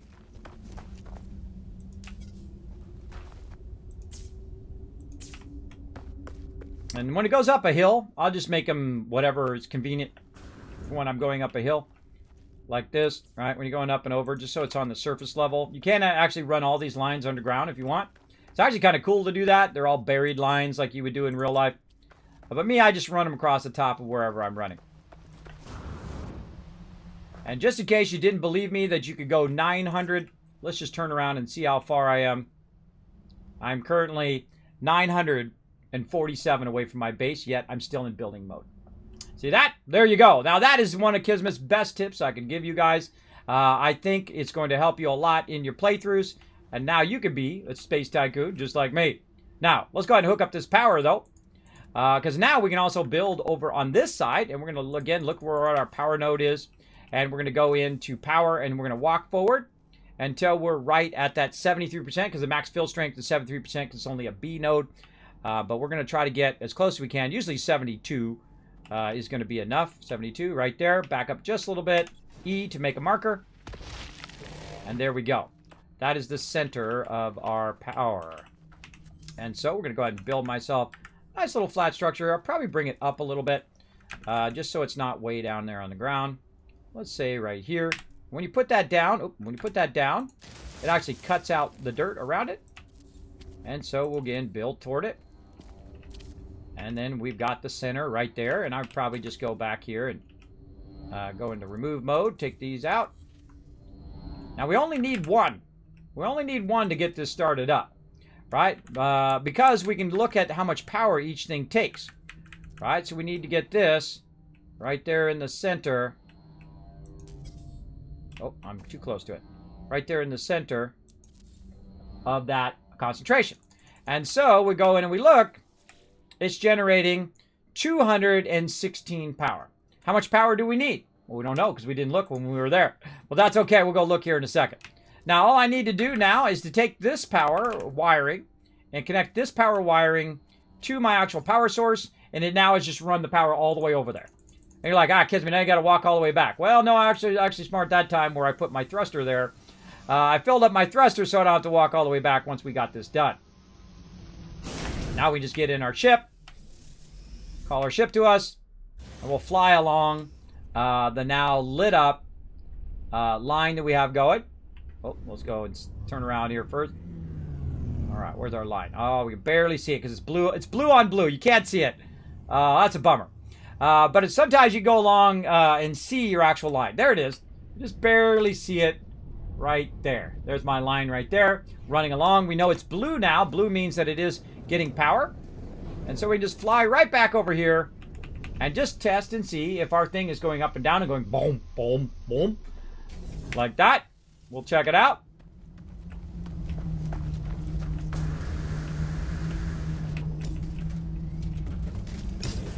It's working. That's it. We win. That's it, everybody. This is going to run while we're not even online.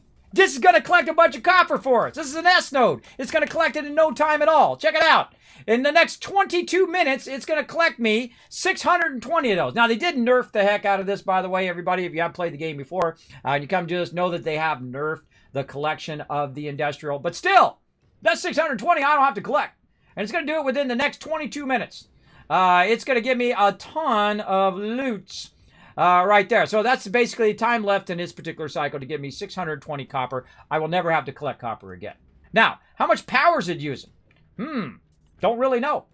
I don't really know how much power it's using. Now, there's a way to find out. You could actually found it out from the original power over there. Or what I do is I throw a battery down. Now, you don't really need a battery at this point, but you can throw a battery down and check the power from there. Now, another thing you can also do is to go in and say, okay, well, what if I put another one down? Right, I put another one down like this. Oh, the right thing. There we go. I put another one down. How much power does it say it's extracting? Well, it does actually say right there at the top. It's extracting 50 power. So we have 219 power. So what does that tell us? That we could add even more of these. That we could do even more of these suckers. So let's get some more ferrite dust. This is what I love. Because this... Now, here's what we're building here. We're building momentum toward the stuff that's going to make this way easier. And we're going to be able to expand our mining empire. This is, if I was really there, if I was really doing this, this is exactly what I would be doing. I'd expand my mining empire so it doubles and doubles again and doubles again and doubles again. That's called compound interest, everybody, or basically doing something that has a compounding result 2 times, 4 times, 8 times, 16 times, 32 times. That's how I love to play. I love to play that way. So very fun. You mentioned rusted metal. The crap is off the green containers. I've always just deleted that. I thought it was useless. Yeah, hot rod skater. That's another one I was talking about. Do not throw that away, bro. Do not throw it away. It actually converts at 1 to 2. So for every rusted metal, it converts into 2 ferrite dust. So I did the same thing. I used to throw it away. I said, it was just trash. But guess what? Watch how much ferrite I start to make in no time once I get my ferrite dust going. But first, we're going to work on our copper just a little bit here. I'm going to get 2 of them going just to show you what happens when you combine 2 of them together. Let's go ahead and make some more metal plating.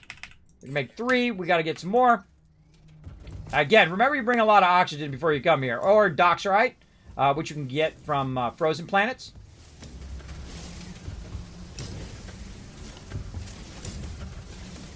As well. How are we doing on time? Plenty of time. This stuff does take a lot of ferrite dust.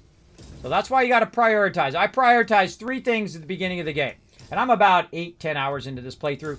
The 3 things that I prioritize are rusted metal, copper, oxygen. We're going to do all 3 of those today. All 3 of those, and then we're going to set it and forget it. And then when we come back next Friday, guess what? It's going to have a bunch of it all built up for us. All right, let's do it. Craft that one. Kind of. See, every time I get to this point, it just makes me want to play this for the whole rest of the day. It just like really fires me up. Okay, let's get a second one going. Over here. And because this is an S node, by the way, it's already cranking. But now we got 2 of them going. And guess what? Now it's going to collect 620 per hour, but it's going to tap these 2 together. Now, there's one problem. I've given it power, but I haven't connected them together. And that's why you got to make sure you unlock your connector that you're going to need, which is your supply pipe. And you can see that was 620 right there. But if I connect these two together, if I had enough ferrite dust, more ferrite dust. Again, this is why I do ferrite dust first. See, otherwise I'm doing this the whole time, collecting ferrite dust. But that's okay. We'll get it done. And rusted metal will be the next thing we work on, because that's hard to pass up an S node.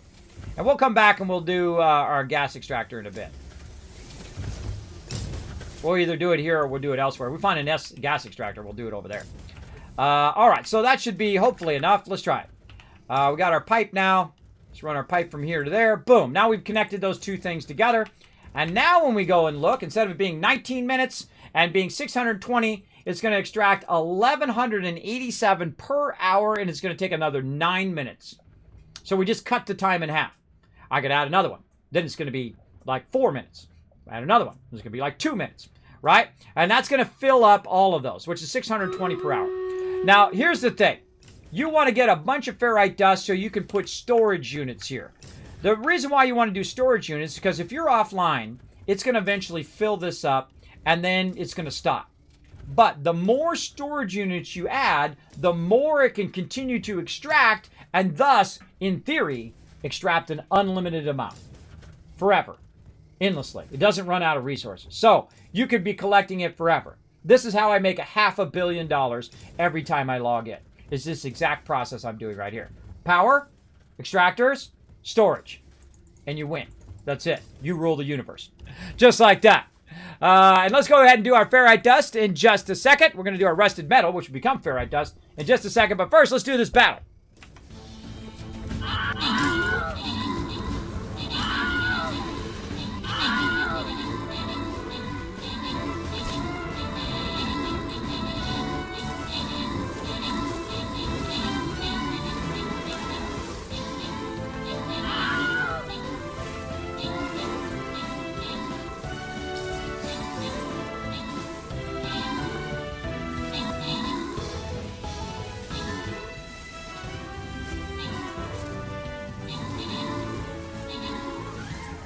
That was a long battle. I'm collecting ferrite dust while you guys are watching that. Collecting some ferrite dust. But we're going to need that here in a minute. Boom. It's cool to have oxygen in these rocks, too. That's making this way easier. This is like the greatest playthrough ever. Grants and rewards. Let's see. Hyper, Oreo Dets, or Dets, Rotisserie G, Bo, Exo. We're calling Debbie Chase. Debbie Chase coming in. Valheim, Taco, and Judas all getting some extra love. Wow, you guys are getting tons of loot today. Valheim coming in overall MVP with the 12 assists like a boss. Fantastic job. Come on, let's keep going for that blue chest. Let's keep going. Let's pull out the center. Oh, this is going to be a battle royale, this one right here. Now, come and join us. A little side game we play called Stream Raiders. Come and join us for that, everybody. It is free to play. We do it every 30 minutes or so on the stream. Feel free to follow that link right there in the chat. Now, if you are coming in from the homepage or whatever, feel free to come on. Saul, I get that all the time, Alvis. I get that all the time. Here, I can make you laugh. Watch this. Watch this. Follow this link right here. Follow that link right there. That's a video I did about 2 years ago about saying, hey, I look like Saul. I look like your dad. I look like Tony Hawk. Yeah, I have a funny little about video. I've had that many times for the last 6 years in the channel. Thank you for comparing me to an amazing actor, by the way. Incredibly fantastic actor. Hello again, mate. Still flying. You know it, Teshub. We are ruling this, baby. We're having the best playthrough ever. This is the best, most epic playthrough. We started our very first node we found was an S copper node. That's a way to boss mode it right there. Now, we've got our S node running. We got it rocking. Now, of course, I'd love to put some storage on it. I'd love to do that. Not enough ferrite dust yet. And that's why I typically do my ferrite dust first. Now, we do have some carbon over here, though, so we can zap some of that. Let's get some of that while we're at it. Definitely need that later. All right, zap some carbon. Now what we need is we need another node. We need another node, not a copper node. You see we got a copper S node right there. So we're going to go for a little fly. We're going to fly away because there's no rusted metal node here, sadly, in this area. Now, we did see a bit of another node over on the other side. We don't know what it was. It was a C node, B node, something. It was over here toward where we have our marker, right? So let's go ahead and fly this way a little bit. And we'll go ahead and land close to our power, away from that other one. And we know there was something else over here. And so we're going to go ahead and switch again to this. There's no nearby hotspot, and I think it was to this way. We'll go ahead and run this way a little bit. And get our oxygen resupplied as well. And we're going to see if we can find that other node and see if it's within distance of our extractor here. Now, let's see how far away we are. We're about 800 away. Now, we could have... Oh, there it is. There's a mineral deposit. Now, what is it? What is this mineral deposit that's nearby? It's 391 in this direction. So, let's go ahead and just run this way and see what it is. It might be another copper node, which is usually what happens, but it could be rusted metal.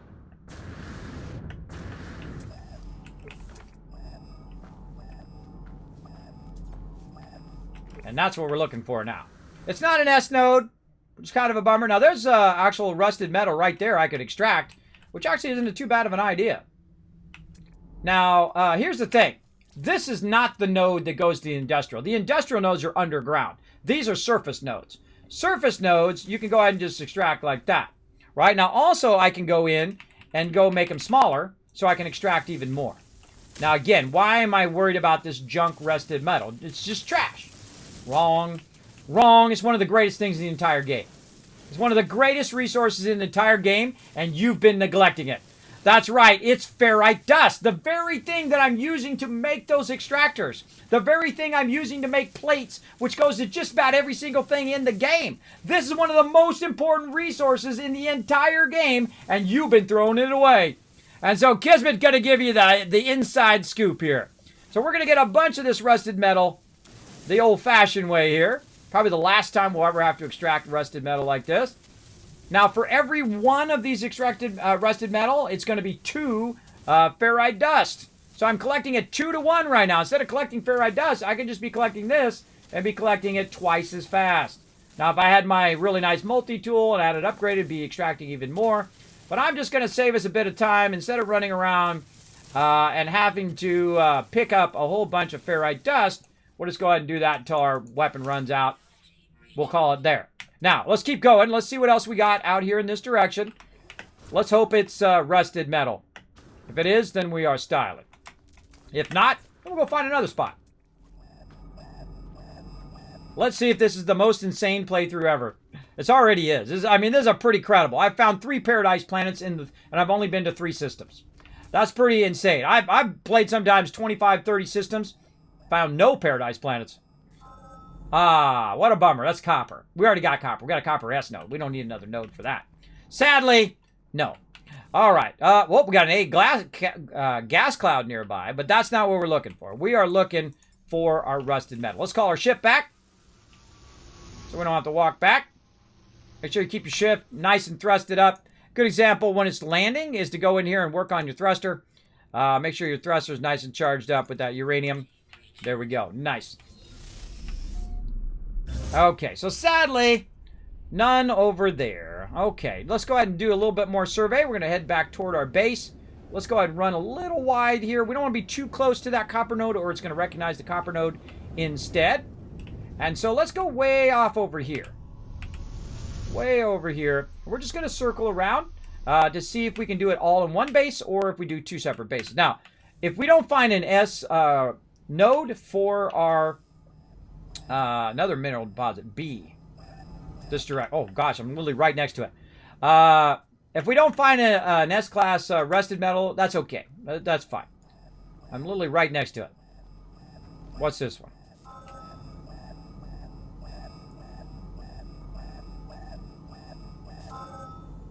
Bummer. Magnetized ferrite. Now that would not be bad, extracting that. Then we're getting the actual highest in, and that's also 2 to 1. Because if you take magnetized ferrite and convert it back into regular ferrite, it doesn't do that, by the way. It goes to pure ferrite. But if you convert it back, it actually goes at 2 to 1 as well. So you get double the pure ferrite. It actually goes in a cycle. Ferrite dust, pure ferrite dust, magnetized ferrite. You'll get the gist of it, and we'll talk about why it doesn't cycle back and all that stuff later on. But that, sadly, is not what I need. But now we're getting a sense of direction of what we got. What about gas cloud? See gas cloud?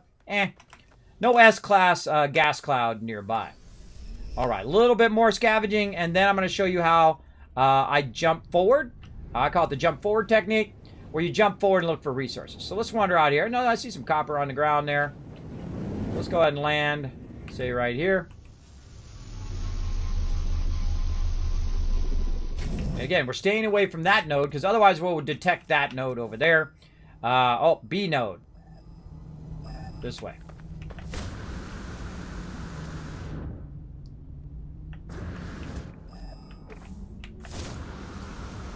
Now we found 2 coppers, a magnetized ferrite, and maybe this will be our rusted metal. Or it'll be another copper, or another magnetized ferrite with my luck. My luck. Though I am being pretty lucky today, so I can't really say that. I'm being pretty lucky. That's a B node. That's not bad. We can find it. Ah, copper node again. Oh, so close, everybody. We try, man. We try. Just no moss. No moss today. Okay, now, at this point, I would say, okay, we got our copper going at least. That's GG. We could also do our extraction of our gas cloud, but we'll do that later. Now, here's what I suggest to do. Always go in the same direction. So we're going to go back over here to where our base is, and then we're going to get right over the top of the base, and we're going to go in the direction of our power. And I'm going to go in the direction that I typically do, like south or north. Now, I'm kind of feeling north, so I could go in the direction of that power. I could just say, screw it. I don't want to do it. I'm just going to go forward about 1,000. I'm just going to thrust forward. And then I'm going to land.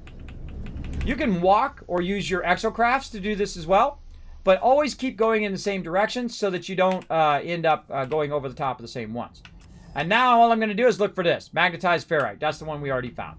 We already found that one before. In there we go. No, not enough fuel in our launcher. Well, luckily we brought a lot of uranium. Actually, how much uranium do I got left?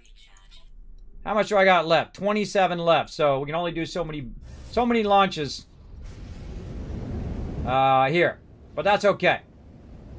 We can always go collect some more dehydrant and all of that. So we're going to go really far. Again, it doesn't have to be right next to that base. It'd be nice if it was. Be convenient.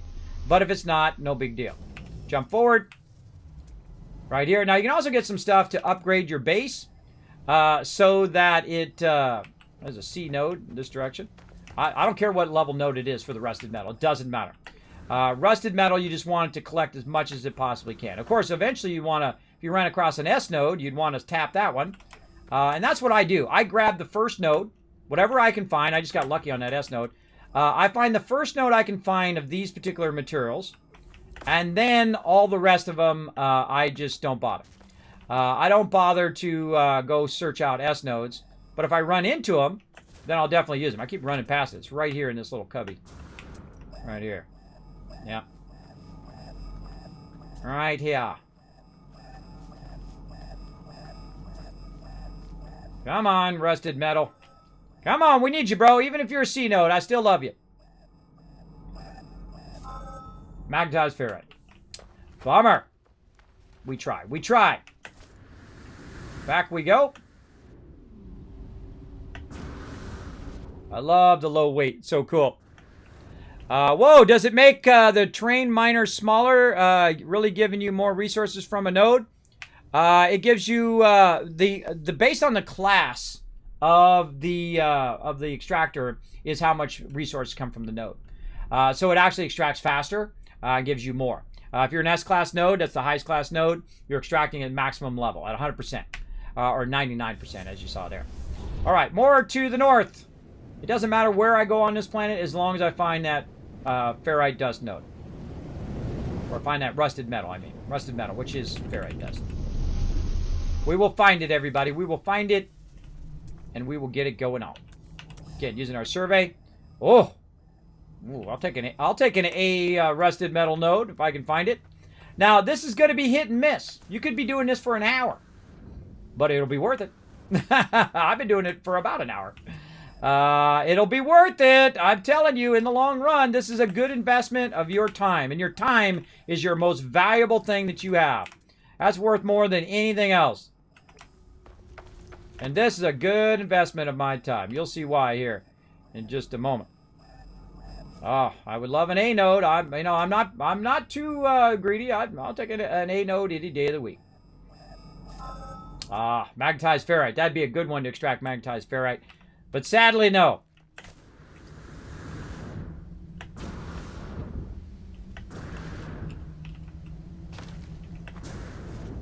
Back in our ship. Off we go. And this is also compounded by the fact that I'm running low on fuel for my ship, too. Always a fun one. Now, I could just be running on foot, too.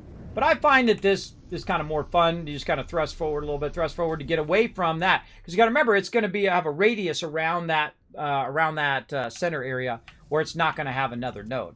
So you got to go and run around, look, dang. All right, C node, we'll take it. We got it. If that's what we got to do, that's what we got to do. 233. Oh, I think I went past it. Nope, I did.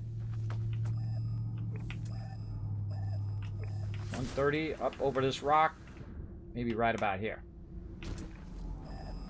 Oh, this way. Let's try down in this valley.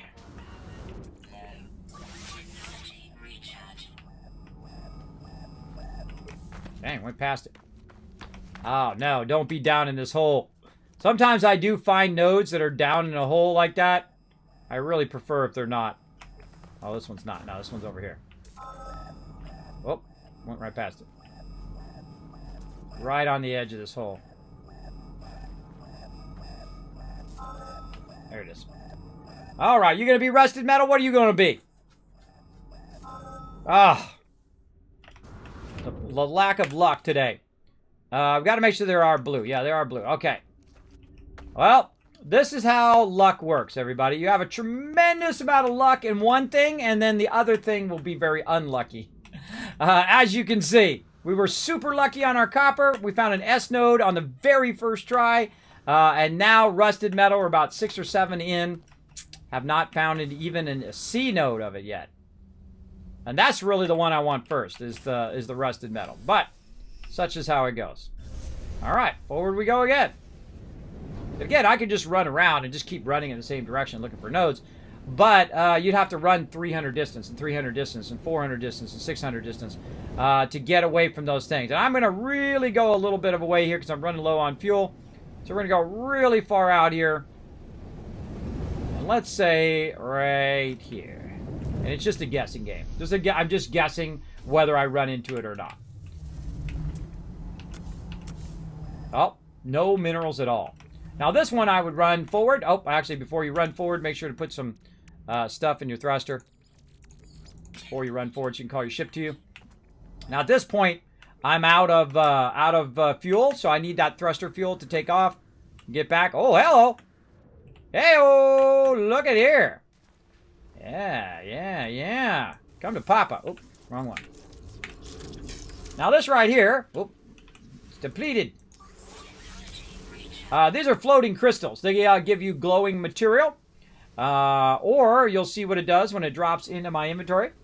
Definitely worth the stop. These take a lot of time to take out of there. But it gives me this right here, which is our glowing mineral. Right there, that one alone is worth about 3 grand. That's pretty good. Now, normally I come in and take all these out and use those later, but I'm busy. I'm busy running to the north, looking for my node. And now, so we just run at this point and let the atmosphere carry us forward. All right, there we go. B node. Be awesome, B node. Be our rusted metal already.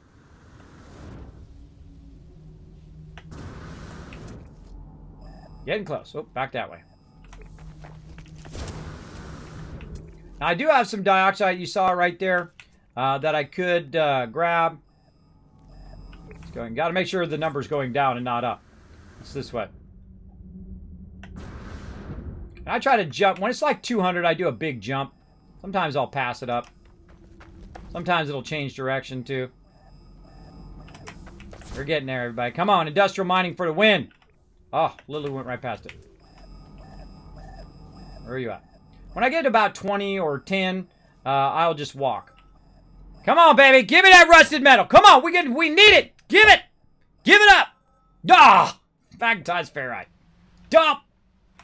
Ah, so lucky on one, so unlucky on the other. See, it doesn't just happen to you, everybody. It happens to me, too. Let's go forward. Let's go forward. Never give up. Never surrender. Ever. I never give up. Ever. Now, if you are enjoying the stream, make sure to hit that follow button. If you're really enjoying it, you laugh, you cried, you learned something new today, consider hitting that subscribe button right there at the top of the stream. It does help support the stream. Know that every penny goes right back into it again in the form of giveaways and that kind of stuff. Right now, I'm trying to also pay off Twitch card from the last 2 years. Still on the credit card. One of these days, I'll get that paid off. So you do donate to the stream, you know that's where it goes. But know that you never have to donate. You never have to subscribe, do bits, or any of that stuff. I do appreciate you just lurking in the channel as well. All right, how we looking? Let's go ahead and see if we find another node. All right, C node. Come on. I'll take any node I can get at this point. I just got to get it fired up. I got to get it going. We're running out of time, too. I don't know. If we don't get this going, we might have to run a little long on this. I went right past it. We're going to have to run a little long on this until we find this node. I feel like we'll do that, and then we're going to play some Outer Worlds after that. So however I find my ferrite dust and get my oxygen going, then we'll go from there. Maybe this will be the one. Copper. Nope. All right. Keep going north, everybody. Keep going north. Now, remember, I did put some thruster material in my ship. So no matter how far away from there I can always pull my ship to me. Now, you can get really, really far away from your stuff, and then you're bumming. Oh, there's some oxygen right there. Yeah, I mean, hey, if you're going to give it to me for free, I'll take it. Oh, you see that thing jumping out of the ground there? Like a meteor landing or something. All right, let's look again. Oh, we're still in that copper node. Again, this is why I keep going in the same direction, so that I know that I am getting further and further away from that particular node.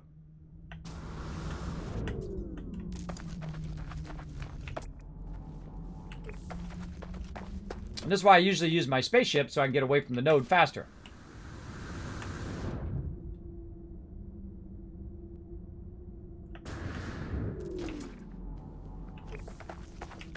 And that's why I'm also running in the same direction. Uh-oh. Almost took a hit there, everybody. Ran out of jetpack. No nearby node. See, this obviously takes a lot longer than using your ship. All right, C node. Got to be one out here somewhere, everybody. We used up all of our luck on our first node. It's like a commodity, right? You use it up.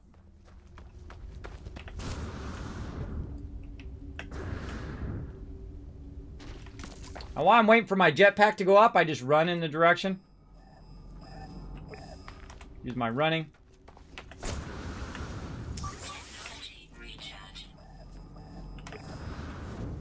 It's gonna be worth it. Gonna be worth it, everybody. It's gonna be worth the time. I'm telling you. You'll see. It'll be the greatest thing ever when we find this rusted metal. Come on, rusted metal. I don't care what level you are. I don't care if you're a C node. Come on. Boom! There it is! I win this game! That's it! Hey, Yashak, thanks for coming in right when I just won this game.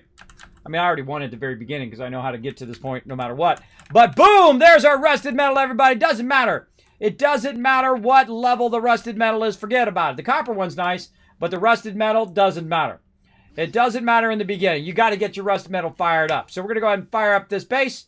And we're going to go ahead and claim this as our. Now, make sure you got a lot of chromatic metal with you so you can put your bases down as well. So, boom! We're putting that down. We're going to tap that rusted metal no matter what. Whether we get power or not. Okay, rusted metal right next to us here. Let's go ahead and back up just a bit so we can go ahead and tag that rusted metal. It's right over there. Over that way. Let's go ahead and do it. Now, it's a really low strength. It's about 40 strength. And so we're just looking at our numbers right up here. Trying to find the center of that.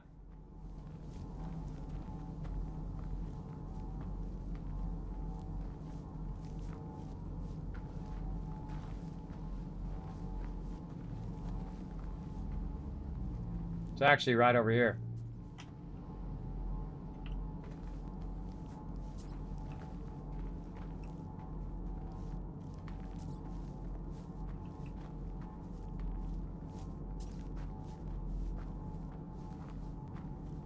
I'm trying to use my divining rod to find the center of it.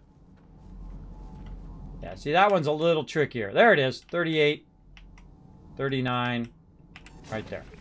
All right, trying to find the center of that node. There it is. All right, we're going to fire this up just like we did before. Now, we're going to do something that's even more fun, though. We're going to go ahead and add this just above here. Oh, if I had some carbon.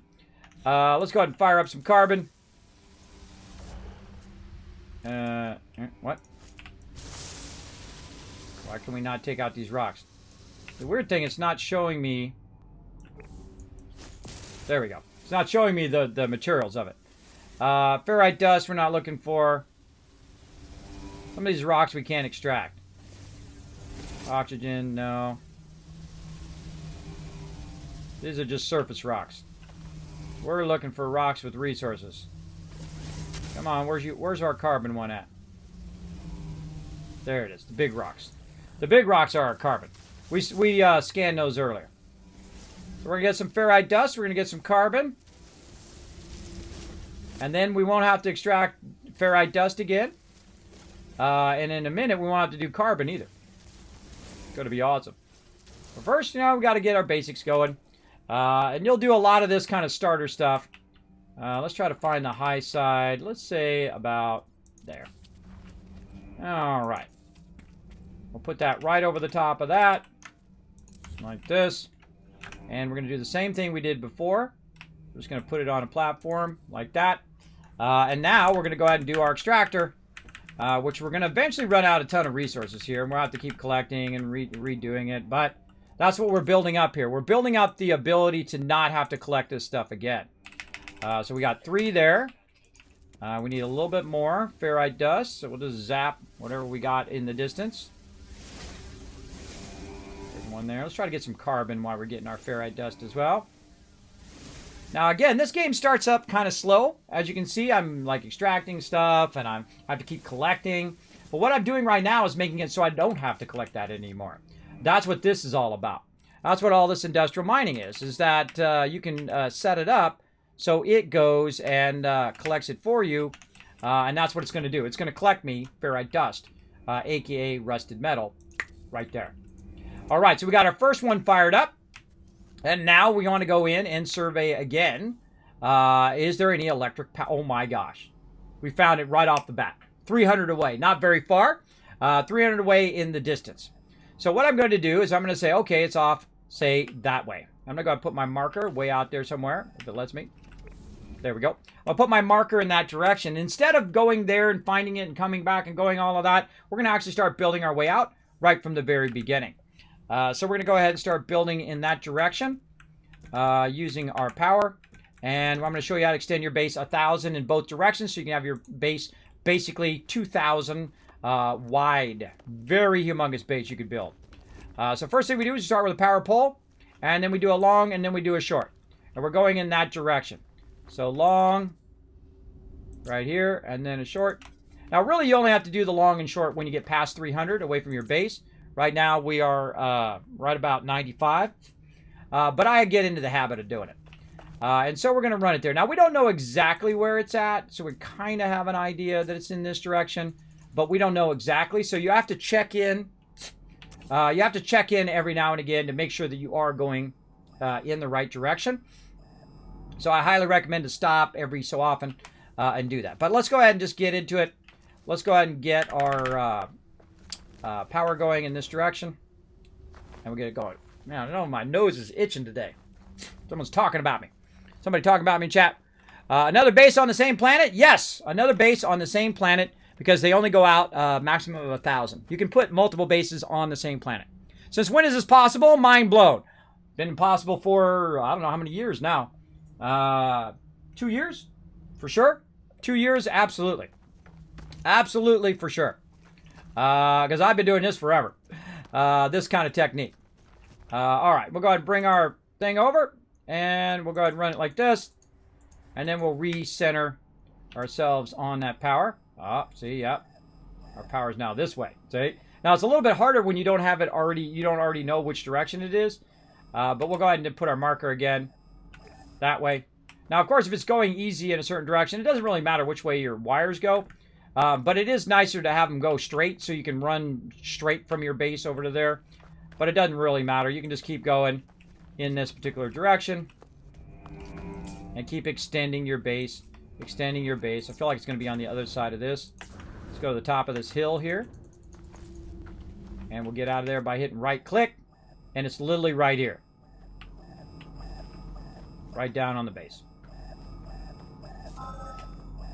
And I'm just guesstimating on there. Now, this is a C power, so it's the lowest level power, and it's the lowest level node, but that's okay. Power is power. Resources is resources. So, same thing over here. We'll go ahead, and again, notice that I can build this far away. How far away am I from my base? Right over here.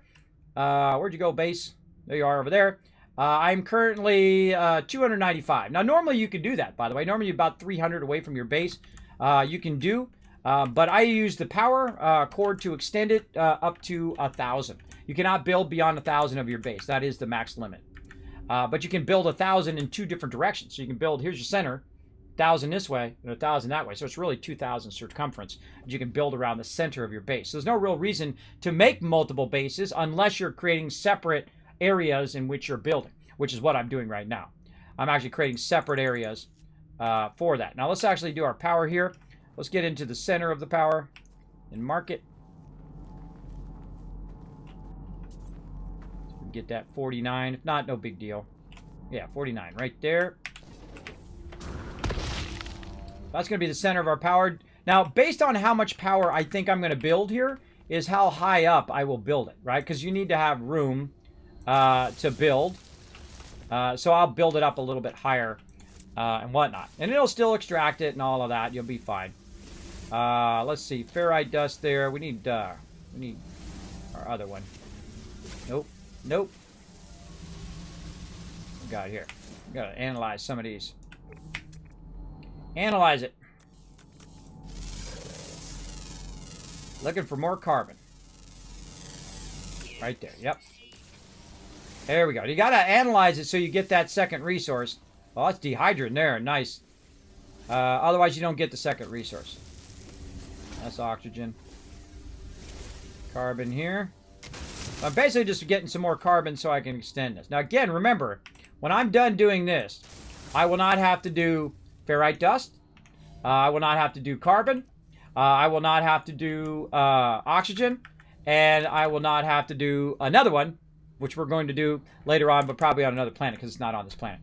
But I do prefer when it's on this planet. My ultimate planet, when you're doing this in the very beginning, sodium, magnetized ferrite, or not magnetized, sodium, not magnetized ferrite, which is what I got on this planet. Sodium, ferrite dust, and copper, all on the same planet. Okay, so now we want to put down some power, right? So we need some magnetized ferrite and metal plating. We're going to do that battle here in just a second. Let's hope we got two of those. We do. Now we want to go ahead and pull out our converter.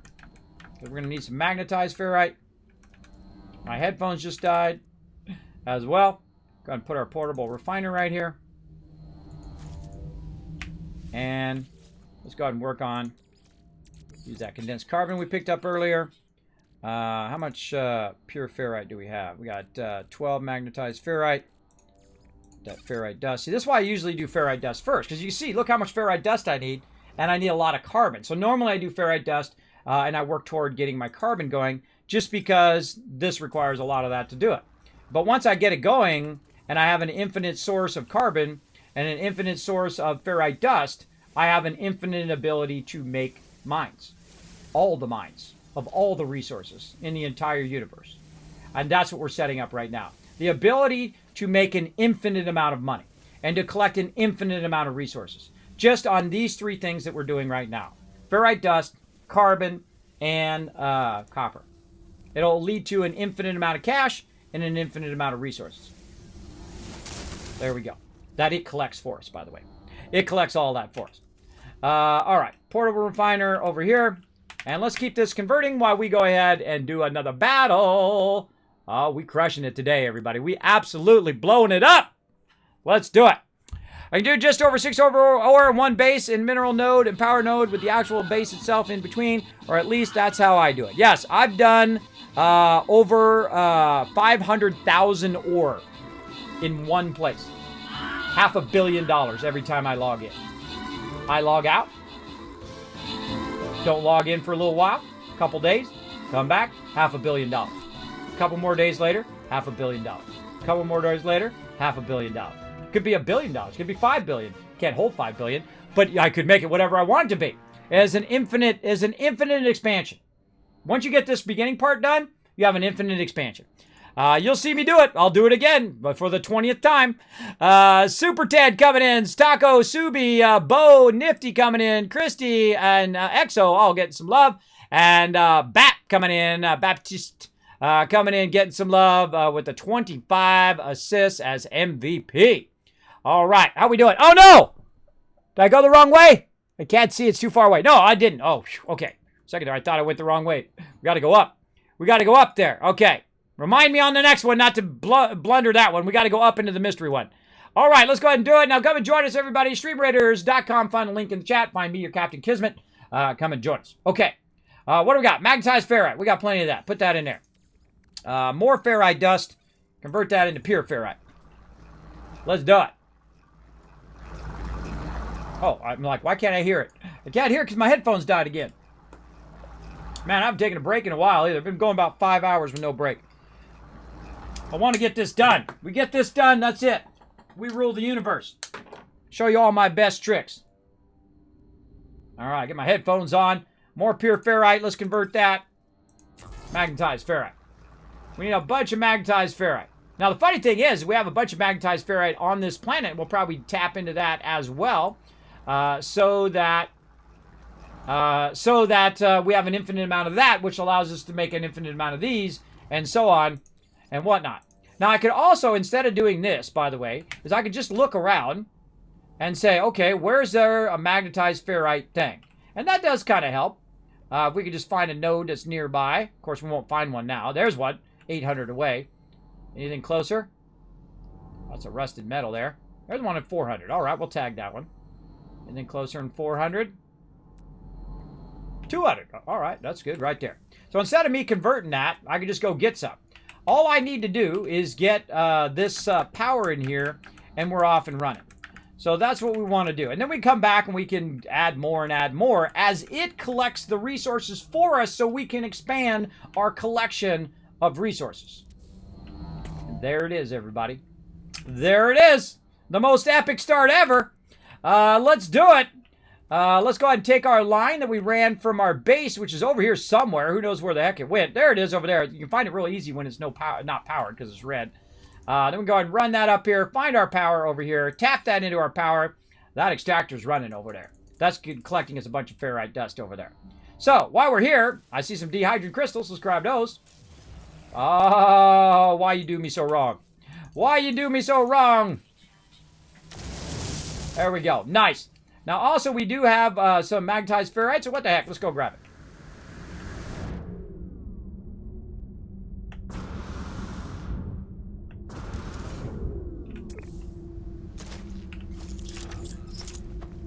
I always make it larger and then make it smaller so it extracts more. Now remember, these nodes are not industrial nodes. These are surface nodes. You can use your surface extractor, which I haven't even unlocked yet, to do that.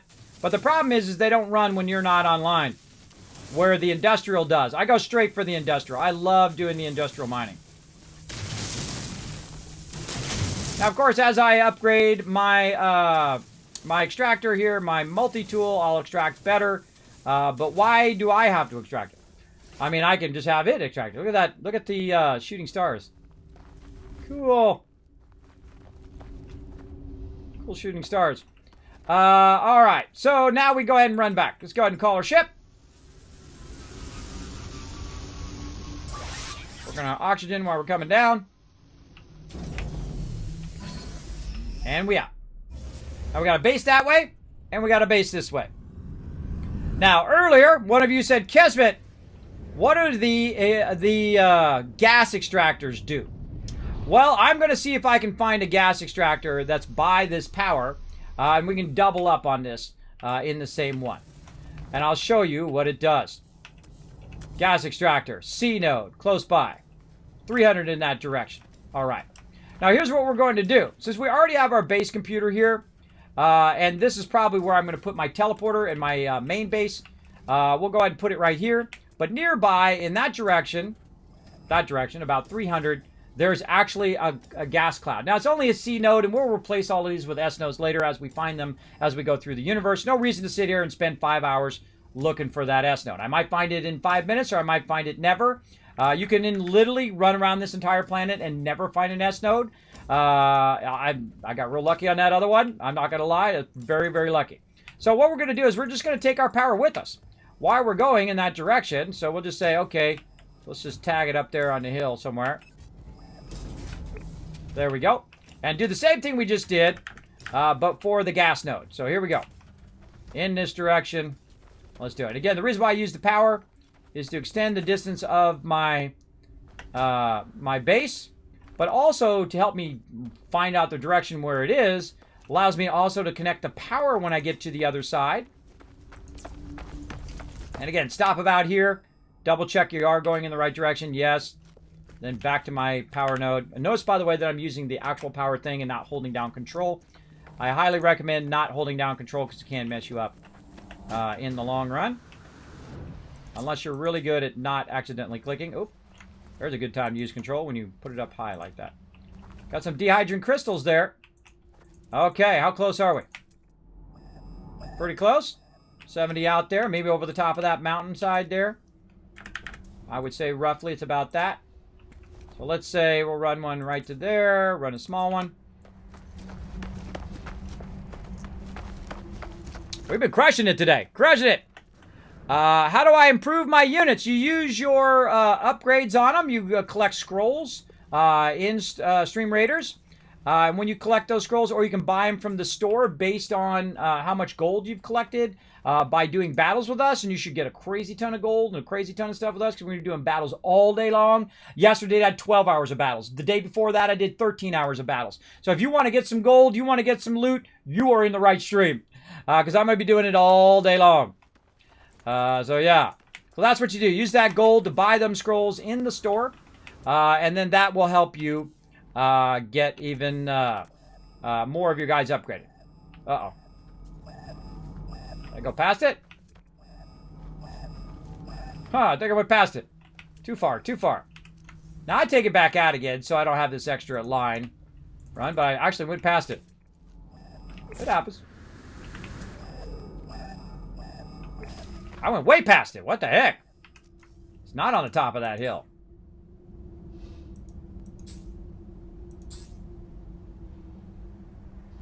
Way back this way. Wow. Very close.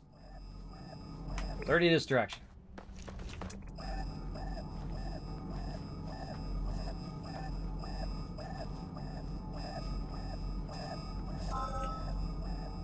Now, you can also make these into a separate base as well for your gas extractor, especially if you find an S gas extractor.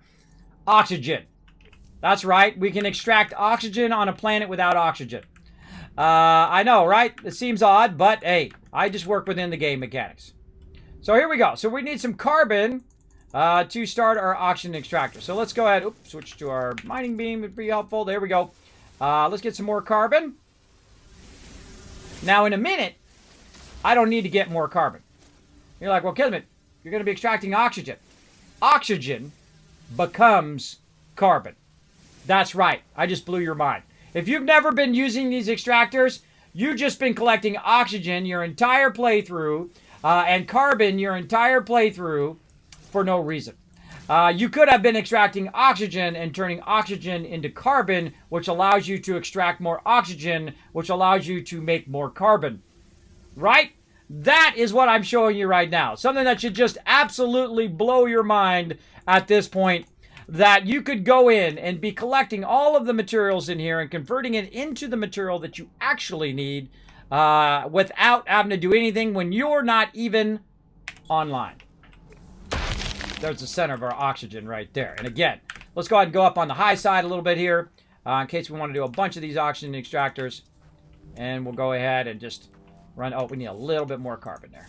So that's what we're doing right now. We're going to have this extract a bunch of oxygen, and we're going to take that oxygen and convert it into carbon. Now, we could be doing that the whole entire time, by the way. All this oxygen that I have right now, about 2,000 on me, I could have been converting that into carbon as well.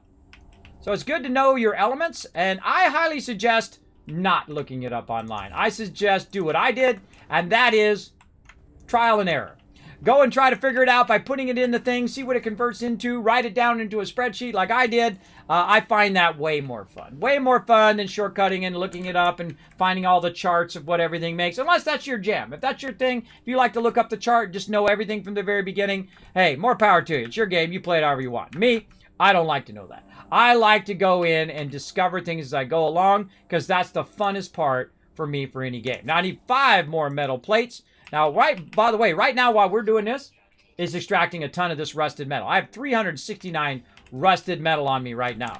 What happens if I take that rusted metal and say, you know what? I don't want to collect any more ferrite dust. That's it. I'm good. I'm good. I've had enough. I can't take it anymore. No more ferrite dust. I don't want to collect any of it. I want to take my condensed carbon. I want to put it in here. I want to take my rusted metal and put it in there. I'm going to convert that into 738 ferrite dust. Right there. I don't have to do it anymore. I just mind blown. There you go, Hot Rod Seeker. If I blow your mind, hit that follow button, everybody. If I just saved you endless hours of time and it just changed your whole perspective on this game, then congratulations, you learned something. Consider hitting that subscribe button as well. Oh, did you get an ad? Yeah, that's a random ad. Sorry, everybody. Sorry. If you missed something in stream because of a random ad, you go ahead and let me know. Is there a YouTube tutorial for idiots like me on that, Kismet? Not yet, but soon. I'm doing a whole bunch of tutorials, a whole bunch of new guides. Feel free to check it out on the YouTube channel. I will be having some 7 Days to Die guides on there, guides on New World, guides on No Man's Sky. Really going heavy back into my guides that I'm probably most known for on YouTube. There is my social media links right there. Feel free to go ahead and check out the YouTube. Go onto the Discord and say hi, by the way, everybody. I guess my partnership is at risk because people are not talking enough in my Discord. So go in there, go into the introduce yourself, say hi. Go in the general channel and say hi. Keep that Discord active so I don't lose my partnership with them. But if I do, oh well. That's not a partnership. I'm really that heartbroken if I lose. Even though I love the people over there at Discord, I feel like it's a bad move to make the OGs, the original Discord partners like me, have to do that. But somebody's got that in their mind that that's what they want to do. I'm not in charge of their bad mistakes. I feel like it's a mistake. Again, much love to them, but you never want to pull someone's partnership from them. It's only going to piss them off. I'm telling you, that's exactly what would happen. If they start pulling Twitch partners, it would only piss them off. All right, there's about 100 ferrite dust. We can let the rest of that go. Okay, we let that go. Let's go ahead and also get some carbon. Oh wait, I forgot to convert it in to put my oxygen in there. So now we're going to take our ferrite dust out. We're going to stop. Take our ferrite dust out. And now I'm going to show you we're going to take our oxygen and we're going to cut this way down. I'm going to convert that into carbon. And so that's why we want to extract that stuff. We want to extract the rusted metal. We want to extract the oxygen. We want to extract the copper. What does copper become? Copper becomes chromatic metal. What does chromatic metal do for you? It allows you to build more bases. The more bases you can build, the more industrial things you can put down, the more resources you can collect all over the universe. You can collect them all, every single one, based on just the little bit that we're doing here. Just what we're doing here, it will unlock unlimited extraction across the entire universe. That's what we're doing. And that's what you get up here in my stream. I don't keep my secrets for myself and all that stuff. I don't like when people do that. I'm not going to tell you it's easy. It does take time and effort, and I love that about this game, is that it does take me time and effort to collect the basic materials to get this momentum started. And once I get that momentum started, forget about it. That's it. It's on. It's on. It's on. Boom, boom. There we go. Use that metal, that rusted metal I just converted. Let's get our gas extractor in here. Bam! Let's go ahead and connect our power cord wherever the sector went to. We'll use our jetpack to jetpack up a little bit. We can see it. There are bases back that way. It's kind of hard to see sometimes because it's blue. And it's coming through as blue right over here. So now we're going to back this up just a little bit, though. Now we're going to try to at least make it somewhat nice. We know it's going back this way somewhere. We'll look for the other connection. Hopefully I can see it. It's kind of hard to see. Get our light on. Where are you at, connection? Now we know it's back toward our base, but then we did make a little L-shaped thing. So we might have to go search a little bit for it. There it is. All right.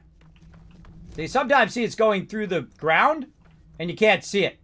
So what I can do is I can go back here, find a connection. Again, remember, that's why I brought a lot of oxygen.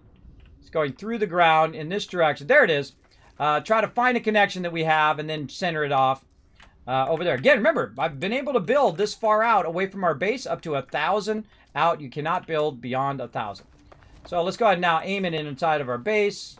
We can do nice long ones here because we've already built our way out here. And then connect it through into the power. And now,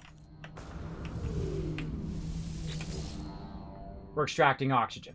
So, oxygen, ferrite dust, copper. All set up, ready to rock. We win.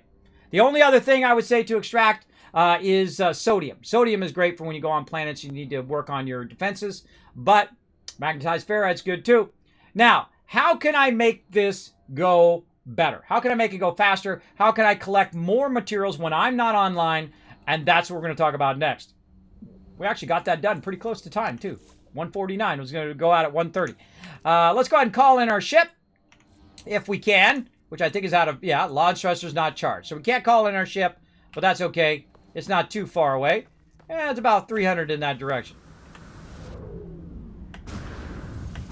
I love this upgraded jetpack. I have some, like, black market upgrades that you can now find in the game for your jetpack. It's just awesome. Awesome. Allows me to float and jetpack a lot more. Okay, now while we were gone over here, this has been extracting our rusted metal over here. It's got 48 minutes before it collects 230. Now, obviously, we want to double and triple that up and add a lot more of them. But we're going to need that rusted metal to make more extractors because we need more plates. Now, let's just go ahead and see if we've got it right now. Just kind of speed this up a little bit. How many total metal plates can I make? If I just make everything into metal plates, I can make 6. Let's just go ahead and make 5. Let's go ahead and put another extractor in. Like that. Let's connect the power across these two. And I showed this earlier, and then you connect your pipes if you've got the ability. There we go. And now these two are tied together. Uh-oh. Why did it stop? Because it ran out of power. It ran out of power. That's why it stopped. But if it did have enough power, it'd be going at double that speed. So what do we need to do? Well, we need to track down where our power is, right? So way back this way. We need to track down our power so it's running our gas and our rusted metal. And of course, the more you upgrade that, the more you have to upgrade this out here. Of course, the more you upgrade that, the more you're extracting, the more of this you can upgrade over here, and the more of that you can upgrade over there. It's like a great triad of triangle that works out wonderfully if you do it right. And I feel like that is the ultimate thing to learn in this game. Once you learn that, forget about it. You can just go ahead and get your stuff going right at the very top of the game, like I'm doing right now. Notice I have a lot more carbon I can utilize over here. Oh, quit being weird. There we go. And then we're going to go ahead and do another one of these. My fingers want to go the right direction. There we go. We need power. Power extractor. We need 2 metal platings. Probably only going to have none. Yep, there we go. Let's go ahead. Now, by the way, later on, you can go ahead and get a converter that's on your backpack. Now, that is awesome. Ooh, I just shot some stuff. You get it on your backpack, which is super, super cool. I dig that big time. All right, we need more rusted metal. Now, at some point, you will see me start to convert this at the level of 4,000, 10,000, 50,000, 100,000. And you'll start to see me scale up, adding more extractors and more storage for your extractors. Now, the reason why you want to add storage versus more extractors is faster. More storage means more stored up, right? And what is the best? Well, I usually start with a group of 3, 6, 9 extractors, even if it's a C node. And then I start doing a bunch of storage. This way, when I'm offline, and I'm not here, it's collecting all of it. So if it takes 24 hours, 48 hours, 72 hours, I only play on Fridays. So I could actually queue it up so it would run for a whole week. And then when I come back, it would be full of resources. That's right. That's what we're trying to set up right now. Now, it should still run when I'm offline.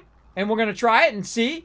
And we'll test it and see if that still works. And I believe it still does. I believe it still does. I think we tested it on the last one. But we'll find out, won't we?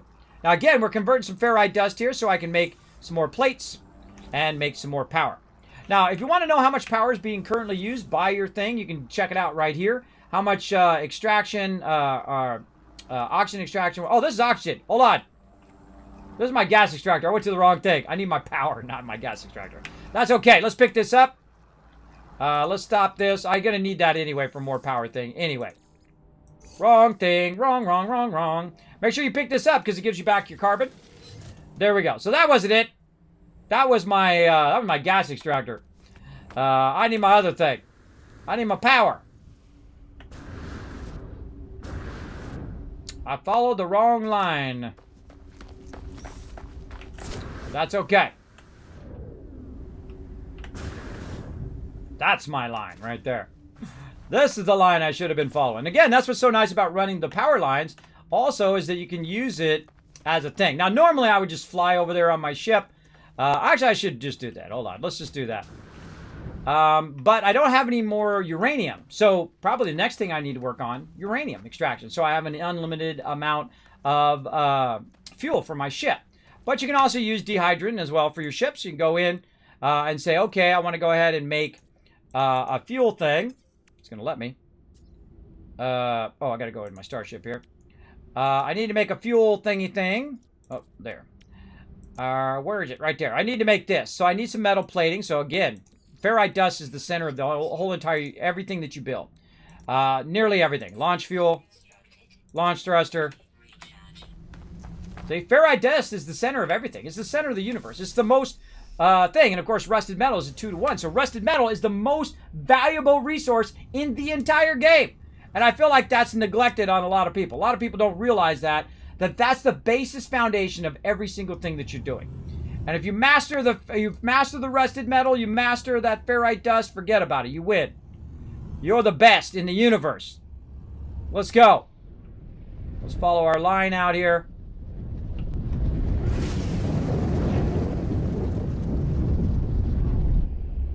I'm looking for my actual power. It's hard to find when it's a blue planet. They changed this planet to a blue planet. It's hard to see your stuff. It's right there. So normally this is what I'll do. I'll just use my ship out there.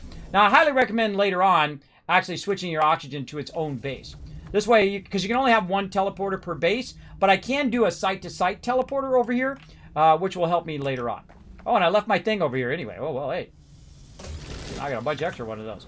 All right, let's hope we have enough, or we'll be putting that right back down again here in a second. Okay, we need more power. There we go. Yeah. All right, more power.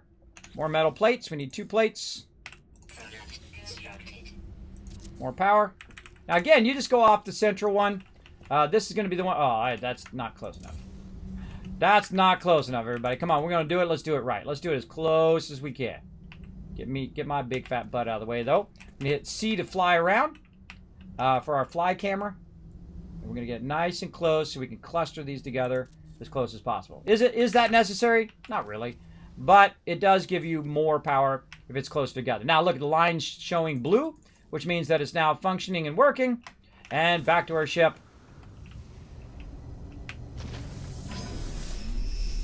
Now, it'd be nice to put down custom beacons and markers and stuff to help you find all this stuff. That'd be great. By the way, look at our gas extractor. It's literally really close to our actual power, too. So we could have just run it directly from our power as well.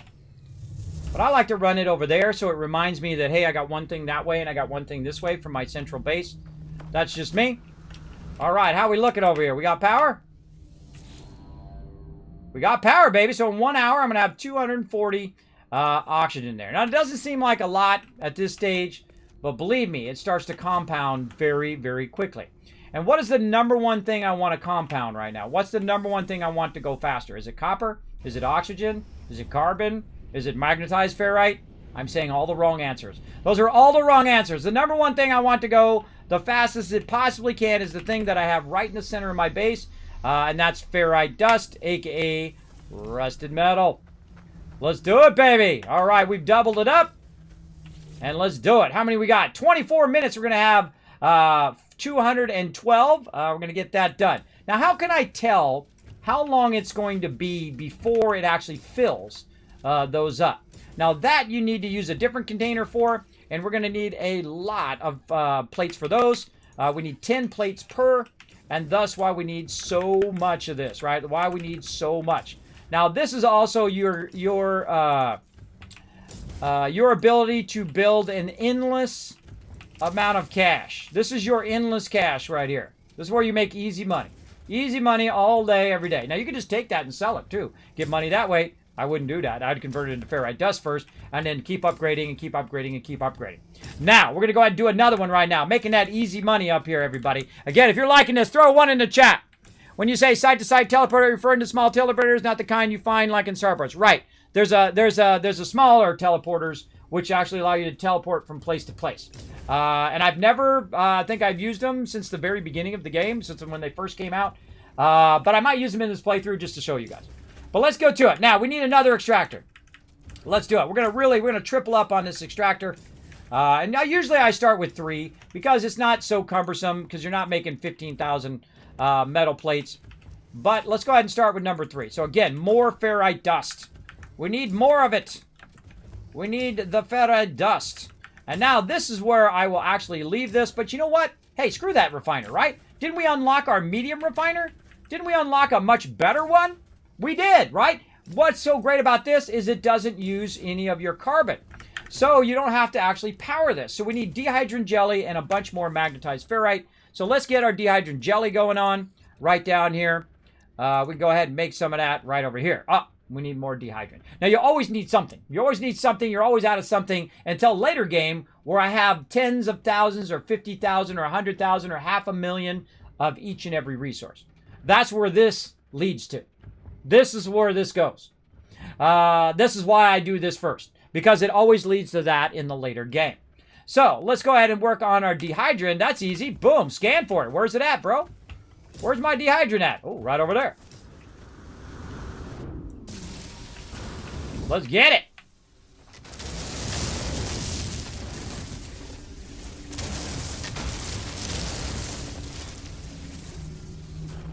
All right. More over here. Now, later on, when we're rich, even though we are kind of rich already, we already made like 2-3 million. We've only been playing for like 10 hours. Basically, we could also go and buy dihydrogen jelly in the thing. But we want to get a little bit of this, make a little bit of this. I'm going to make just one right now. We need 40 per, so we need a whole lot of that for sure. Now, we also got a bunch earlier from the big nodes of dihydrogen jelly. But we're just going to scan. We also upgraded our scanner as well to help us scan a little bit further away. So we'll just keep doing this. Now, this is a good time to do this, to just take a break from what you're doing over there and do this and get this going. Again, remember, bring tons of oxygen or dehydrant while you're doing this, or you're going to run out and potentially die if you're not lucky enough to find oxygen on this planet in the rocks. More dehydrogen there. So only 23. Now, if I upgraded my mining tool, I could be collecting this faster. But there's more. There's tons on this planet. Now, another great thing about this particular planet is the fact that it doesn't have a lot of obstructions. There we go. Sometimes it takes a minute for it to redraw, too. It doesn't have a lot of obstructions. There's no trees. There's no mountains. There's no, well, there's a little bit of mountains. There's no stuff in my way. Press the wrong buttons. There we go. There's no stuff in my way stopping me from getting to the stuff I need to get to. And that's why I love this kind of planet. It really does help a lot. I see you over there, condensed carbon. And then we just keep scanning. Keep collecting.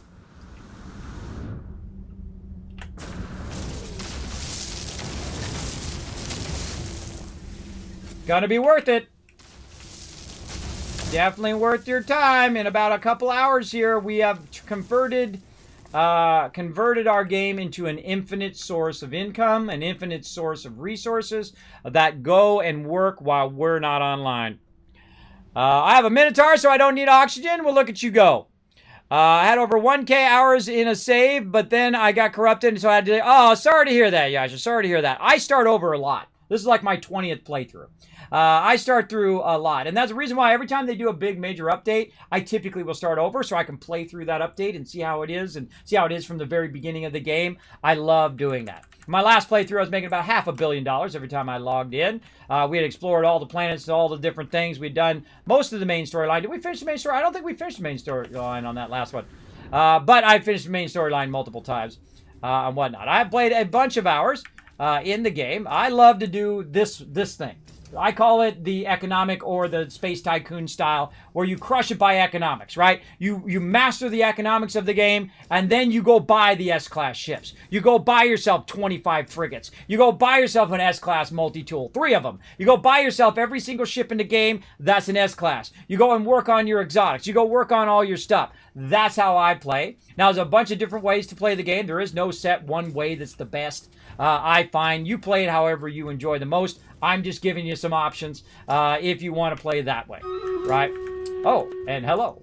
Time for a battle. Speaking of options, it's option time to play our little side game called Stream Raiders. We're going to play this for about 1 minute. We're going to get right back to it.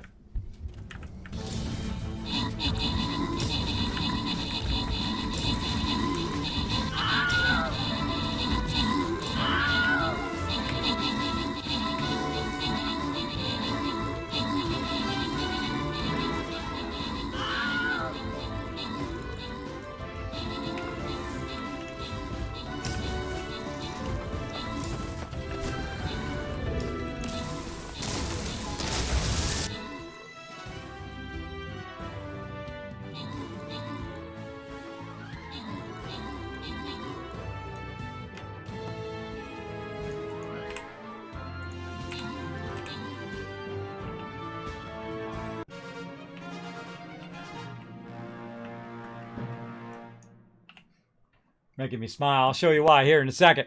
Open the capture chest. Boom! Wow! Whoa, look at all those awards. Let's see. EXO,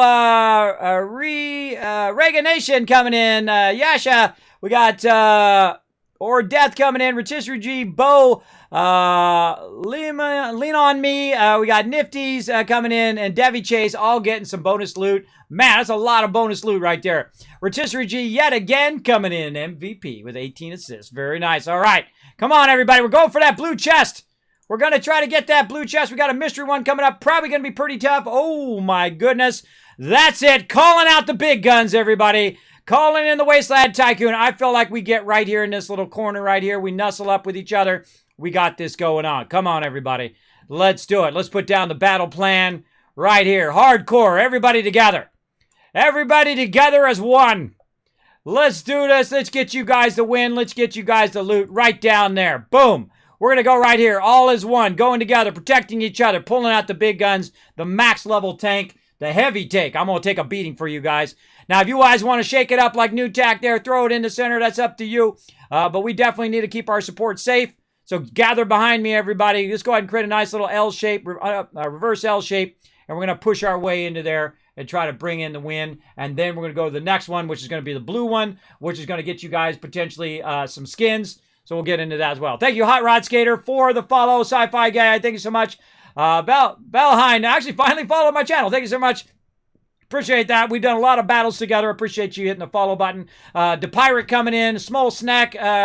Sneak is coming in. I'm about to remember his name. Judas coming in as well. EXO. ITR also. ITR Pup Stairs. I try Pup Stairs. I don't know what that means. Sully the Wicked. Thank you, everybody, for all of those follows. Sometimes I get behind in my follows, but I always come back and call you guys out. Thank you so much for dropping the Dragon Hammer, crushing that follow button, becoming part of the Teamwork Tycoons here in the stream. Appreciate it big time. Big time. All right. Here's something that's funny. This is what made me smile right here, is I literally have some dehydrogen right next to my base. It's literally sitting right here. That always makes me laugh when you find resources literally right next to your base where you were. Get rid of that big rock. It's in my way. Oh, there's actually dehydrogen in that rock too. I forgot. Oh, how much are we going to get? And a geode on there too. One. We got one dehydrant. That's pretty weak. Pretty weak. All right, how we looking? All right, let's make another one. Can we make one more? Yes, we got 5. All right, nice. Now we need some magnetized ferrite to fire this up and to get this base truly fired up. Okay, we need about 24. How are we doing on our converter? Where'd our converter go? Let's go ahead and use our other converter to make this converter, which is then going to replace the first converter of the converter. How many more times do you think I could say converter?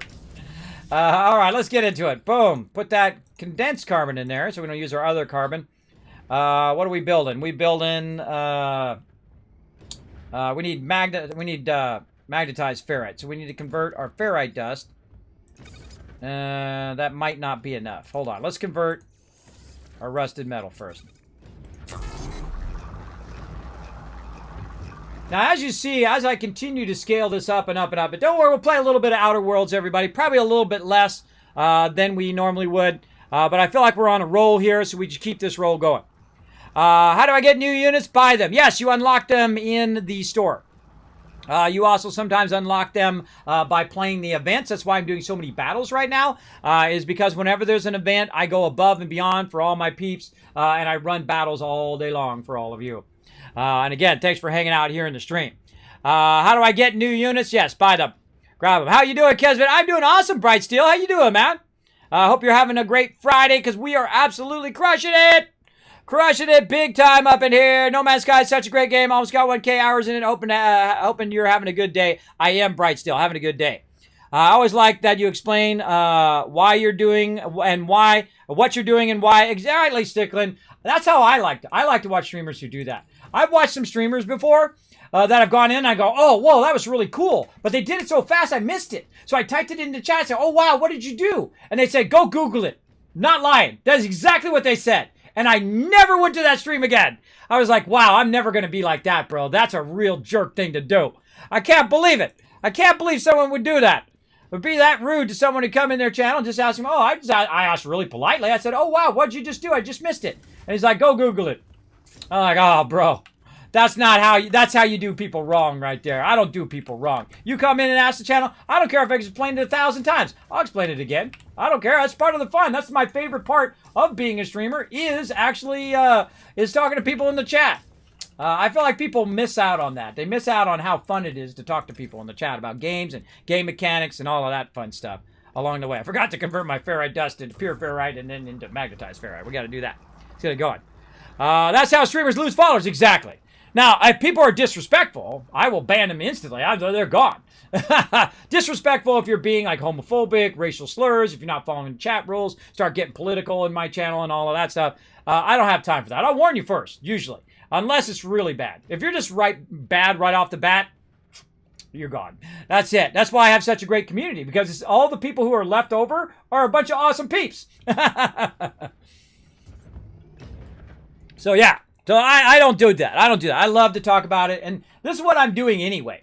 What I'm doing out loud is what I'm doing in my head anyway. I'm thinking it through. What am I doing next? How am I doing this? How am I getting this going? How am I collecting this? And what is my next priority in what I'm doing? I'm a production person. I've been a graphic designer for 30 years. And I do production, meaning that I do not like, fancy artwork and paint stuff. I don't do that. I'm not actually that's a traditional artist. I call it the starving artist. But that's a traditional artist. I do know traditional art and all that stuff. I'm not a great sketcher, and I can't make a portrait of you. But I do know the basics. I do understand all of that. I can draw to a very bad degree. But I am really great at graphic design. And that's where you take pictures and text and whatnot. You might make a cereal box. You might make a t-shirt. Make graphics for t-shirts like that. You might make something like billboards and posters and stuff like that. And I've done all of it. Everything. I have 100% achievement in real life in graphic design. I've done everything you can do. Dull and gloss varnishes. I've done multicolors, Pantones. I've done every type of artwork you can do, including websites. And also 3D animations. That's done in a $4,000 program called Maya. That's when I had money. Before, my doctor sucked it all in, and now I have none. But I'm not dead, so that's good. That's the plus side of using all your money and your retirement, your wife's retirement, on doctors to pay them off so you can try to get your problem solved. I have sleep apnea and vertigo. It never goes away. My doctors told me to lay down and die, and I told them to go screw themselves. I had to step down from my epic job at Apple, which I very much enjoyed. Was the brass ring, the job you work for your entire life. And I had to find something else that got me out of the bed every day. You know what it is? Talking to you. That's right. Every single day. Every single day of the week, I enjoy it. There's some sort of magic that comes over me every single time I start streaming. It's when you find that thing that you love to do. Now, I love playing games. I love talking to peeps. And I especially love learning the deep game mechanics of games, which is what we're doing right now. We're exploring those deep game mechanics, which help you out throughout the entire rest of your playthrough. This affects your entire playthrough right here. I'm just at the very beginning of the game. Now, here we go. Now, we no longer have to spend any resources on converting resources now. I say we go in and we look at how much we got, how much carbon we got. We got a little bit there. Got 253. We're looking good there. We're looking good on all of this. But we definitely need more of our ferrite dust. And so let's go over here. By the way, let's go ahead and do some magnetized ferrite just to show you the cycle of magnetized. So we went pure ferrite, then we went ferrite dust, pure ferrite dust, and then magnetized ferrite. I'm going to cut it in half because I'm probably going to need some of that later. And then that will only go back to pure ferrite. It doesn't go back to ferrite dust again. So you can't cycle back to ferrite dust if you're going through that cycle. It'll go pure ferrite, magnetized, pure ferrite, back and forth. They kind of get stuck at the end there. But what we are extracting over here will help us a lot, and that's this rusted metal. We got 7 minutes left, and we're going to get a big fat stack of rusted metal. Now you're like, well, Kismet, it's only 400, bro. It's only 400 you're going to extract. Well, believe me, this is going to scale up to a level where I'll be doing 10,000, 20,000, 50,000, 100,000, 500,000 extraction. You're like, no way you can do 500,000. I did in my last playthrough. 500,000 activated idiom every single time I logged in. That's $500 million in this game. 500 million. All started from this. From one node. All started from one node. You could do the same thing. You could be a space tycoon just like me. Stick around. I'll show you how to do it all. There you go. Glamdy Gene, you're getting ahead. You're getting ahead of me, but you are thinking ahead. Now, the other reason, and I do appreciate that segue. That's a great segue. Now, the other reason that I'm extracting oxygen is going to come into play here in just a moment. Glamdy Gene. Thinking next level already. I like that. I like it. Now, way out there is a custom marker, and that is where my gas cloud is, where my oxygen is being extracted. Now, why am I extracting oxygen? Well, one, for carbon, because oxygen does become carbon. But some items plus oxygen equal other things, right? And Glamity's already ahead in the next level. And I'm going to show you a bit of that. So we're going to go over here. We're going to see how much longer on our gas extractor. Right here, we got 41 minutes, and it's going to be 240. Right? Now, again, we can speed it up by putting more. And then we can also have a containment for it to hold it. And then we can get even more. In fact, you know what else we could do? We could take that gas from over there, and instead of running out here every single time, run that back to our primary base over here, where we never have to run over there unless we're expanding it. And that's exactly what we're going to do. Later on. Not right now, because we're going to definitely need to wait for our resources to start to backlog. And then when we take these resources and we double those and double it again and triple and quadruple and double and double and double, double, and then all of a sudden we have a ton of extractors and a ton of storage and a ton of ferrite dust and a ton of gas extractors and a ton of power. It's just going to keep getting bigger and bigger and bigger and bigger and to the point in which we can expand across the entire universe, extract every single resource, everywhere. Yeah, everywhere. All right, so the other thing is using oxygen. So, like Glad was saying the thing, we could go ahead and utilize our pure ferrite dust. We'll put that in there and we'll mix it with some oxygen. What does it become? Rusted metal. Right? But hold on, let's take that out like this, and let's go ahead and get our magnetized ferrite, which is why I was saving it. So I can show you this. We go into magnetized ferrite right there. Then we put in some oxygen.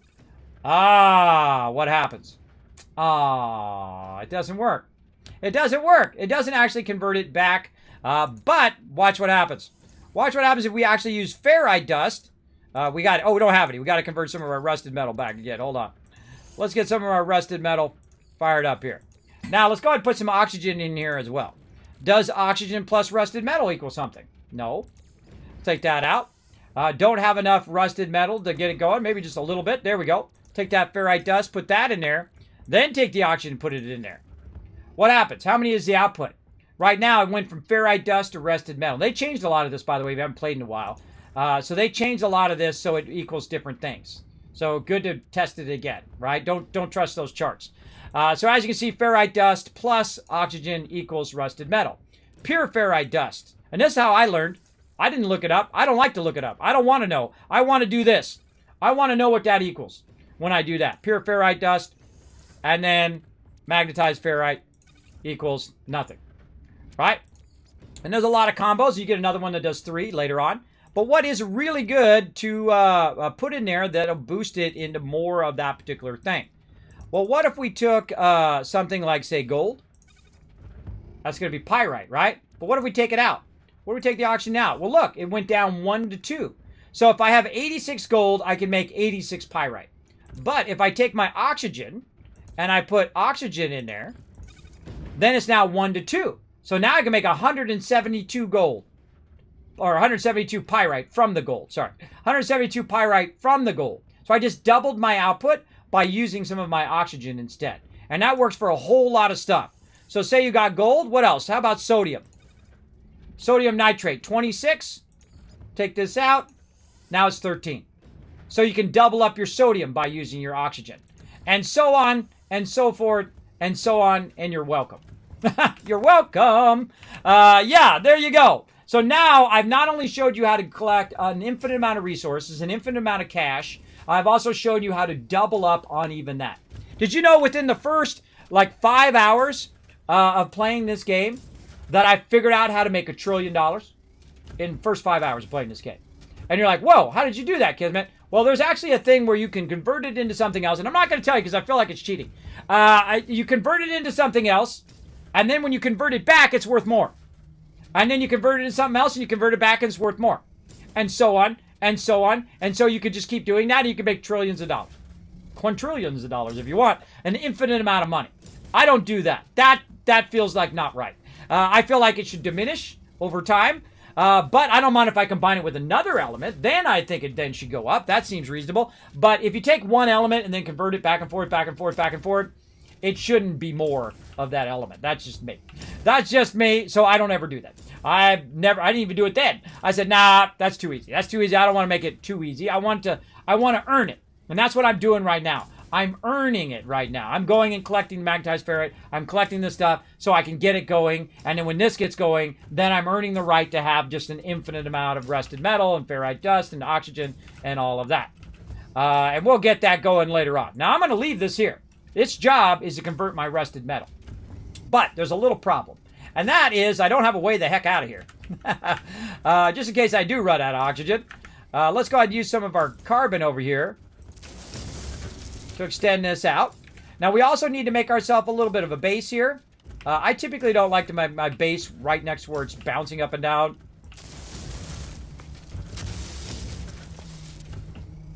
So I'll work my way out a little bit so it's not bouncing up and down anymore. And then we'll go ahead and just build a nice little base right here.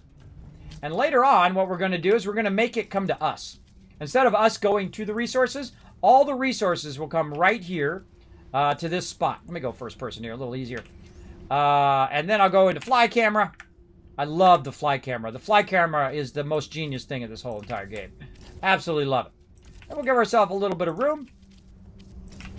Oh, out of carbon. But we know what to do, right? We know what to do. We know we're going to need some carbon. Now, hold on. Why keep that thing over there? Right? Why not just take it, grab the resources back, because this game is awesome, and it gives you your resources back, and go right over here and put it inside my base. Oh, probably best if I turned it, though, just so I can see. It doesn't matter which way it is, by the way. I'm one of those guys, right, that has to have it turned the right way. There we go. So we need some more carbon. How do we do that? Oxygen. Let's do it. Why go collect it? We could use our oxygen. Where is our oxygen? There it is. All right. We'll pick that up. Oh, we'll try to pick it up. We'll cut it in half. We'll turn the half of that into carbon. I'm going to get 1,000 carbon from that.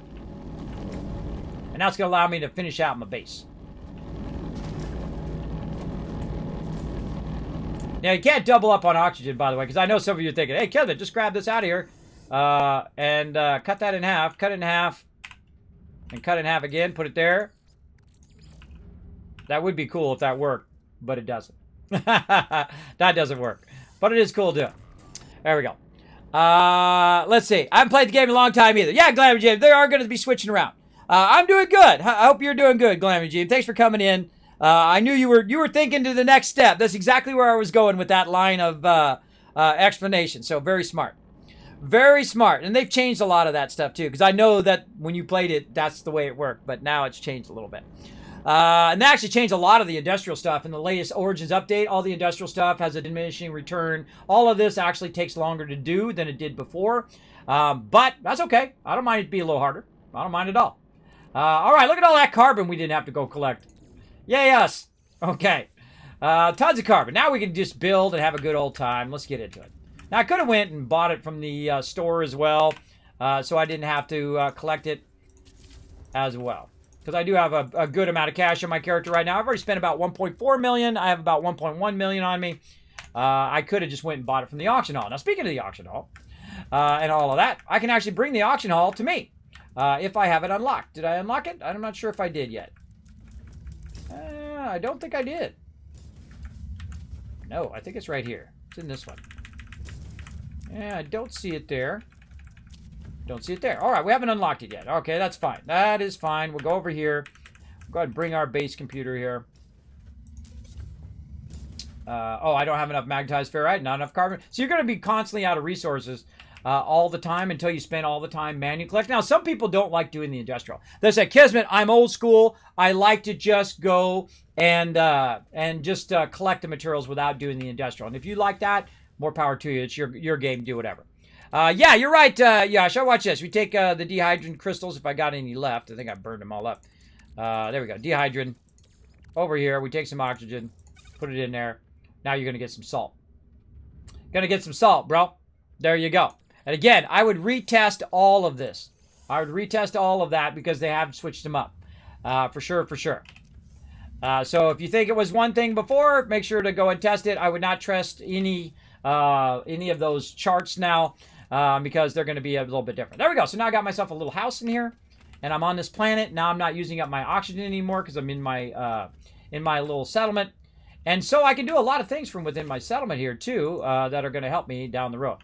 But what we want to do is we want to get ourselves, again, more ferrite dust. So let's go ahead and get our geodes out of here to get ourselves some more ferrite dust right there. And we want a lot of plates. Now you're going to see me start to make plates in the hundreds. I'm going to be making a crazy tons of those. A lot. And that's because I'm going to need a lot of storage. And we're going to do a little bit of storage here once I get enough ferrite dust. But also on this planet, by the way, just laying around nearby is rusted metal. So I can not only do underground deposits, but I can also do rusted metal. By the way, those take longer to extract now too, no matter even if you're an S node. They take longer to extract. Now remember, we've also got our other thing that we set up earlier. We found an S node. Our very first node that we tried to look for was an S copper node. That's pretty lucky. That's pretty lucky. So that is actually collecting right now a bunch of copper elsewhere on this planet on our other base. And we're going to go ahead and run this way.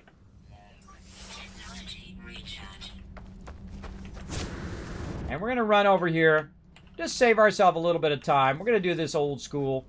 We're going to go ahead and collect it manually.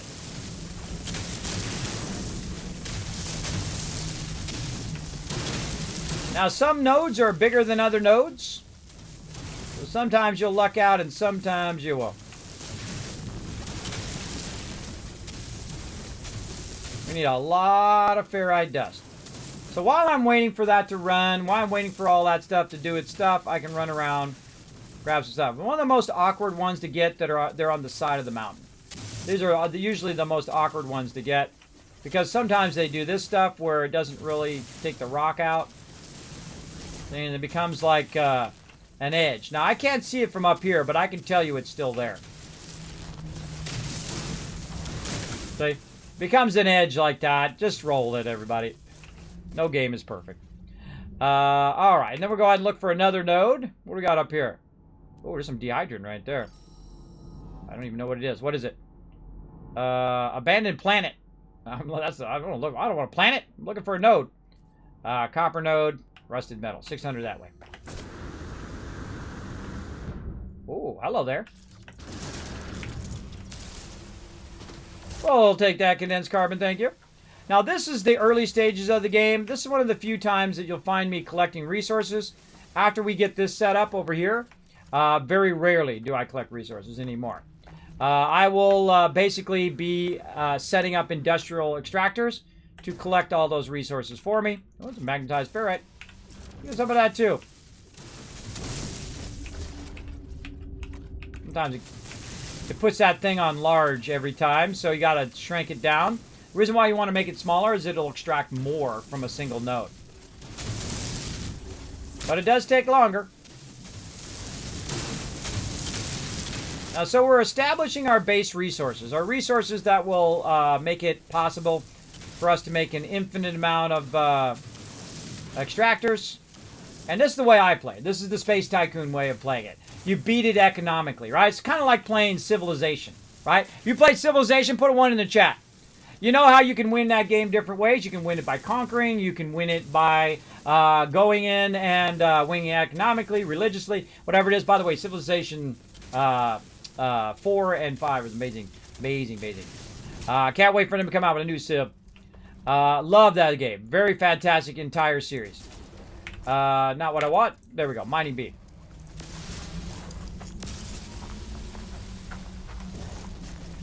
And while I'm running along, I'll just collect some here.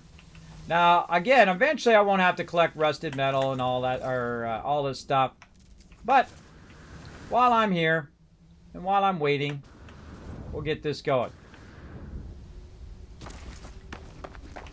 Ooh-ah.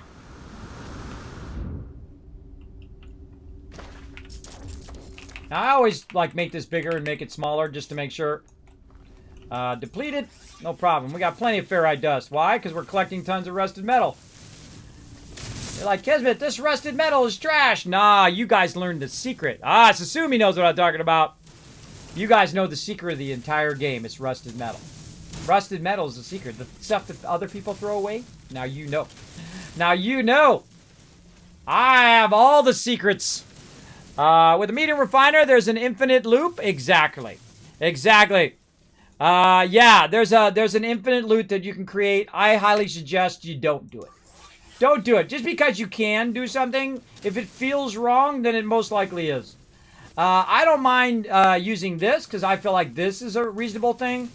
That you go in and you're collecting these deep resources from way down in the planet or on the surface of the planet, what I'm doing right now. And then that's what's helping you spur your expansion. That seems reasonable. That seems something like we would do in real life, right? We go to a meteor or we go to a new planet. We find resources there. We do some deep drilling. We take those resources. We use it for the benefit of all, right? That is, I feel, is reasonable. But to take something and convert it into something else and convert it back and convert it back and forth, back and forth, back and forth, and it's not diminishing, I feel like, or not staying the same. I guess it could stay the same. I guess that would be reasonable. But if it's gaining by switching it back and forth and back and forth, it'd be like energy, right? If you could take energy and then make that energy be more energy than it was before. If you could, you'd be the richest person on this planet, in the universe, if you could do that. If you could create more power than you're using. If you could go and say, okay, I'm going to take this electromagnetic power, and I'm going to, or nuclear power, or, you know, fusion power, whatever it is. And you could say, hey, I'm going to use this power, and then that power is going to make more power than it costs to make the power. You do that, you'll be the richest person in the whole world. And then that would revolutionize everything that we do. Because basically it would cost, would be an unlimited amount of power. Right? If you could do that, and then make it wireless, that'd be nice. But if not, that's fine. But the way that energy works... Whoa! Exo coming in with a 1313 being super elite. Great stream, Butterfly Zone Gin. There you go. Thank you so much. That made me jump, bro. You got me. You got me good with that one. Thank you for coming in, showing some love. That elite donation right there. Show some love in the chat, everybody. Thanks for getting me a little bit closer to paying off that TwitchCon down there. I appreciate it big time. I've been trying to pay that off for like a year or two now. One of these days we'll get it paid off. Appreciate it big time. Yeah. So we're crushing it, everybody. Absolutely crushing it. Do you have to collect the resources from each planet, or can you teleport them up to your freighter at some point? You can actually have a teleporter where you can actually access your freighter if you want. I find the freighter 95% useless. And you'll see why when we get to that. Why am I switching thing? What's going on with my mining beam? No, it's my other thing. My, what the heck am I doing? Switch. There we go. Train manipulator. I'm trying to get my train manipulator to be recharged. There we go. Ah, God. See what happens? Look. This is what happens if you switch from one thing to another. Then it went back to the big shape. Right? So I'm always kind of, even though it's, you can see, it looked like it was set to the small one. It still went back to the big shape because you can tell just by the extraction. By the way, I'm also getting this stuff called silica powder, which I can also use to recharge my extractor here. It's aka silica powder is dirt. And here it's actually a little hint. If you notice, it's silica powder as the main storyline.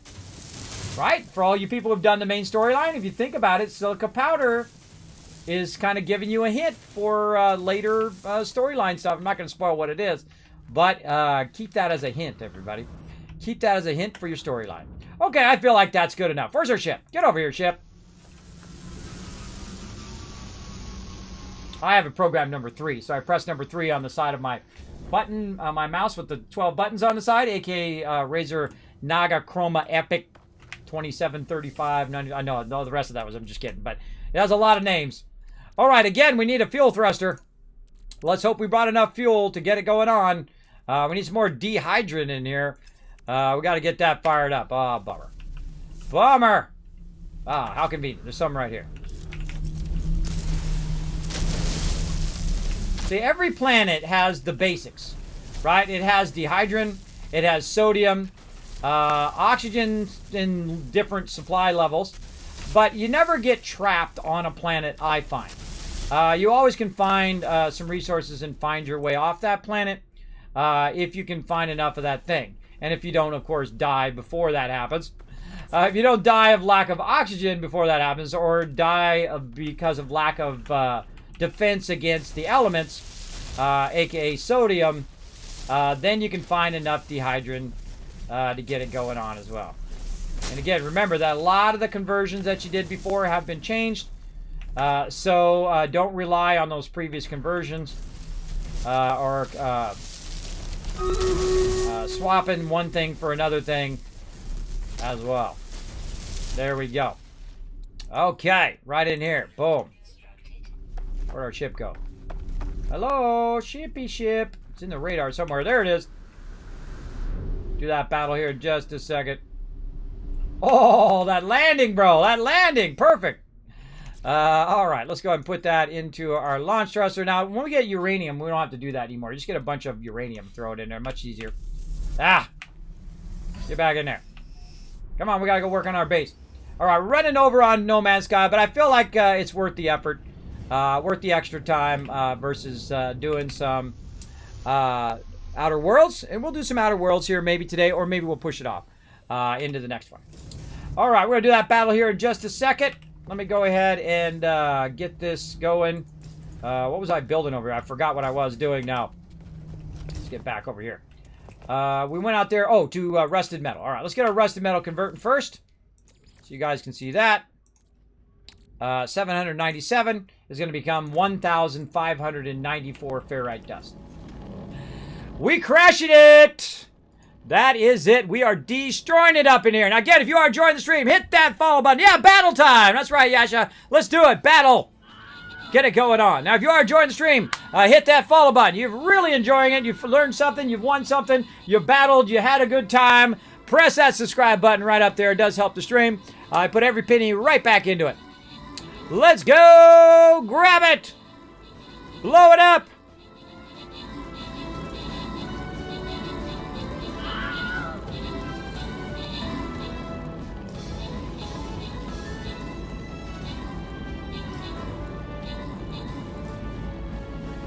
Oh, you're toast, bro. You are so toast.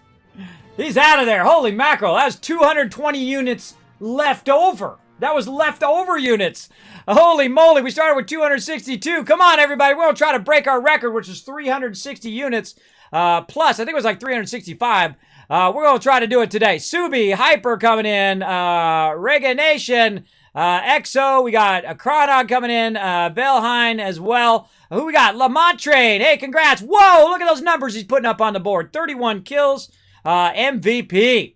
Nice job. Oh, and there goes tier 35 now down. We're heading toward that tier 45. We're about to go into the bonuses. Now, we usually get to about tier 44. I've never made it to tier 45, but you never know. Now, since you joined us in this battle, this next battle here, you definitely want to join us because you're going to have a chance at some rare skins right here or some skins. I got a 50% chance since you joined us last time. And even if you didn't join us last time, come join us right now so you can get yourself some loot, get your guys leveled up. Now, let's go ahead and check the store while we're at it. Let's see if there's any new scrolls for me to buy. Oh, yeah, let's see. Let's get the Rogue Scrolls. Centurion. Oh, my Centurion is now leveled up, ready to go be leveled up there. We got the Rogue, we got a Buster, we got Warrior Scrolls, Flying Rogue. Oh, man, boost that Flying Rogue. Gonna allow me to upgrade my army as well. But before we do that, know that you can support the stream by going right up here, typing Kismet in the store under skins, and purchase these skins to help support the stream that way as well. So you want to get yourself a cool skin, show off your yellow fedora, because that's how you get the wins, boy. You use that yellow fedora, you're going to bring in the wins, especially using the Wasteland Tycoon or your Norbert the healer there. My little baby dragon's going to have your back night and day. Let's go back over here to my army. Let's see, upgrade my Centurion as well, looking good. Any other upgrades? No, man, we're getting there. We're getting there. Oof, we're going to get all these upgraded. We're going to get them upgraded, every single one. All right, that's a fun little side game we play called Stream Raiders. Feel free to come and join us. It is free to play.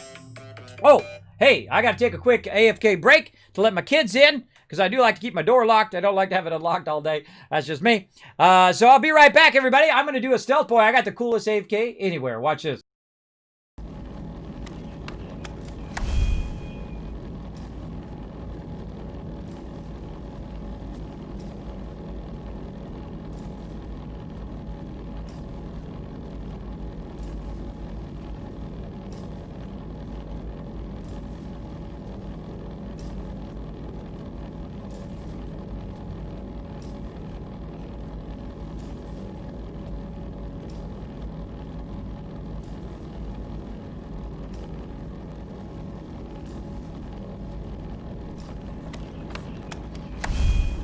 Told you I'd be right back. All right, let's do this, everybody. Come on, let's get into it hard and heavy today. We're getting the dollar bills. We're getting the big battles going on. We're crushing it. Woohoo! Yeah, look at you go, Yasha. Look at you go. I currently only gather resources through my hand mining for extractors. Do I need to find different deposits? Also, I'm assuming that the extractors I need to research first through plans. Yes, you missed it, Chronic. You definitely need to go to the hub, or you can do old school. Old school is where you don't use the hub at all, and you go to your different areas. I don't want to spoil too much of that. But you go to your different areas and you find buildings, and in those buildings you can unlock some different patterns. You can also play through your main storyline. You can also do your base computer, which unlocks a bunch of patterns as well, to try to find it. Now, since I've already played through 10, 20 times, I don't do it that way anymore, but I do go up to the hub, and you can learn it up there. Now, the most important thing to learn out of everything that you learn in the hub, if you're going to do industrial mining, which is what I'm doing right now, is you got to get your survey device. You're going to need a bunch of nanites to do that. We just unlocked it today. I showed how to do that earlier, how to first unlock your waveform recycler and then unlock your survey device. Once you have the survey device, then you'll have this option in your scanner, which is right down here, change mode. Right? You'll be able to change the different modes. If you don't have the survey thing, you won't have that option. You won't be able to change modes, and you won't be able to search for the deep deposits. Remember, these are deep deposits. You know another great game, speaking of side games, space games, Surviving Mars. Surviving Mars actually uses the same technique as this. There's surface nodes, and then there's deep nodes. Surviving Mars, another high recommend game. If you love space games, love that game as well. That's a really cool game, along with No Man's Sky and a whole bunch of other awesome space games that we've been playing, like Astroneer, and of course a whole lot of awesome building games like Satisfactory. I consider 7 Days to Die also a building game, though it is also another fun game. You fight zombies and whatnot, but I consider it to be a building game, and I love it for that. as well as other Fallout games like Fallout 4, Fallout 76, which are very fun building games, which of course have RPG games. And then if you really like RPGs, Outer Worlds really good. I kind of feel like we're probably going to forego the Outer Worlds today, and maybe we'll play a little longer next time, just so we can finish up what we're doing here, because we are on a massive roll right now. All right, so let's keep that roll going. I'm going to show you guys some more of my epic tricks here to just absolutely crush No Man's Sky. To crush it, you'll be a space tycoon as well. So let's get into it deep. Now, the first thing we need to do is we need to be able to come and go from this planet however we want. Right, so while we're converting over there, it's converting my ferrite, my rusted metal into ferrite dust. We're going to need ourselves our teleporter, right? So we can come and go from the planet. Now, there's going to be something really awesome about this I'm about to show you because of what we've done before. But we're going to need some nanotubes, so let's go ahead and make a couple of those. And then we're also going to need a bunch of sodium. You're like, Kismet, now you're screwed. Now, this is why normally I like sodium to be on this same planet.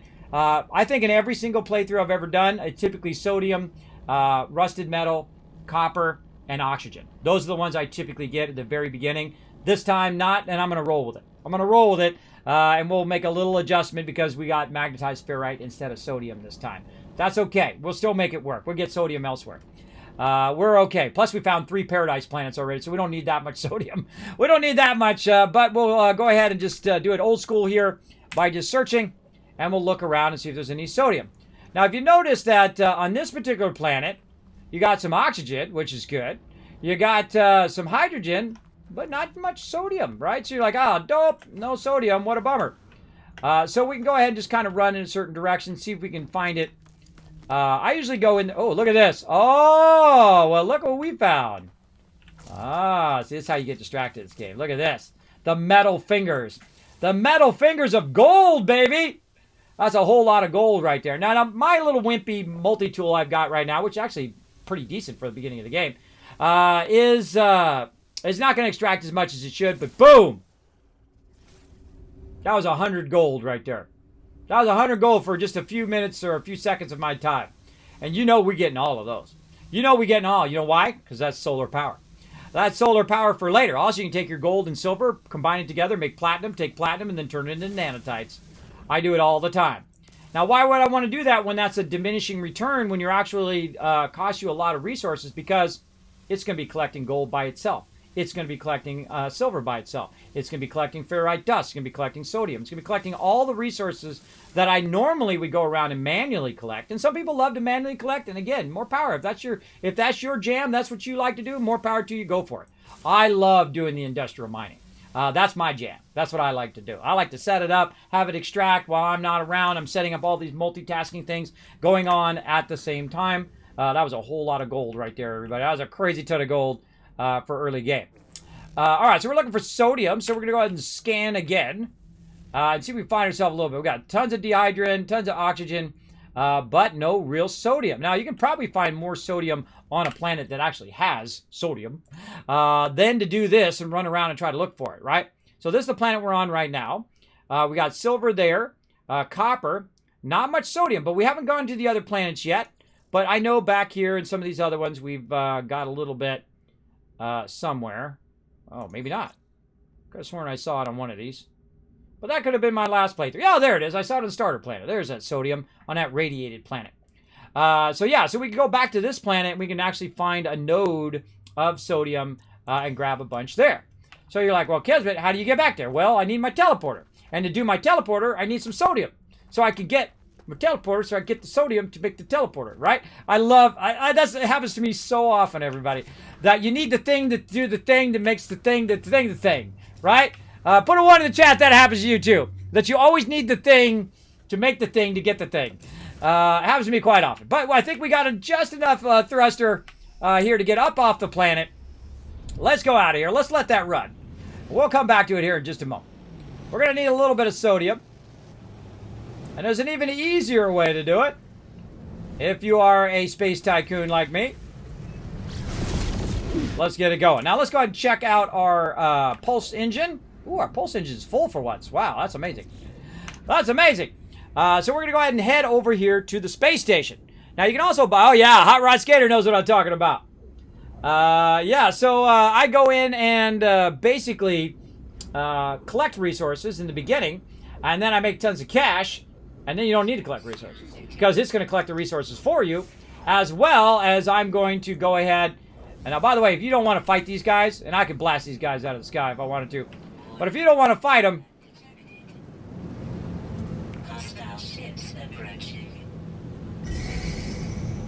they're not going to get me before I get to this space station, that's for sure.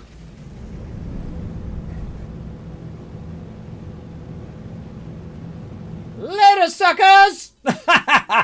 You make it to the space station, you got it. Or you can call your hub. If you start to see that go off, call your hub right away if you're way away from your space station. And then, boom, into your hub you go. Yeah. Peace out. Try to come in the space station. Space station's going to blow them up. I ain't going to be messing with no space station.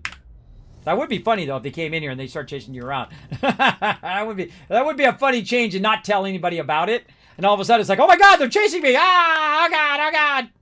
All right, so we go up in here. Oh, wait, we already been to that side. We got to go to this side over here. We could turn in our quest there, too. But we're going to this side, and instead of going and collecting a bunch of sodium, I'm going to go up here. By the way, I pressed my 2 button to go first person to third person. I have it programmed to my 2 button. Right there. 111,000? Totally worth it. I just bought a whole bunch of sodium. No problem. Now, here's the cool thing. If I'm up here, and even though I don't have a teleporter down there, and I have my base, and I know which base it is, which I don't know right now because I didn't name them, duh. I need to get back to that colony, right? Now, this colony over here is in the current system. This base over here is not in the current system. So if it's in the current system, I'm going to guess it's not Copper Farm, obviously. That one we already know what it is. And I've got 2 bases in this current system, so it's got to be, by process of elimination, this one. And so I can actually teleport there even though I don't have a teleporter there. Important to know. So I could go grab some sodium, teleport back to that base, and then put in a teleporter so I can go both ways. But you can always go one direction if you don't have enough resources like me. Go up to space station, grab your resources, or go find it on another planet, and then teleport back to this base, and then put a teleporter in for later so you can come and go as you please. And so that's what we're doing. Let's do it. Let's get it going on. Boom. Oh, man, are we crushing this. Let's go. All right, now we need to put down our teleporter right over here. We've got all of our resources we need. Plenty. Now, I like to put it inside the thing. Doesn't matter where I put it usually in the corner. Good to go. Now, I need some power. And you're like, that sucks, Kismet. Well, you got some gold. At least you can use your solar power, right? Oh, we absolutely could. You know, another type of base that we could build over here, if we so desire, because we've already unlocked it, is our little round cylindrical room. Now, what's cool about the cylindrical room? Well, the round room, the cylindrical room, is really great because it does a lot of things for you that this little base does not. And let's go ahead and change our mind. You say, you know what? Hey, let's keep that carbon for us to use later on. Let's take all that carbon out of there. There we go. Getting all that carbon back for us to do something later with that. And then we're going to make a wider little base here. Let's do this. Yeah, let's go ahead and make a nice little area for our primary base, away from all this shaking of our stuff, even though that stuff's going to get wider soon. Oh, why was it not let me put it there? Probably because my wire goes there. Probably because my wire. That's okay. We'll take that out. All right. So over here, we'll go ahead and also take this out. We'll take that back out. This is just going to give us those resources back. And we're going to use this room instead. Now, this room is pretty awesome, except for it uses a crazy ton of ferrite dust. So you're like, okay, wait a minute. Our pure ferrite. If you don't have a bunch of pure ferrite, making that's a lot harder. But we do have a medium refiner right over here. And we do have a good amount of ferrite dust now. Oh, nope. I have to scroll down. A good amount of ferrite dust that we can make. Oh, wait, we already made it. Where did it go? Now, sometimes these do lose my ferrite dust. Oh, I thought I was going to get my ferrite dust back. I don't think I did. Where is my ferrite dust? Oh, see, we converted all of that iron, and it didn't give it back to me. There is a glitch in the game that sometimes when you convert it, and then you take the thing out, it doesn't give you the resources back. That's what it should have done, because I had a bunch of ferrite dust in there, And now we know. Now we know. That just cost me a bunch of ferrite dust. But, oh well. We'll roll on. We'll roll on. See how our stuff's doing over here. How we looking? Is he extracted? Well, he's extracted 250 there. So, you know what? I'll just use that 250. Just do it again. I find before you leave an area, I forgot to mention this before. I'm glad that happened so I can mention it. Before you leave an area, empty out your extractors. Because that was basically 1,300 ferrite dust that I just converted, that I just lost. I just lost all of that because I took it out before I went and got the stuff out of the middle of it. But such is the way it goes. So we need to make a bunch of pure ferrite. Now again, that's our first use of that. So we took out 250 already. Now it's going to run for a while. We need a bunch of ferrite dust also to do the rest of the stuff. But let's go ahead and use our larger one here. I don't know why it doesn't let me... put this in here. I'll have to kind of move that wire. While we're waiting for that, let's go ahead and try to see if we get... No, there it goes. There it goes. I just like it because it's like it looks like a landing pad. Alright, come on. We need some ferrite dust up in here. There we go. Now, what I can do is while that one's working, if I had enough resources, I can make 2 of those. But since I don't have enough resources to do 2 of those right now, I can be using this one too. So I can be doing both of these at the same time, maximizing my conversion time. So we'll take that pure... darn it. Try to scroll down. Stop it. Take that ferrite dust that we should have had 1,300 of. And start that converting too. So now we got 2 things going. We're being twice as efficient. Eventually you'll have 3, 4, 5 of them all in a row. You can't have more than 5 together. You can have 3 mediums and 2 larges. These you can have a whole bunch of.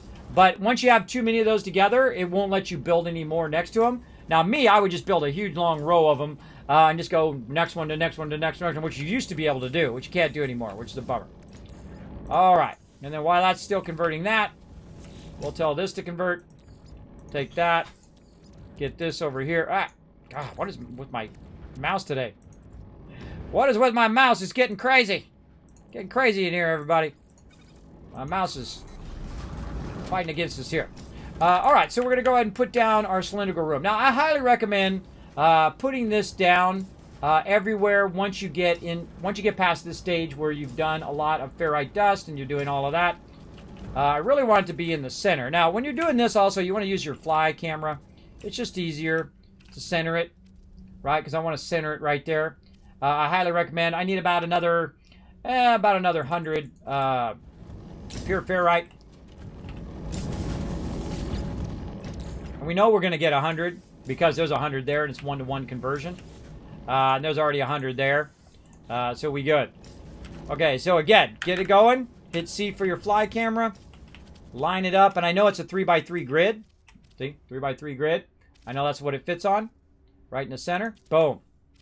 Now again, what are the advantages of using this? Well, once I tie the power into this, it will be... everything inside there will be powered. Now, the other thing you don't want to forget about is your door. Do not power up your door. Do not attach it to your door, everybody. It will actually close the door and keep the door closed until you disconnect the power. Do not connect it to there. Now, I could go in and do this. Get up on the top here and add some power. And I'm going to show you. Before I do the other thing, I'm going to do this first.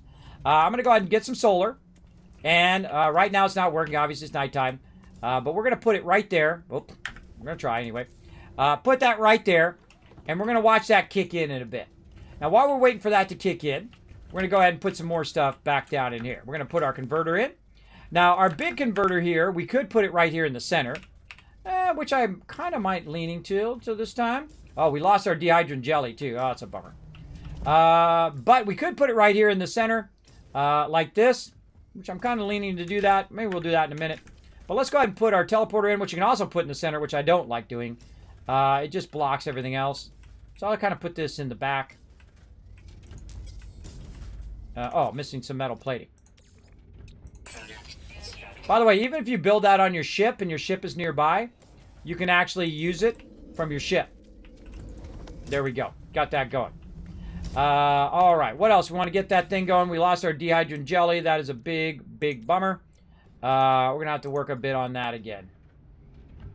I got an idea. Should I wait for that? Or should I just say screw it? Well, what's going to happen? I'll just tell you what's going to happen. When this solar kicks in, there we go, it's already working. It's generating 24 power right now. That 24 power is automatically going down here. Now, it's got insufficient power right now, but if I add another one, if I have enough resources, hopefully, if I add another one, another metal plate.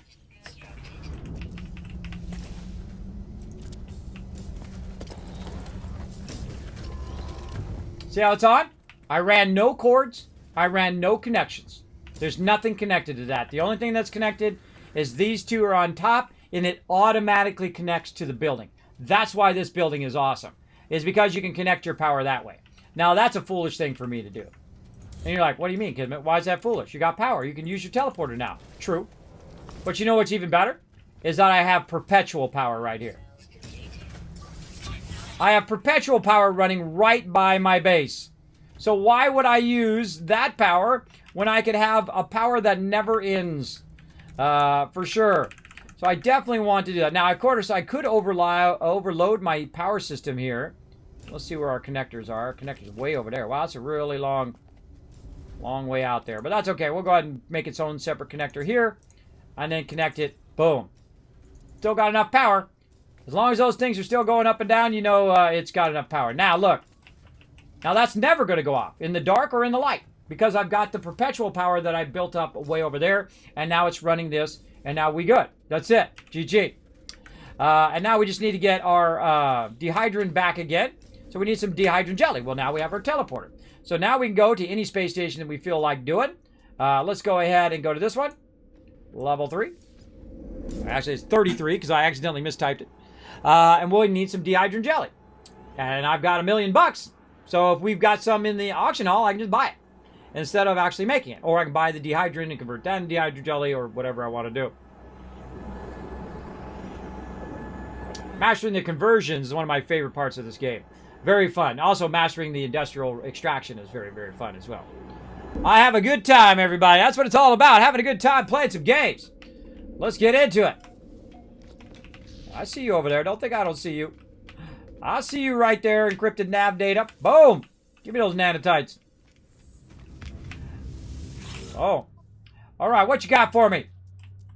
Oh, you're going to be like that, are you? You're going to be like that, are you? Well, then just for that, I'm going to buy all your tritium. Give me that tritium. You're like, why are you buying tritium, Kismet? Ooh, we'll find out in a minute, won't we? What do we got over here, too? We got some pudgium. Oh, I need that for a quest later. Yeah, let's buy that, too. What else we got? Oh, look, we got metal platings. We got 70 of them. Let's just buy those, too. Oh, not enough inventory. What can I do, everybody? Well, I got a starship here. And it's probably got some loot on it. That's probably the same stacking of what I've got on me. Right? So I'm going to stack that onto me, and I actually can see that it's kind of filled up a bit, but it also gave me some spaces back.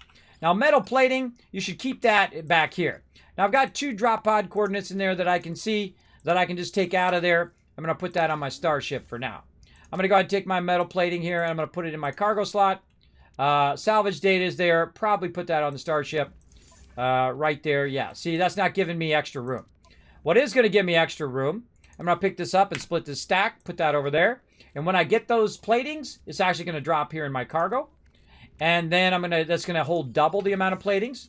And then I'm just going to put all this other stuff that I just bought back onto my other thing here, onto my ship.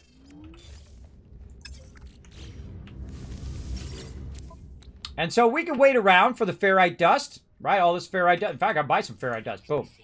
Or we can just go ahead and start buying the plates directly out of the thing. I just bought 70 plates. Now, of course, it's going to cost you money. But then again, I've got plenty. And if I need more, I'll go get some more.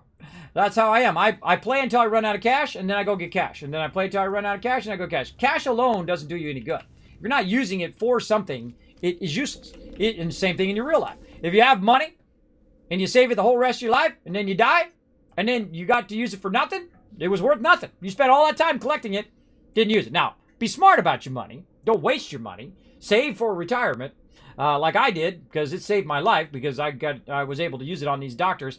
But don't be frivolous with it. But also don't save it forever. You use it to make you more money. Use it to improve your life in such a way that is a better benefit than just having it in the bank.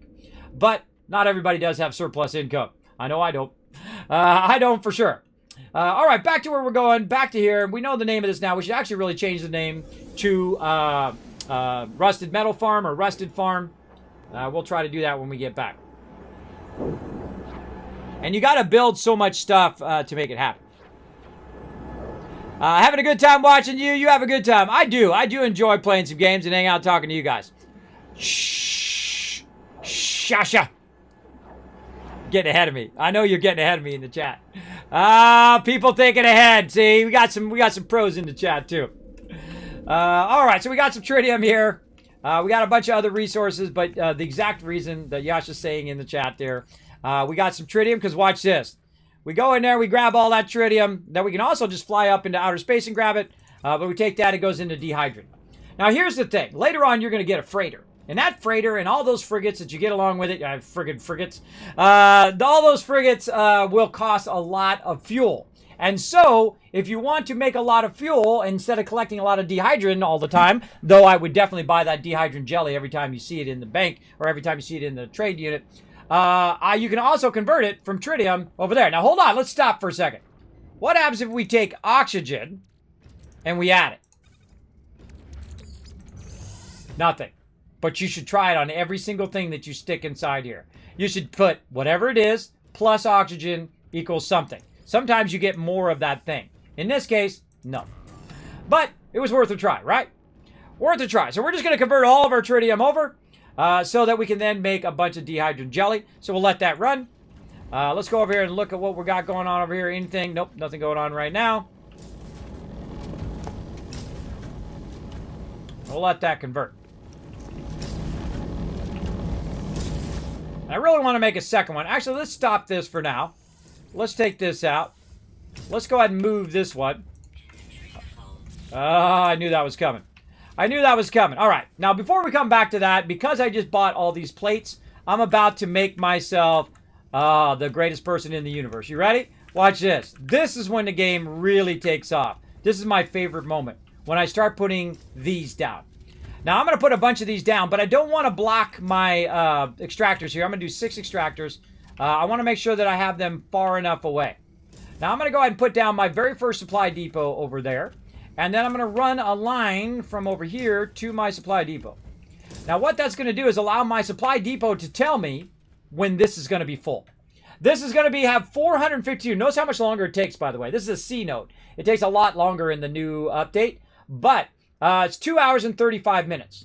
Now, I could log out of the game, turn off my computer, go do something for 2.5 hours, come back, turn my computer back on again, load back into game, and guess what's going to happen?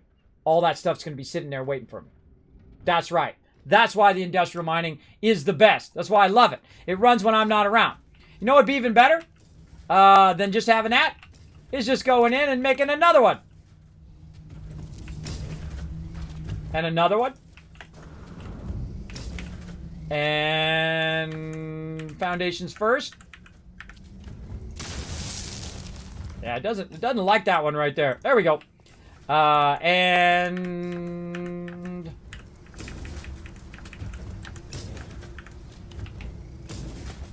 now I wish it had a grid snap in here. That would be awesome. But it doesn't. It doesn't have a grid snap. I don't like this one. This one's got to go. Whoop, closer. And another one. And another one. That's it. All right. And then we go in and we got to connect all these together. Make sure you connect them together. Now, here's the greatest thing. I'm about to tell you something that's truly wonderful about these. They require no power. This takes no power to make these. It takes a lot of ferrite dust, though. But guess what we're extracting right over here? Rusted metal. What does rusted metal become? Ferrite dust, which makes you more of these. Which means you can make more of these, which means you can put more of these down So you can be a space tycoon like me. So when you go and look at it now how many is it going to store?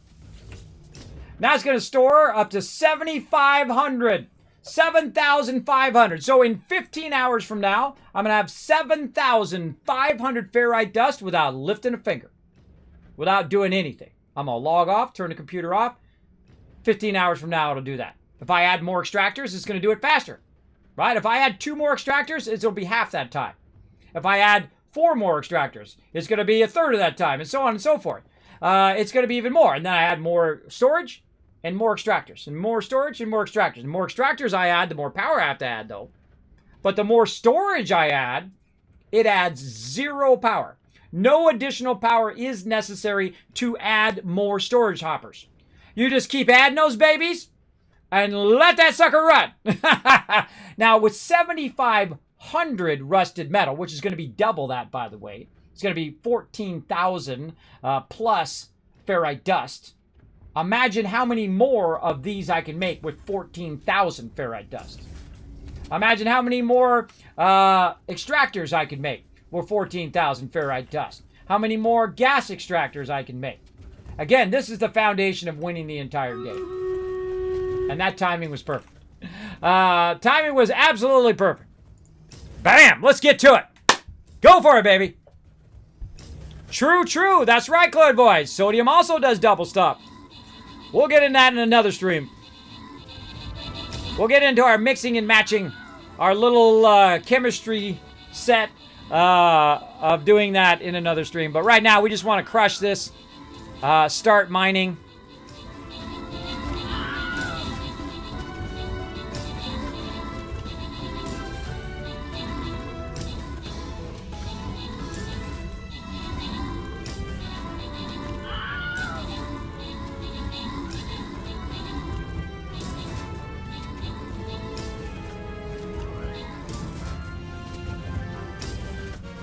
There we go. Look at you guys getting some love. Boom. Getting that blue chest. Now, if you do get a rare skin, make sure to let me know in the chat. I hope all of you get one. Debbie Chase. Whoa, 200 gold. Whoa, look at you guys go. Mega Lurch getting some love. Bo getting some love. Ray, we got Reggae Nation. Subi. I seen all the same names. You guys are lucky today. Jimbo, Exo, Hyperon. There's a new name. All right, get yourself some loot. Same thing with Ray Space there. Getting yourself some loot. What do we got? Serendipitous. Hopefully I got that name anywhere close to right. Antares, I think that is, with 24 kills. Overall MVP of that round. Fantastic job. All right, mystery boss coming up. But first, we're going to get you guys some gold. I got plenty of gold. I used to have 26,000, but I've been burning it up, upgrading all my other units here. Let me go ahead and put my flying epic rogue in there to back you guys up. Feel free to come on in, grab all that gold. I'm just going to kill all the mobs so you guys can get all the loot. How about that? Or let you guys kill all the mobs. I don't know. We'll see. We'll see how it goes. Again, what tier are we on right now? We're on tier 36. Wow, we're 2 away from the bonus levels. Just crushing it.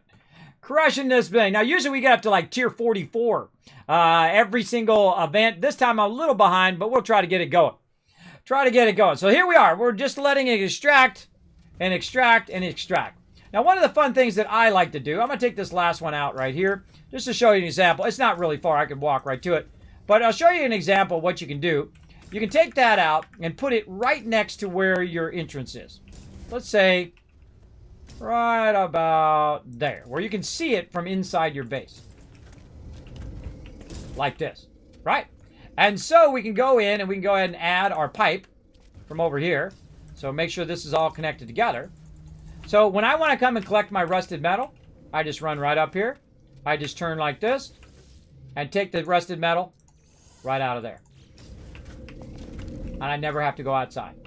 Just grab it from right there. Guess what? You can also make a base, put that inside the base, and when you teleport in, you'll never be out in the elements, and you'll be good. You'll be good. All right, now we used up a lot of that resource, so I can take this back out. We'll go ahead and put this inside here. I was going to make another one, but let's just go with one because we're going to run out of time here. We got a bit of time, but we're going to run out if we don't get busy. Now, again, we can put this right here in the center we want. Aim toward the kind of center of the vertical space, right? The center in here. And that'll allow you to put that right there in the middle. And I feel like that's appropriate for this particular base. Normally, I would put it off to the side. Now, what else can we do inside here that's automatically going to be powered by the rest of this base? Well, we got a whole bunch of other stuff we can do. Now, when I discovered this, I was like, that is the coolest thing ever. I'm actually going to put a battery in here. I don't need a battery. I certainly don't, but I'm going to put one in here. So let's go in. Let's go all the way over. Let's go to our power stuff. I'm going to put a battery in. Let's say right over there. Back up a little bit. Boom. It actually attaches itself to the building, which is super cool. Now, why do I want a battery there? Not really to store a back battery, but it gives me the option to see my power grid. How's my power grid looking right now? 180 out of 296. That means I can build a lot more before I have to go add more power. That is why I put that there. Now you know. Another great thing to put down in your base is going to be your save thing, so you can save. I usually put this round one down, and I'll put it right in between there. Oh, if I have enough components, I need some dehydrated jelly. Ah. Oh, like that. I just blew myself up. I blew myself up, everybody. Such is the way it goes. Accidentally right-clicked. Oh! Oh, it closed the whole program. Wait for it to respond. I feel like we're going to be doing that over again. That was my day yesterday, too, everybody. That was my bad. I right-clicked, and I think I was on my, weapon. And I think I just killed myself. Don't think that's coming back. Let me go and put my backdrop on. I'm going to force quit out of it. Close program. That was my bad. I know, going out in style, right? Right, XO? That's the way you got to do it, man. Blew up the whole game. That's right. I see. It was like, Kismet, you won. I was like, you won. You're good. There we go. I give a lot of love to Hello Games, man. They didn't take the easy road. You know, a lot of these devs, they'll just be like, oh, well, you know, we had a bad launch or whatever. And then they'll just like, peace out. And then they'll take your money and they run. Not these guys. They took that money and they reinvested in the game, made a really fantastic game. That's why I have no problem showing love. What the heck? My Fallout 76 was having a problem last time, too. Oh, God. All right. I feel like a restart coming on. Now, here's the cool thing about being me. I've got two computers. So the one you're watching me on is my streaming PC.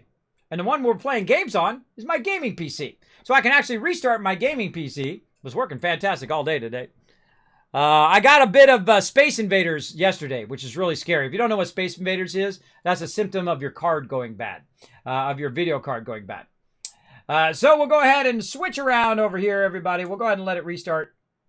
I got to actually switch my monitor back, the proper input.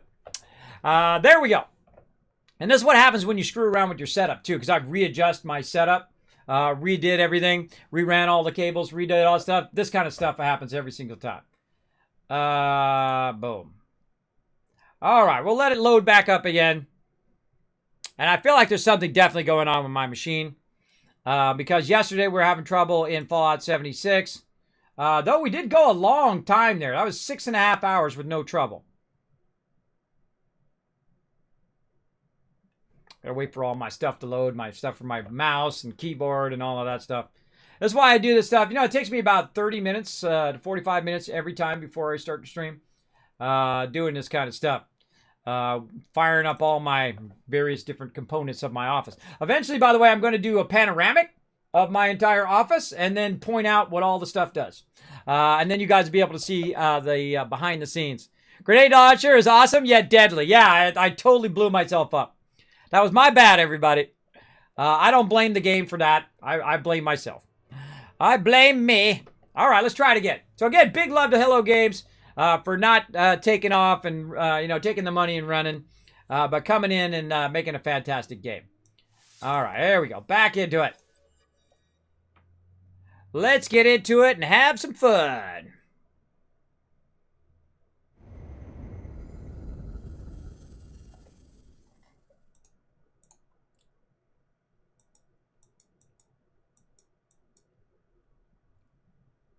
Oh, every light you see is a system of planets.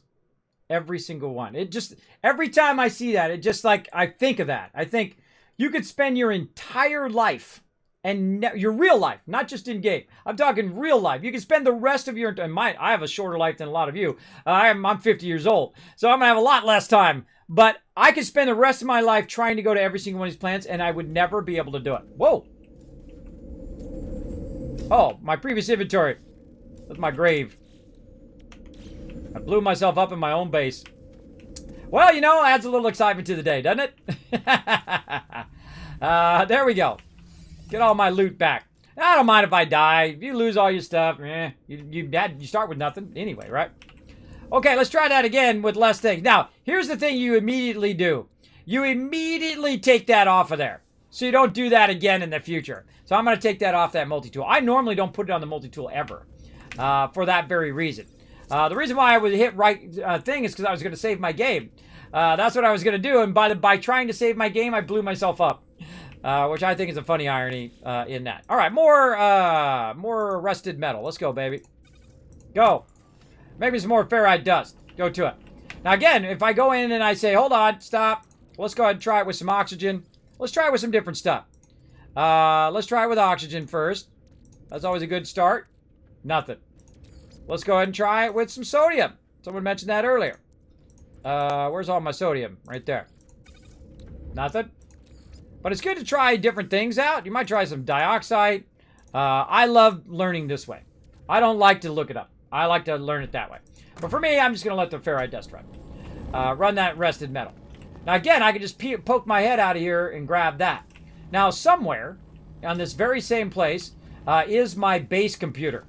And I need to find that base computer because it's annoying. It's annoyingly somewhere that I'll have to try to find it. Aha! I was smart. I put it up on a hill. And I put it away from where I'm extracting. So we're going to call this the Rusted Farm. And now that we have a big enough base, we can go ahead and upload it. There we go. Very nice. And let's go ahead and take this out as well. Take that out of there and I get my carbon back. All right, now that's set up. That's ready to rock. Now, let's go ahead and head back to our copper farm. Actually, we'll probably grab this ferrite dust before we go. Grab a bit of that ferrite dust. We'll come back for it. Now, that's perpetually running. It'll never stop running. It'll only stop if my things are full. So that'll run for the next 20 hours. Or 16 hours, or how many hours it is. It'll run for 16 hours straight, even if I'm not playing the game.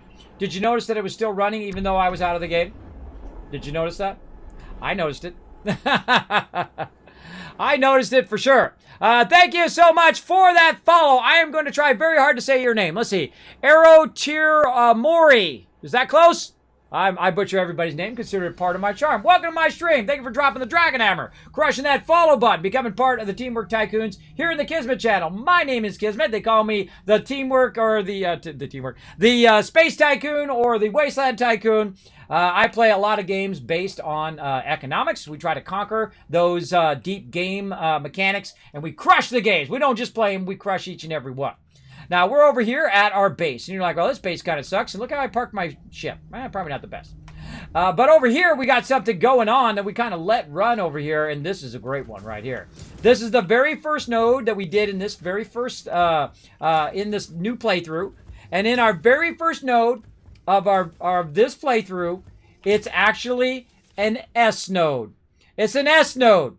This is the first one we looked for. We didn't even look for any other nodes. We landed here. We went into our surveyor. We looked around. Boom! S node right at the very beginning. And while I've been off doing other things, it's collected me 500 copper right over here. Now imagine if we had a bunch of storage here, how much it would have collected me in the time that I was doing all the other stuff. And that's exactly what we're going to work on right now. Now, as you can see, I'm starting to compound the amount of ferrite dust I have. I'm starting to compound the amount of carbon I have, so I can build out more carbon. I can build out more of my base. I can get more ferrite dust, so I can build bigger and better mining extractors. Look at how much carbon I have there. That's a lot of carbon, bro. Getting that going on. Now, again, I'm going to do a cluster of 9 and then maybe even go even more on this one. Usually, I don't go more than 9. So 3, then I go to 6, and then I'll go to 9, and that's usually about as much as I go. So I know I'm not going to go any further width-wise than this one right here, so I'm going to start my ones over here. Now, the first thing I'm going to need is a bunch of plates. And so I look in here, do I got any plates? Nope, all out of plates. Let me go ahead and make 2 plates. Why am I going to make 2 plates? So I can put them in my cargo. And then I can go ahead and pick it up, hit C, and then put that as a placeholder for my plates. And then I'm going to try to make as many plates as I can.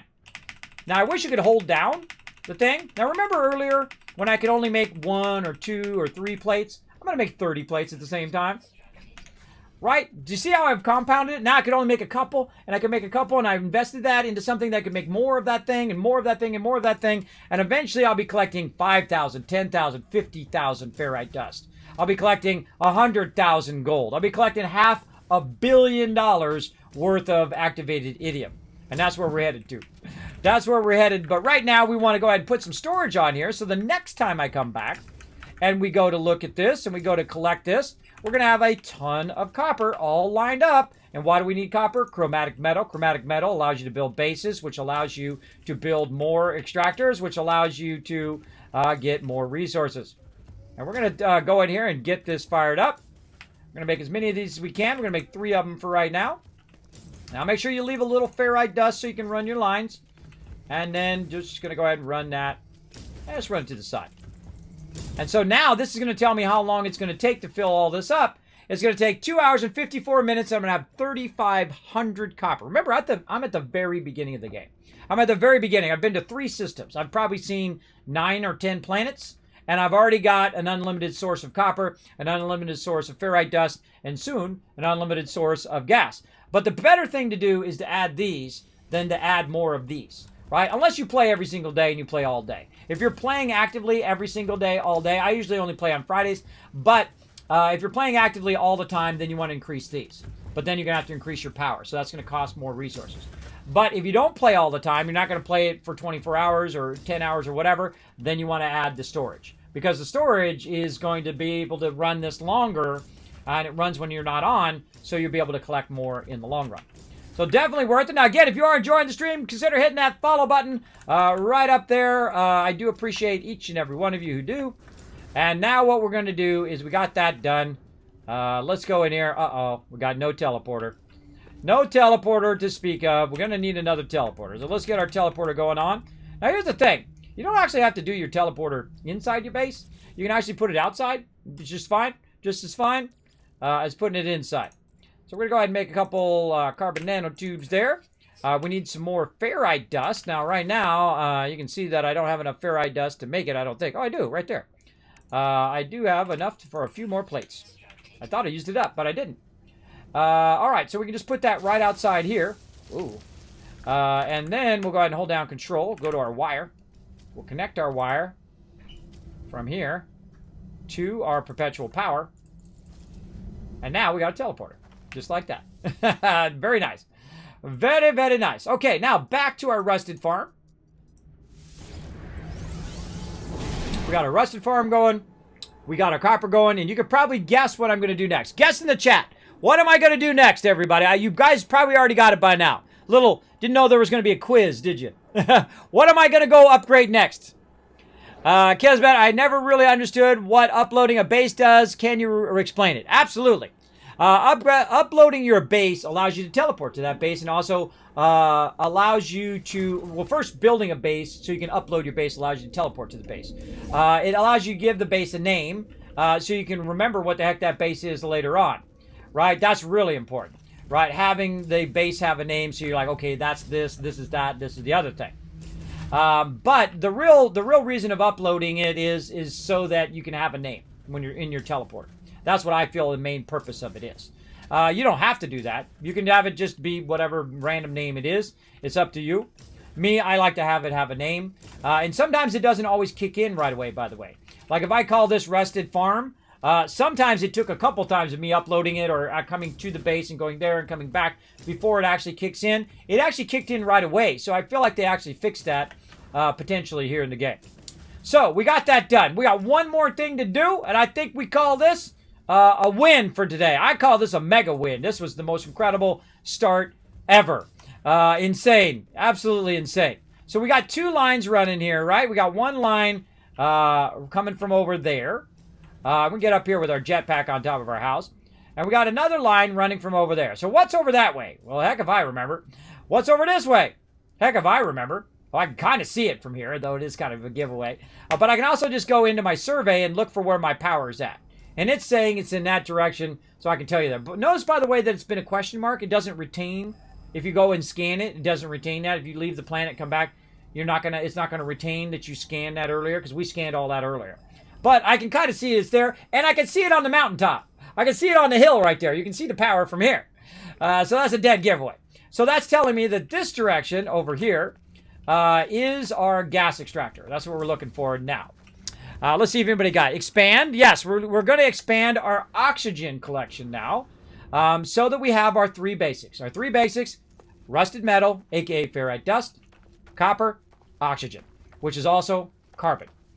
So that is really about 5 elements in one, right? There's a whole bunch of elements in one just from those 3 basic elements that we're collecting. Now, also, I would collect sodium normally, but we'll probably collect magnetized ferrite as well at some point, or not at all. One or the other. We'll see.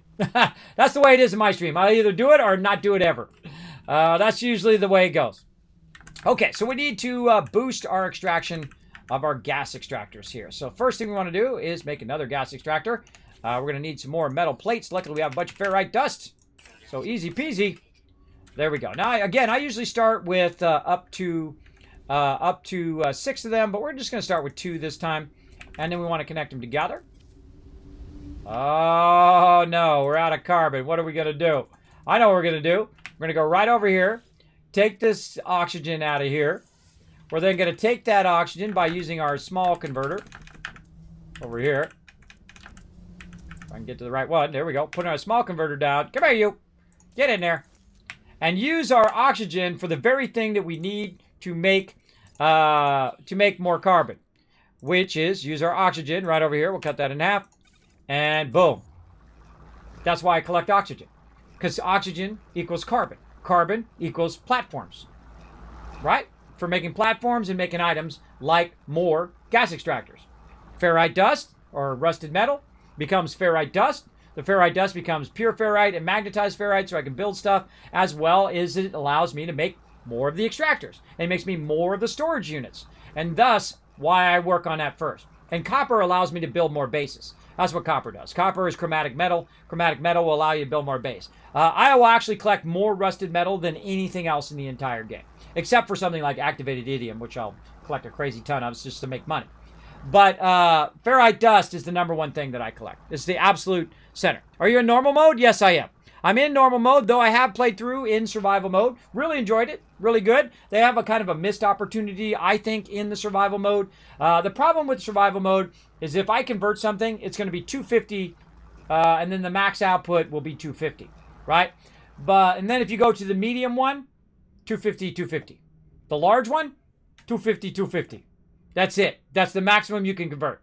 Now imagine trying to build a gigantic mega base by having it go 250, 250, 250, right? Later on, you'll see me convert it like 4,000 at a time. And the reason why is because I make very large bases. I make very large things, right? So that can be incredibly tedious. I think they should have scaled it up where, say, it was 250 in the small one, then it was 500 in the medium, and then 1,000 in the big one. I think that would have been reasonable in there. But I did play it all the way through. It was really fun. I highly suggest it if you are looking for a challenge. If you've already conquered this game, definitely want to check out that survival mode. No, I don't play permadeath modes. Never. I don't like permadeath. I don't like losing my companions. I don't like to lose my entire playthrough. If I want to lose my playthrough, I just delete it. That's how I lose my playthrough. But if you like permadeath, if that's your jam, they do have a permadeath mode. Go for it. Go for it. Try to get those permadeath achievements. Me, I don't dig it. I especially don't like it when I lose my companions, like in Outer Worlds. You can go into the hardest mode and your companions actually die. I don't like that. I like another game called Fallout Shelter. Played it since when it came out, and it's still going, by the way. My vault's still going to this day since it came out like 2-3 years ago. It's over 1,800 days, real life days. It's been running a lot. Actually, I think it's more like 3 or 4 or 5 years ago now. Yeah, it was like 5 years ago. Wow. So you get older, the time span, it's harder to remember. But you get the idea. Yeah, same thing in there. So when you go into survival mode, in the harder mode, your actual dwellers die. They perma-die. I didn't like that, and I instantly got out of there. And I normally play the hardest mode. I will play the hardest mode of any game to challenge myself after I've learned the game mechanics. Like, great example, Fallout 4. Playing Fallout 4, I played it through. I didn't even finish it the first time. I said, this is getting too easy. After level 40, normal mode, too easy. So I just went straight to the survival mode. And played it through again. I started all over again, played it through, and then I finished the game of the railroad. Then I played it again from scratch through the survival mode with some DLC all the way through. Then I sided with the Brotherhood. Then I played it through all the way again. Now with the new survival mode, even harder than the previous survival mode. With food, water, and conditions and things like that. Played it all the way through, had a fantastic time, played it all the way through. And then I said, you know what? What's the hardest way, in the hardest mode that you can play this game? Melee mode.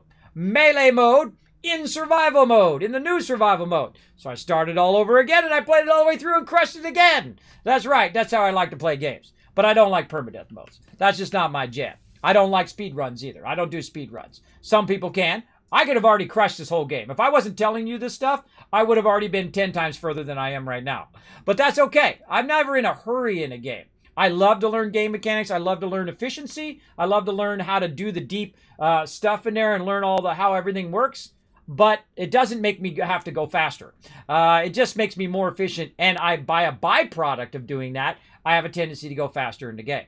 It's more of a side thing than a primary thing for me to go really, really fast. Though with all the knowledge I just gave you today, you could crush this entire game. If you played it all day, you could get this all set up, get all your other resources set up, and then while you're setting up your other resources, these are extracting, then you come back and grab these resources so you can set more of this resource up, and then back and forth, and before you know it, you'd have all that set up, then you go get another resource, and then while these other ones are all running, then you come back and you grab all of this stuff, and then you go work on that. You could do that all day, bro. All day. You could do every single resource in the game. Every single one. For sure. But we're just starting with this one. We're just starting with these three today. And then we'll work on some more next time. All right, so we need some more metal plating. So let's go in here and see if we can craft some more of these. All right, we're missing some components. All right, no problem. Let's go over here and convert anything else we've got. What else we got? We got anything else? Oh, we were converting some carbon, which we did. We converted our carbon. Now we need some more rusted metal. Where are you at, rusted metal? No rusted metal in there. All right, we used up all our rusted metal. All right, let's pick this up. Now, I highly recommend not doing this. Let me run that over there. Let's run it in the back. These are turned two separate ways. I don't like it. I don't like it turned two separate ways, but we're going to live with it for now. We're just going to live with it right this second. There we go. We got those two connected. They're now using more power, but we've got a total of 477 going to be extracted. Now, our base is way back over there. Now, do you think I want to run all the way over here every time? No. No. So I'm going to show you how not to have to run all the way over there and how to just run in and grab both your ferrite dust and your oxygen from right over here. From not even have to go in the atmosphere. Not even going to get hit by anything. I'm going to show you how to do it right now. But we're going to need to utilize some of these resources that we've been collecting all this time while we were working on that over there. Let's go ahead and use it. 250 rusted metal in my pocket. Bam! Thank you very much. That's ferrite dust. That's 500 ferrite dust. Let's go right in here where we've got our converter ready to rack. Let's go ahead and get the ferrite dust that we had already converted from before. Take the ferrite dust we've got now. Collect ourselves another 500 ferrite dust. Okay, so now what we want to do is we want to have one of these, which is rusted metal, and then one of these, which is something else. So I'm actually going to take this one and move this one out this way. And again, we just did a bunch of carbon, so we can now expand our spot over here. These are sometimes real awkward. There we go. Let's expand this out just a bit this way.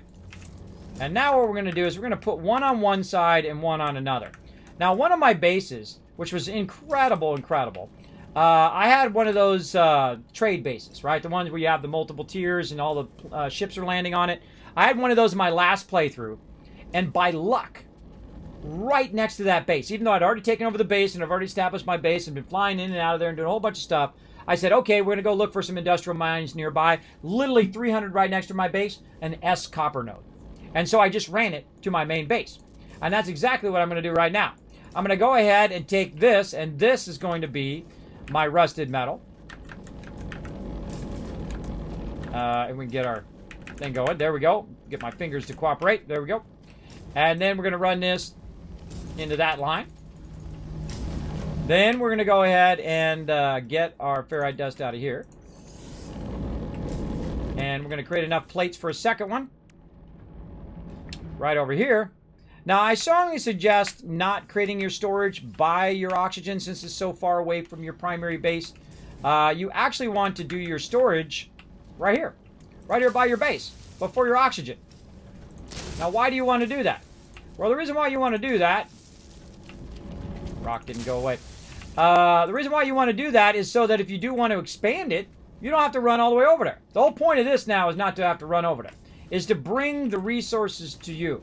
Instead of you going to the resources every time. Because that does get tedious. You have to run out there every single time. So this side, over here... Oh, we need a few more metal plates. This side over here... Oh, so close. Very nice. This side over here is going to be connected to a whole nother system. It's not going to be connected to this at all. This is going to be connected to my oxygen. This is going to be connected to my ferrite dust. And so when I come in here and I pop my head out of here, though I could build a base all the way around it if I wanted to, I could pop my head out here, bam, grab that, and bam, grab that over there. As long as I can access it from inside the base, then I'm fine. Not that this really has that bad of an atmosphere, but you're going to see it has an effect on other planets that we do that has a bit more of an atmosphere. All right, so we got those two going. Now what we need to do is we need to run a line from our resource way over there to over here. And we got to run it into here. Or we can run it the opposite way. Now, here's what I suggest you do. First, make a bunch of extra metal plates. Definitely make a bunch of those. Because it's going to be a little tough running it that far. It's about 300. And so we'll make some more plates over here. And again, out of rusted metal. Or out of ferrite dust. Waiting for that rusted metal takes a lot longer now. Waiting for that rusted metal, what can I do? I can do just about anything else other than this. I do not have enough ferrite dust to make it all the way over there. I could go buy some more while I'm waiting. That's a legit way of doing it. So we can just say, you know what? Hold on. While we're waiting, instead of waiting for that, we'll just pop back up to the station. Let's do it. And see if we got any ferrite dust or plates or anything like that that would help us. Okay. Teleporter relay. Yes, we're going to work on that later. Yeah, I'm in normal mode. Oh, teleporter relay, you mean in my ship? Are you talking about teleporter relay in my ship? I'll show you that here in just a second. I'll show you what that's for.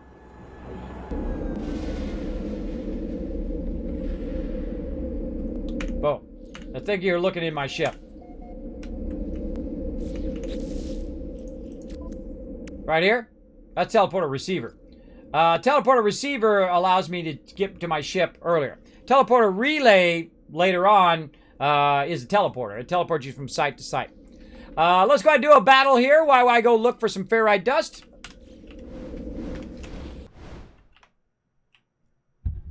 Amazing without that space noise, huh? How quiet it is.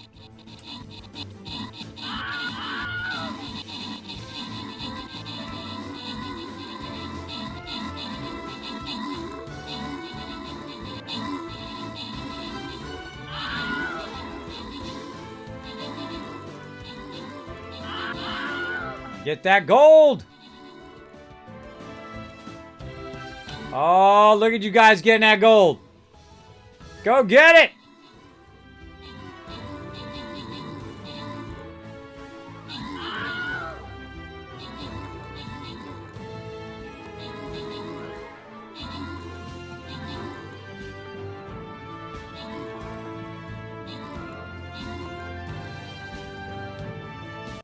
Oh, you guys are just the best, man. You guys are just absolutely crushing it. Let's do it. Whoa! Look at all these. See, the more people that come and join us, the more everybody earns. That's why I love this game. See, that's why I'm not playing the PvP side. The PvP side, by the way, I could be winning a bunch of stuff that I could be giving to you guys, like computers and who knows what they're giving away over there. I forgot that whole list of stuff they were giving away, monitors and headsets and all sorts of stuff. I guess we could be doing PvP and I could just give that stuff to you guys because that's what I would do. I'd just give it to all of you. But look at this. See, the more people that work together, the more we all benefit. And that's why I love this game. It's very, very fun. That's why I love No Man's Sky for that as well. Fallout 76, Satisfactory, Astroneer. Those are all games where the better we work together, the more everybody benefits. And too bad the world wasn't that way, right? We could all work together. Maybe one day we could go to the moon. Oh, wait, we did do that. Hey, maybe one day we could build a space station in space, even though we all come from different parts of the planets. Oh, wait, we did that. Maybe we could discover other planets and other things around the world by working together, no matter where we come from, no matter what we look like, no matter what, whether we're male or female, tall or skinny, anything in between. If we could all work together to do common goals, we could probably achieve some amazing stuff, right? We've already done that, everybody. We've already done it. Let's continue to do it. Let's get it going. Let's do it better than we've done it before, working together. Look at this. Yasha showing some love. Bo, we got Bright Steel. We got EXO. We got Reggae Nation. We got Mega Lurch. We got CW and Devi Chase all getting some love. Look at that. And Round Free coming in overall MVP. Almost clicked it too early. Round Free, congrats. And it's boss time, everybody. Ooh, mystery boss. Ooh, I love it.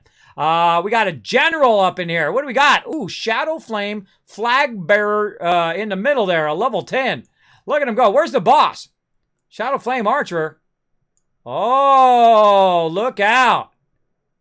Look out. We got 2 Shadow Flame Archers and a Bannerman in the center. Ooh, who to go for? Who to go for? I feel like it's time for the big guns. It's time for the Wasteland Tycoon. It's going to back you guys up.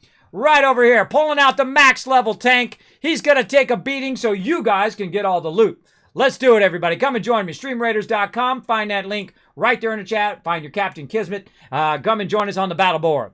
Very, very fun. I upgraded my warrior. Yay, Yajak. All right, we're going to get it going.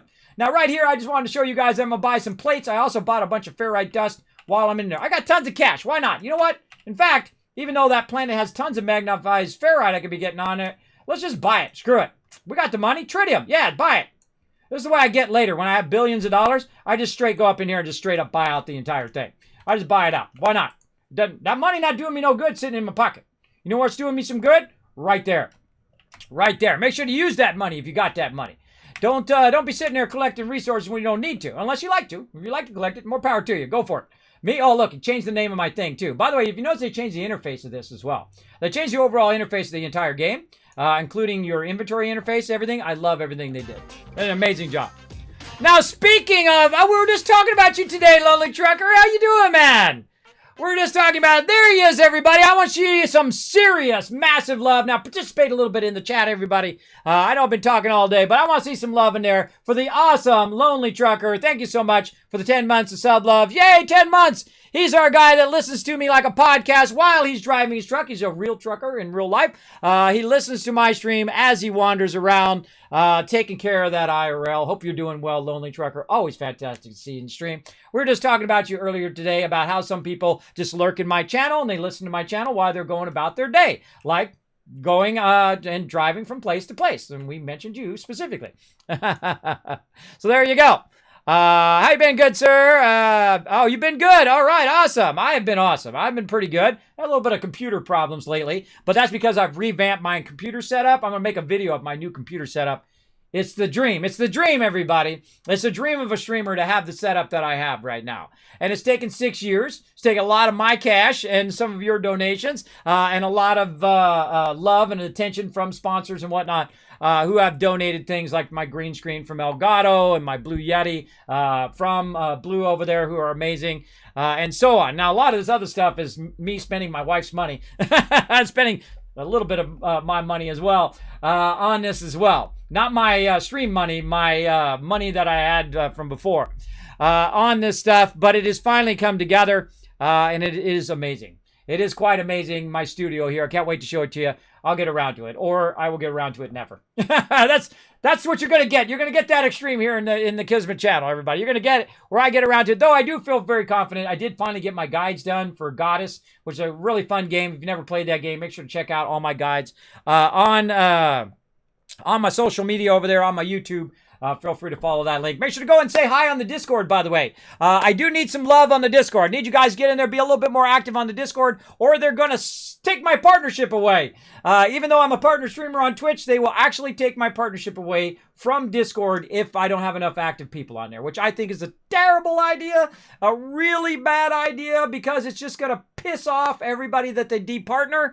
I don't ever think you should departner someone unless they actually say, hey, I don't want to be partner anymore, or if they are really, really low participation.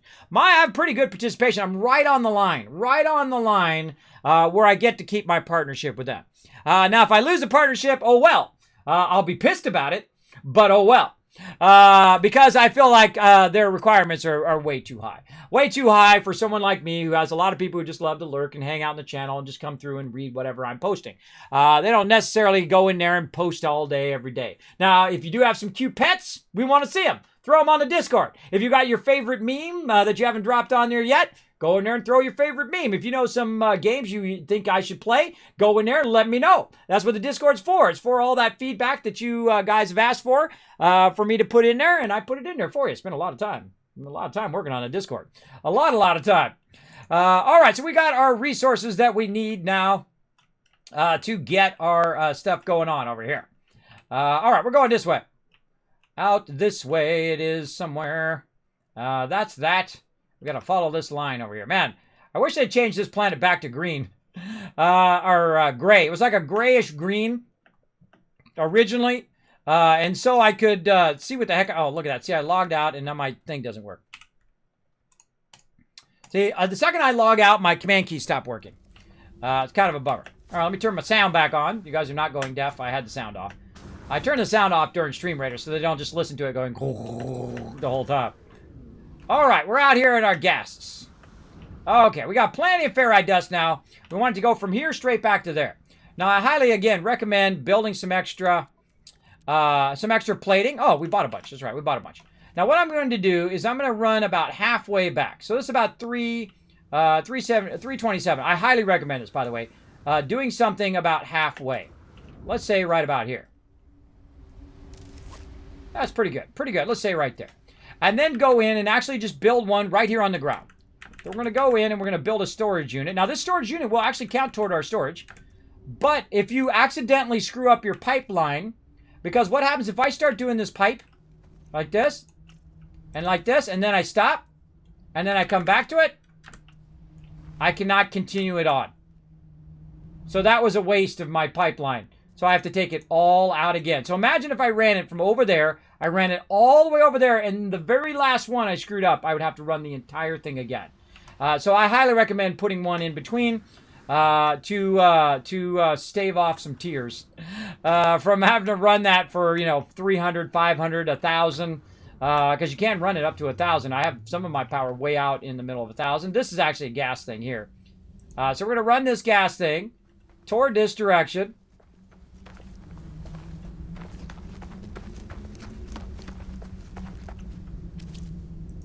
And I'm going to connect it to that one. There we go. So now these one are connected, and this is acting as an actual storage. And then we're going to run this one way over here. Now you're going to get to a point where obviously it's going to say you've gone too far, or you might not like it up in the thing. You can actually bury these. You can actually go in, cut this out, put that underground, and then fill it back in over the top if you want, if that's your jam. It's up to you. Now, again, I highly recommend doing it as the actual supply pipe and not holding down control. If you hold down control while you're doing this, you're going to be crying by the end, everybody, because you're going to be doing this like 10 times. If you accidentally hit any other button, if I accidentally do anything else other than to run this back to there, I will be doing that whole line again. That's not so bad 300 away, but it is pretty bad 1,000 away when you've gone up and down and up over the mountains and done all the stuff. And then you do it. Now, this right here is my supply depot for my oxygen. And that's going to collect 2,500 oxygen in the next 4 or 5 hours. Now, I'm going to log offline. And when I log offline, I'm going to come back next Friday, and these are all going to be full. 7,500 ferrite dust, 2,500 oxygen, and I can't even remember how much copper, 2,000 or whatever it was, copper as well. Look at this awesome parking. That's some amazing parking right there. Now, since I'm going to be coming in and out of here a good amount, I probably should show that a little love so it stops doing that. Let's go ahead and make ourselves a little landing pad here. Ion battery and 2 microprocessors. Oh, I don't think I have any microprocessors. Well, too bad. Too bad. So yeah, we'll let that run, and when we come back, we'll go ahead and get it. Now, before you log out, here's what I suggest you do. You go into each of your supply depots, and you pull out whatever you can. This way, it's going to run longer when you're not online, much more efficient. And so we're going to go ahead and do that. We're going to go ahead and check our other one, which is our copper one. This is our rusted metal one. That's where it's kind of funny you can teleport to the same place where you already are. And then copper. Let's go check on that. And now what I'm going to do in the future, every time, and I forgot to do my quest today too. I should have been doing my base quest, but that's okay. We'll do it next time. What you want to do every time you log in is log in, grab all your resources, so now it's running again, right? It's like a wheel, right? You run the wheel and it keeps running and running and running, and eventually it'll stop because it'll fill up. You grab all the stuff of it, then the wheel starts running again, right? It starts collecting all the resources again, so that while you're offline, you're getting all the loot. Now, they could have changed it. They could have changed it where it doesn't work while you're offline. I doubt it. But they could have changed it for sure, that could be happening. Now, let's go over here and check on our copper. Oh, look out. We already got 500 copper right in there. I didn't have to collect it. It did it for me. Now, what we do, my favorite thing, one of my signature things here in the stream, we set it and forget it. That's right. We let it do the work for us. You know what we're going to do? We're going to bounce back to our paradise planet, drink pina coladas, and relax on our beautiful base while it does all the work for us. Yay! That's how we do, everybody. That's how we do up in this stream. We crush it. That was probably one of the greatest starts of No Man's Sky ever. And I'll go ahead and save the game, and I'll take a look at how many hours we are in now. I think we're about 16 hours now, 17 hours into that playthrough. And we know we got it now. We know we got it. Now it's just keep doing the same thing over. Collecting the ferrite dust. We'll have 7,500 ferrite dust. Will be 14,000 ferrite dust. Then we can quadruple, quintuple, and build a gigantic amount of extraction of ferrite dust. And then the next time we come back, it'll be 25,000 ferrite dust, 50,000 ferrite dust, which is, a lot of ferrite dust. Then you got 50,000 ferrite dust. You also go over and then you upgrade all of your oxygen. Then you got 50,000 carbon because you can convert oxygen into carbon. Then you got 50,000 oxygen as well. So you got both those resources squared away. Then you go over and you are extracting all your copper. You got 10,000, 50,000 copper going on. Then you got a lot of that. In fact, I'll get to a point where I actually stop collecting the resources. I'll actually stop collecting them because I'll have too much. It'll fill up my inventory, so I don't want to collect it. I'll just leave it there for when I need it, right? Now, right now, this particular base right here, we can see has no power, and that's a problem. That's a problem. We're going to need some power in there eventually. We'll run some power there eventually. But it has brought me back to my primary area here. Now, these are new, by the way, if you haven't seen these yet. Look at this. Look at this primary thing. Now, I didn't build that. It was already here. I just put down my base, and I claimed it as mine. I claimed it as mine. This is mine right here. I own this. It's new, under new management. So I basically took that over, and this is my starter base where I first started off, or really it's kind of a planet in. And this is a paradise planet. Let's go ahead and save. Now right now it's nighttime, but let's just look around at how beautiful this game is. Oh, it's just awesome. Too bad it's not daytime. If it was daytime, you could really enjoy it, but let's just fly down here.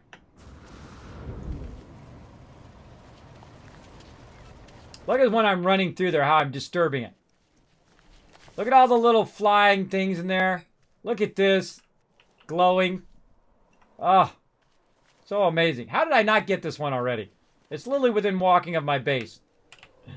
I don't know. It's always how it goes, everybody. I learned the word for help. I'm going to need that later. But look at this. Look how lush it is. Look at the glowingness of the thing. Look at that. Oh, it's so beautiful. They've really upgraded. Now, if you own No Man's Sky, well, guess what? You get all this for the same price of when you bought it. You don't have to buy any DLC. You don't have to pay no stupid microtransactions, especially no double, triple microtransactions like on some of these dumb games they do now. No, you go in there and you go ahead and get it for the same price as when you originally bought it. If you bought it when it first came out, guess what? You get all of it for the same price. Guess what? You bought it. You paid for it. You deserve it. So feel free to go ahead and give it another playthrough. I highly suggest a playthrough from the very beginning. If you haven't played it in a real long time, you're going to discover a whole lot of cool new stuff, new planets, new places to look at. It really is a fantastic game. I give them huge marks for coming back from the edge of a bad game into a really good game. All right, we're going to call it there, everybody. Let's go to my office, and we're going to switch over to battle mode. Let's go.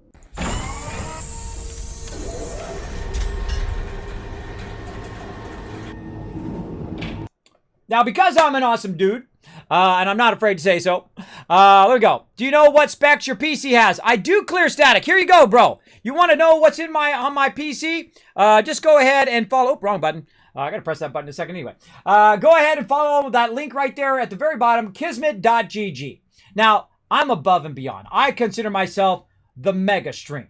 I'm a mega streamer. I try to go above and beyond for all of you. So when people come in and say, Kismet, what do you have as your gaming PC? Guess what? I got it on the website. Not only do I have it on the website, I have every component that's in my gaming PC. I also have every component that's in my streaming PC. I also have every component that's in my entire studio, including my Macs, my graphics software, all of that stuff up on the website. Go check it out. Feel free to go out there and look. It's got everything that you're looking for if you want to know what's going on behind my stream. Plus, I'm going to do a video as well of all the things I have set up very soon. But go ahead and check it out. I go above and beyond. Now, I also have some other suggestions up there for you. I have unboxings of a lot of that stuff. You can go check out the unboxing of my green screen that I have going right behind me. The unboxing of my key lights, of my Blue Yeti I have right here. Oh, what a fantastic microphone. I really want to try the Wave, though. I really want to try that if I get it to go in screen. There we go. Blue Yeti. Incredibly good. I keep it off, just off screen. I don't like it. See, a lot of people do this. Hey, everybody, I'm a streamer. How you doing? They got the microphone right there in their face. That's a faux pas. If you're old school like me, who are into video and all that stuff, it's a faux pas to have the microphone right in front of your face. You can have it lower. But if it's in front of your face, it's blocking people's view to see you in your eyes. If you notice, I look right at you. By the way.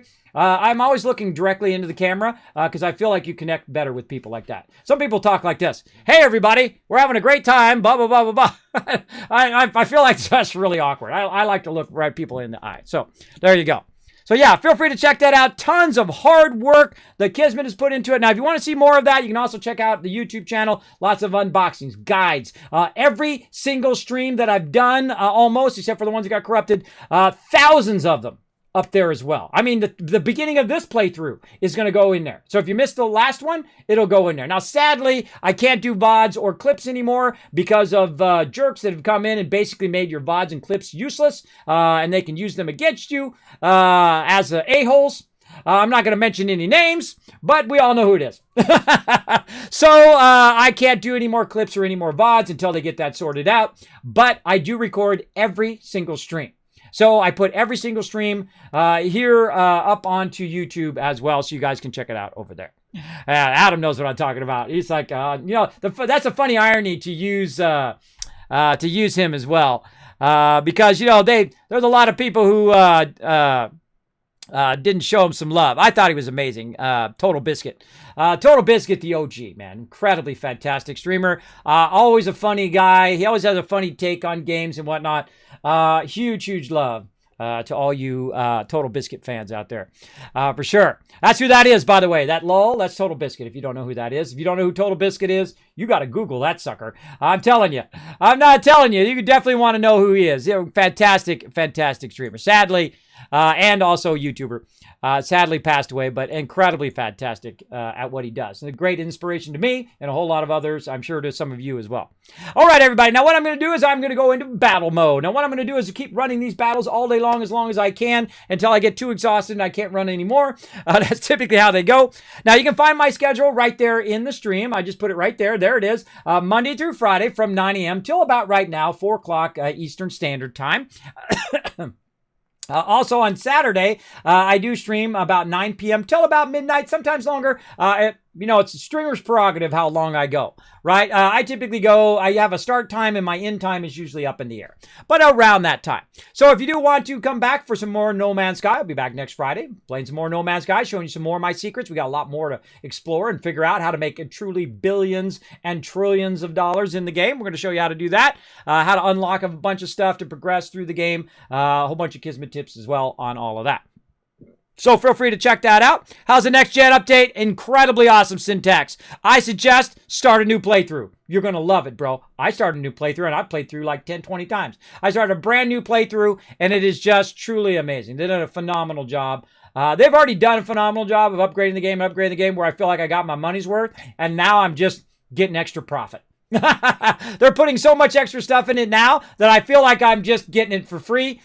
I like free stuff. I'm not going to lie. I like it when they give me more stuff.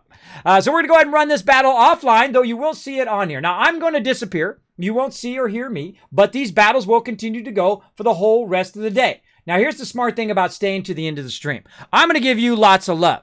Now, if you don't know, if this is the first time in my stream, I give away literally thousands of dollars every single year. In fact, I got a $150 Mr. Handy to give away. If you love some Fallout, you can probably win it here in the stream. You know what's going to help you? All this stuff that's about to pop up in the chat right there.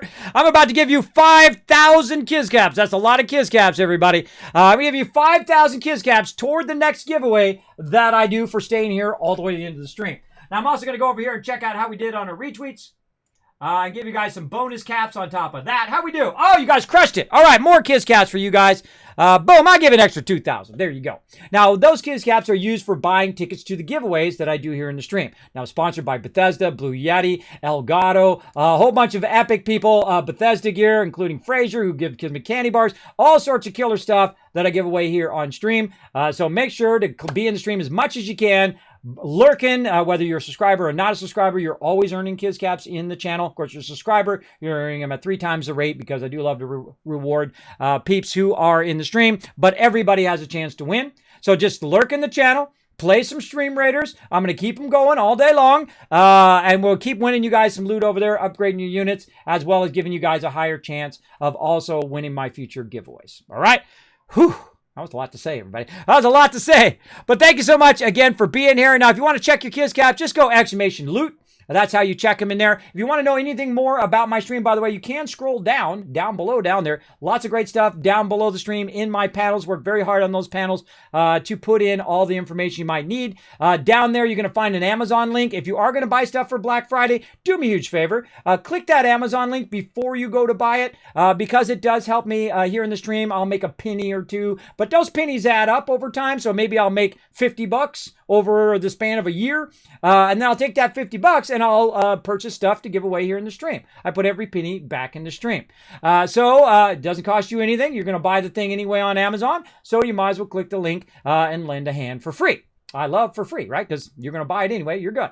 Now, you can also go down there and check out all my other stuff. Stream Captain, Elgato. Go show my sponsors some love as well. I would definitely check out Elgato. Elgato's been absolutely crushing it, bro. Their green screen is amazing. Their lights are amazing. They even came out with a thing where you can use your phone now. So if you're a starting streamer and you don't, you don't want to put, $50 or $100, $200 into a camera, you already got one. It's called your phone. So go check that out as well. Click that Elgato link down there. Check out their latest Elgato stuff. They've been crushing it. They've been absolutely crushing it over there. So feel free to check all that out down below the stream. You can support the stream also by buying a t-shirt or two, getting some of that merch. I do have a pretty fun kind of cosmic shirt that you can get to support the stream as well. More shirts coming down the line, more cool stuff coming down the line as well. All right. I don't really want to go. I want to sit there and I want to work more on those things. I want to stay all day with you guys, but IRL calls. Everybody got to take care of the family and the wife. Tonight is family night. You're probably going to watch a movie, get something to eat, hang out with the family. Hopefully you have a great rest of your Friday. All right. Thank you for being here, everybody. And I will see you all next time. Bye, everybody.